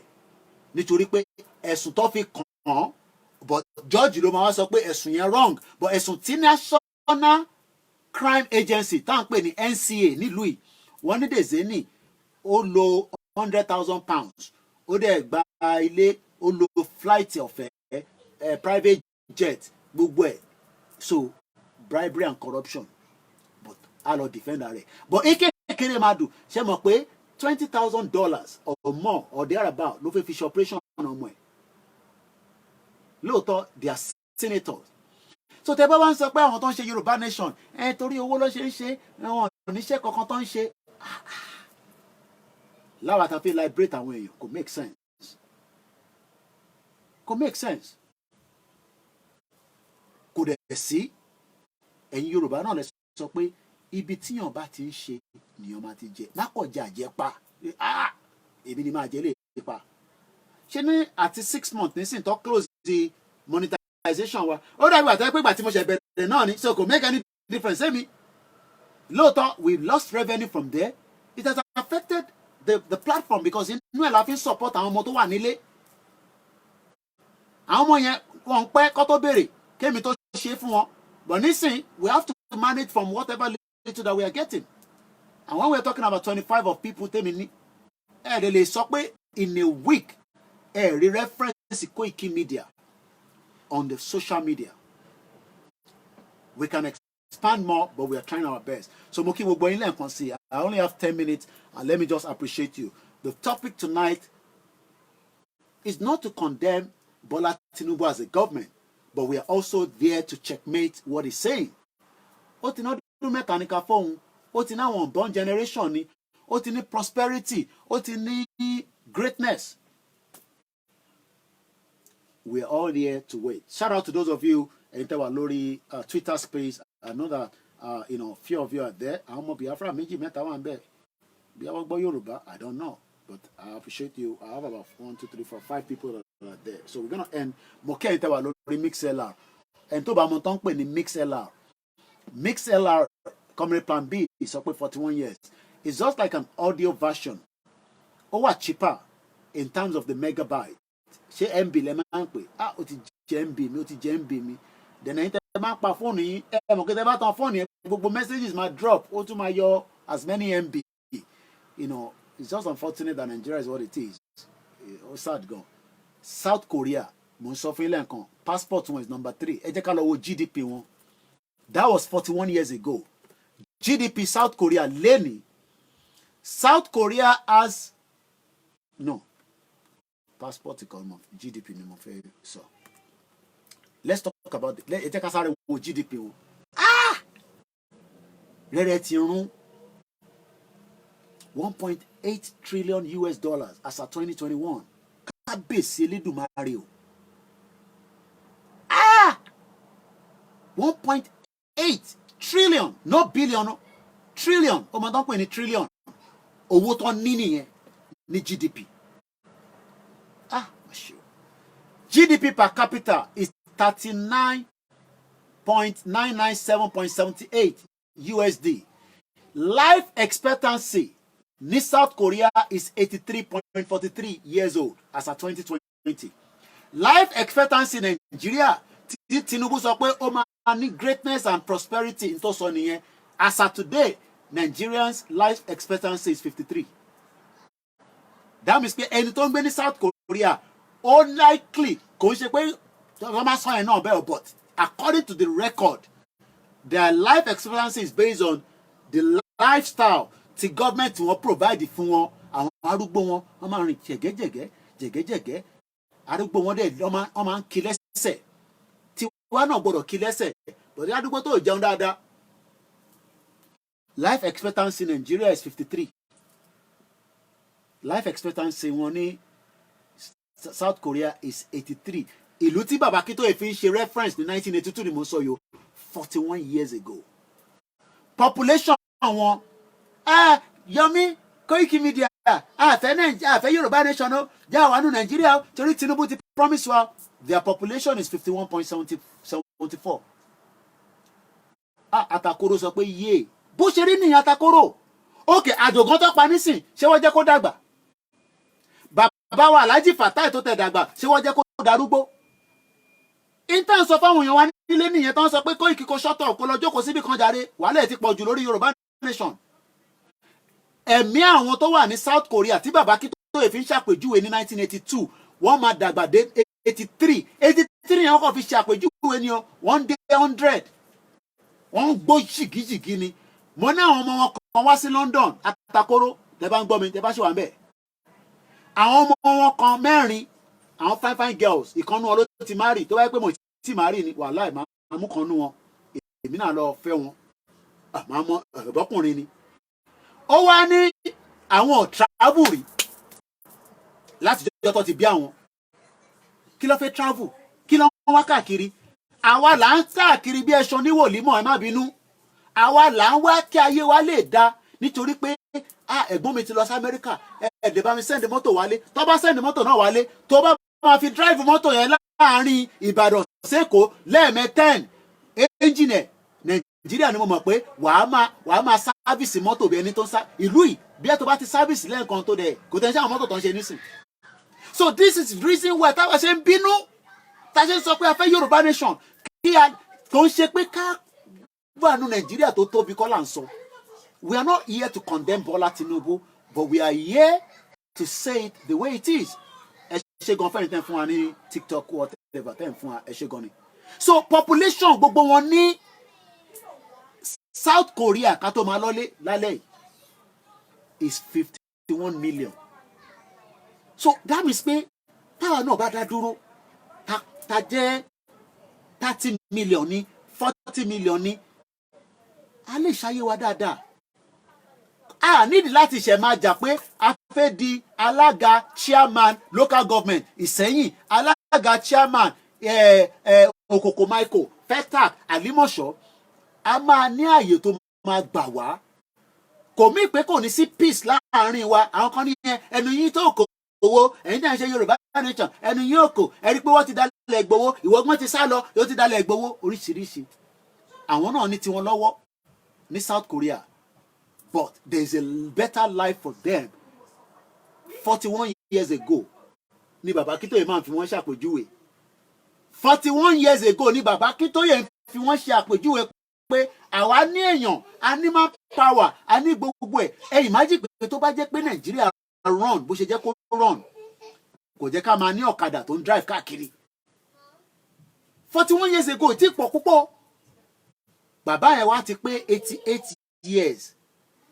Ó wá ń sọ fún wa pé Bọ́lá Tinubu ọmọ mi ni ẹ̀. Ìwọ ló gbé Buhari wọlé, ìwọ náà ní right. Buhari tó gbé wọlé yẹn gan sẹ̀ kò tẹ̀ ní standard bí ìwọ àfi tá a bá fẹ́ parọ́ because Bọ́lá Tinubu has a better standard ju Buhari lọ. Dàmàlú ni Buhari bọ̀ kò rí ṣe ó ṣèké ní olùlẹ̀ ó ṣèkejì olùlẹ̀ ó ṣèkẹta ìgbà bọ́ bíbẹ̀ ká kọ́ ẹ ní politics èyí tẹ̀ mọ́ politics. Bọ́lá Tinubu dẹ̀ gbowó sílẹ̀ ó dẹ̀ gbé àwọn èèyàn sílẹ̀ everybody dẹ̀ ṣe kíni wọ́n dẹ̀ gbọ́ sílẹ̀ nítorí wọ́n ní jàgàbá ni. Bó ti wá débẹ̀ tán ní sísì ó wá ní ẹ má wọ́rì òun náà máa ṣe in tí ó yẹ kó ṣe fọ́mọ Nàìjíríà but ó máa take a while. Bàbá Akintoye wá ń sọ pé Tinubu ò dákan mọ̀ àwọn tó fẹ́ ṣèjọba lé lórí wọ́n ń gbàdúrà pé kò ṣe tán ni tọwọ́ nọ́ọ̀tì bá tẹ power padà tọwọ́ nọ́ọ̀tì bá tẹ power padà ọmọ ìtàn sọ ìkọlà wọn sọ èmi ò ní sọ jù bẹ́ẹ̀ lọ tí ná ẹ̀ ní fún Ìgbò láyè gbogbo Peter Obi tẹ̀ ń sọ yẹn Peter Obi will never be the president bóun Peter Obi I don't know what is going to be the outcome of the election tribunal but whatever the election tribunal Tinubu will still remain the president ìrọ̀lẹ́ pa Tinubu ò ní gbà fún yín tó bá àwọn Àtíkù kó ní kó release Chicago result Tinubu Buhari ní result ni all those ones na politics Tinubu ti wà lórí oyè ó ti ń ṣe gọ́ọ̀mẹ̀ntì lọ bẹ́fẹ́ bẹ́kọ̀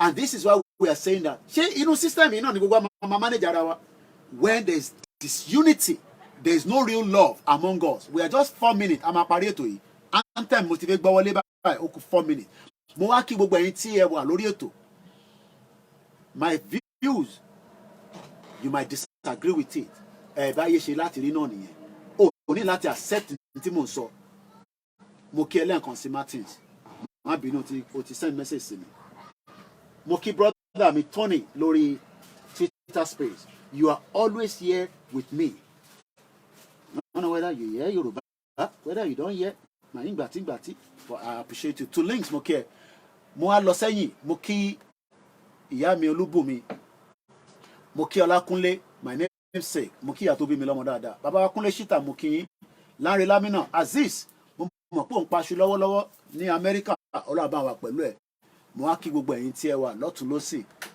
mo kí ta ló tún wà mẹ́ka tó máa lọ́lé kémi náà lè wà lọ relax tó kù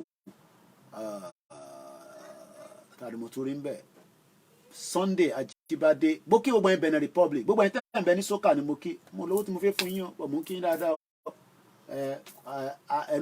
àǹjọ́rìn mo rí ẹ ẹnu gbẹ lọ́dọ̀ tèmi náà torí pé ẹ̀rí pé gbogbo tí mo ní owó wọlé torí pé for now a kò dúpẹ́ fọlọ́run pé a dúpẹ́ kéèsì èmi náà kí yín gbogbo ẹ̀yin tẹ́ wà lórí TikTok pátá nọ́mbà yẹn lọ sókè ó tútù já wálẹ̀ àwọn kan tó pé ọ̀rọ̀ àlùfàǹṣákọ́ ilé ìsọ níbẹ̀ wọ́n ti àwọ̀ ọdọ́ ti gbọ́n nǹkan tó fi sọ wọ́n ti yà lọ́n ti wọn àwọn tó fẹ́ gbọ́n nǹkan tá à ń sọ wọ́n ti jókòó títí di àsìkò tá a fẹ́ fi parí ẹ̀.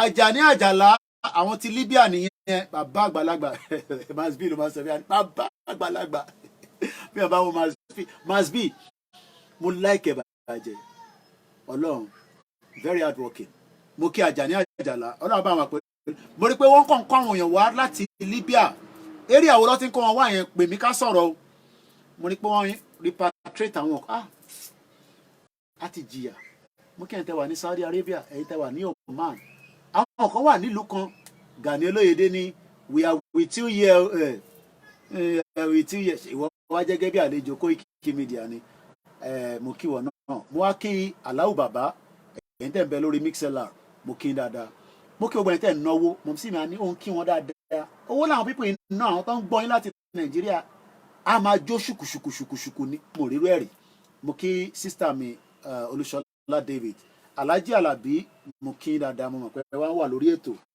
ẹ̀yin silent listener mo máa kí sísítà mi Ṣọlá kò gbọ́dọ̀ kú wọ́n rẹ́fẹ́rẹ́nsì sórí sísítà mi yẹn náà lánàá mo kí wọn dáadáa mo kí bàbá wa Fágbóhùn Túndé mo kí sá mo wá kí gbogbo yín lẹ́ẹ̀kan náà mo kí gbogbo yín ẹ má bínú tí màá dárúkọ gbogbo yín mo kí ẹ̀yin tẹ́ wà ní gbogbo ibi tó olúkálukú wa wà bí mi náà bá wà Nàìjíríà èmi náà lè jẹ́ ọmọ agbèrò kí n máa mú gáràjì kí èmi náà ṣe gbogbo ẹ̀ mo dẹ̀ lè wà Nàìjíríà kí n tẹ̀lé olóṣèlú torí pé nǹkan tí mo mọ̀ nìyẹn rugged giant mo kí yín gbogbo ẹ̀yin tí ẹ lọ sí Nottingham Carnival mo kí gbogbo yín lẹ́ẹ̀kan sí Lamina Nurudeen mo kí yín and mo kí ìyá mi lẹ́ẹ̀kan sí àti àwọn fámìlì mi gbogbo Koiki family mo kí pátápátá láì fẹ́ nìkankan sílẹ̀ èmi àbúrò yín náà ní o but àwo Ìgbòho Òòṣà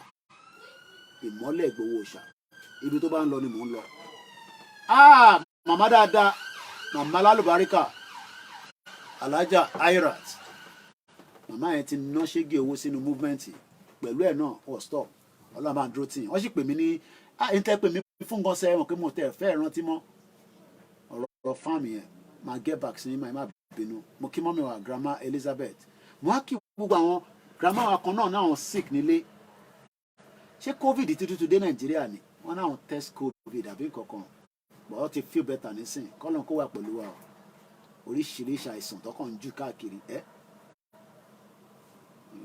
cancer níbi cancer lọ́hùn gbogbo tí kò kàn wá ti kẹ́míkà káàkiri ti bà kan jẹ́ àwọn west bó ṣe dààmú náà lè rí wọn yẹn o bó ṣe dààmú kò ń ṣe àwọn ọmọ wọn àwọn gọ́ọ̀mẹ̀ntì wọn bó ṣe dààmú náà nìyẹn ẹ tó bá náà wọn rí gbòòwò ò lè rí nǹkan kan wàláì mo kí gbogbo àwọn ysdm and every one of you ẹ jẹ́ ká máa lọ it's now 3:01 mo kí Alhaja Baruwa mo kí gbogbo àwọn Muslim Association sister ti man pátápátá ni mo kí gbogbo àwọn alásàlátù ní gbogbo UK ẹ̀yin tí Milton Kings what God cannot do does not exist gbogbo ẹ̀yin tí ìlú Ìbàdàn ẹ má wọrí ó kù díẹ̀ òṣàfẹ́ padà lágbára Elédùmarè mo kí Gani Adams lógun ọ̀fẹ́ o ẹ mú mi dání lọ sí Egypt máa pè yín kí ló dé wọ́n jẹ́ pé ẹnìkan lè lọ sí òkè lọ́hùn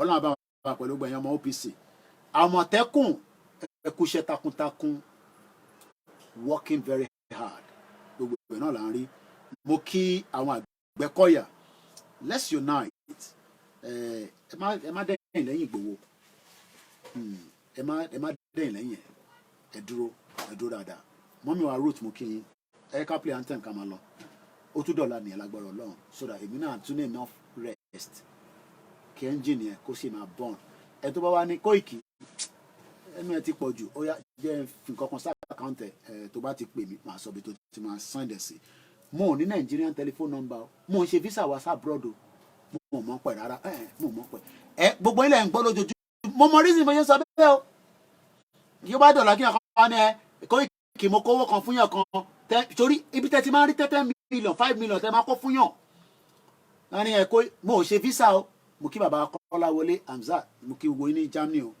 mo dẹ̀ kí gbogbo àwọn media wa pátápátá ọ̀la Star Radio ọ̀la máa ń busy kọ́lọ́run bá kó fún wa ṣe Alex máa ń mú kí ẹ mo ń ṣe visa o Yorùbá campaigner ni mí activist ni mí journalist ni mí tó bá wá wọ London tó bá pè mí I can guide you a little bit 25 years ni mo lò ní bíbá màá sọ ìgbésẹ̀ kéékèèké tó lè gbé tó bá accept wọ́n náà máa ṣayé ẹ̀ lọ bó ṣe jẹ́ nìyẹn Shalom mọ́mí mi comfort àwọn bá sí lórí ètò wọ́n ń send owó sí mi gbogbo ìgbà ni mò ń rí Ọlọ́run àbá wa pẹ̀lú Mr. Clement Kunle Bakers shout out good night everybody.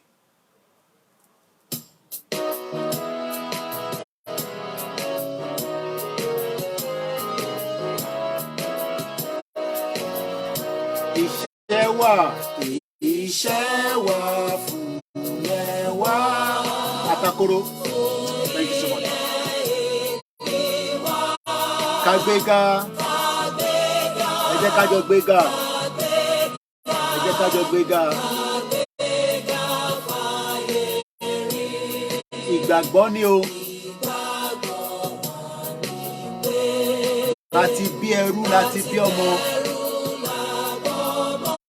Ẹ jẹ́ ká jọ ṣiṣẹ́ kíákíá ká ṣiṣẹ́ ẹ jẹ́ ká ṣiṣẹ́ yẹn ká lè jẹ èrè ọ̀la ìṣọ̀kan ní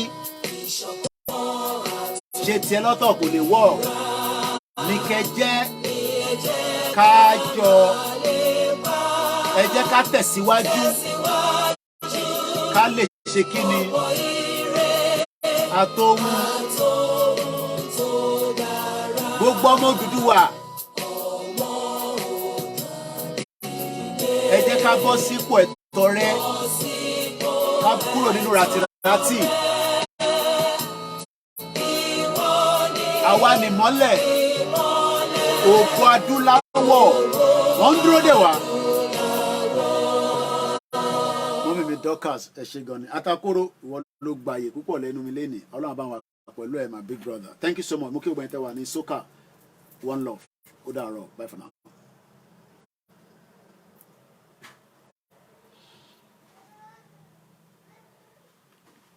Thank you, everybody. We're closing the broadcast. Alex Mamu, èmi náà lọ sí gym so that next year àwọn ọmọ yẹn wá lè rí gẹ̀mí ní carnival. Mo kàn ráwọn èèyàn tó ń jú kẹ̀kẹ́ káàkiri. Àbẹ̀lẹ̀ àwọn èèyàn ṣe máa lọ sí gym. Ṣé torí pé kọ́ lè ṣó ẹ̀ ní carnival ni? Èmi náà gbọ́dọ̀ lọ sí gym before next year. Kọ́lọ̀ kó ṣọ́ àdìgbà yẹn. Orin ayọ̀lá máa sùn dàárọ̀. Bye for now. My people on Twitter space, Mr. Tony, thank you so much for standing with us all the time. All hey Biafra. I'll talk about Nnamdi Kanu tomorrow. Nnamdi Kanu do not have to apologize before he get his freedom. Good night, everybody. So, to my beautiful mother and to my family, you are all my family. One love. Bye for now.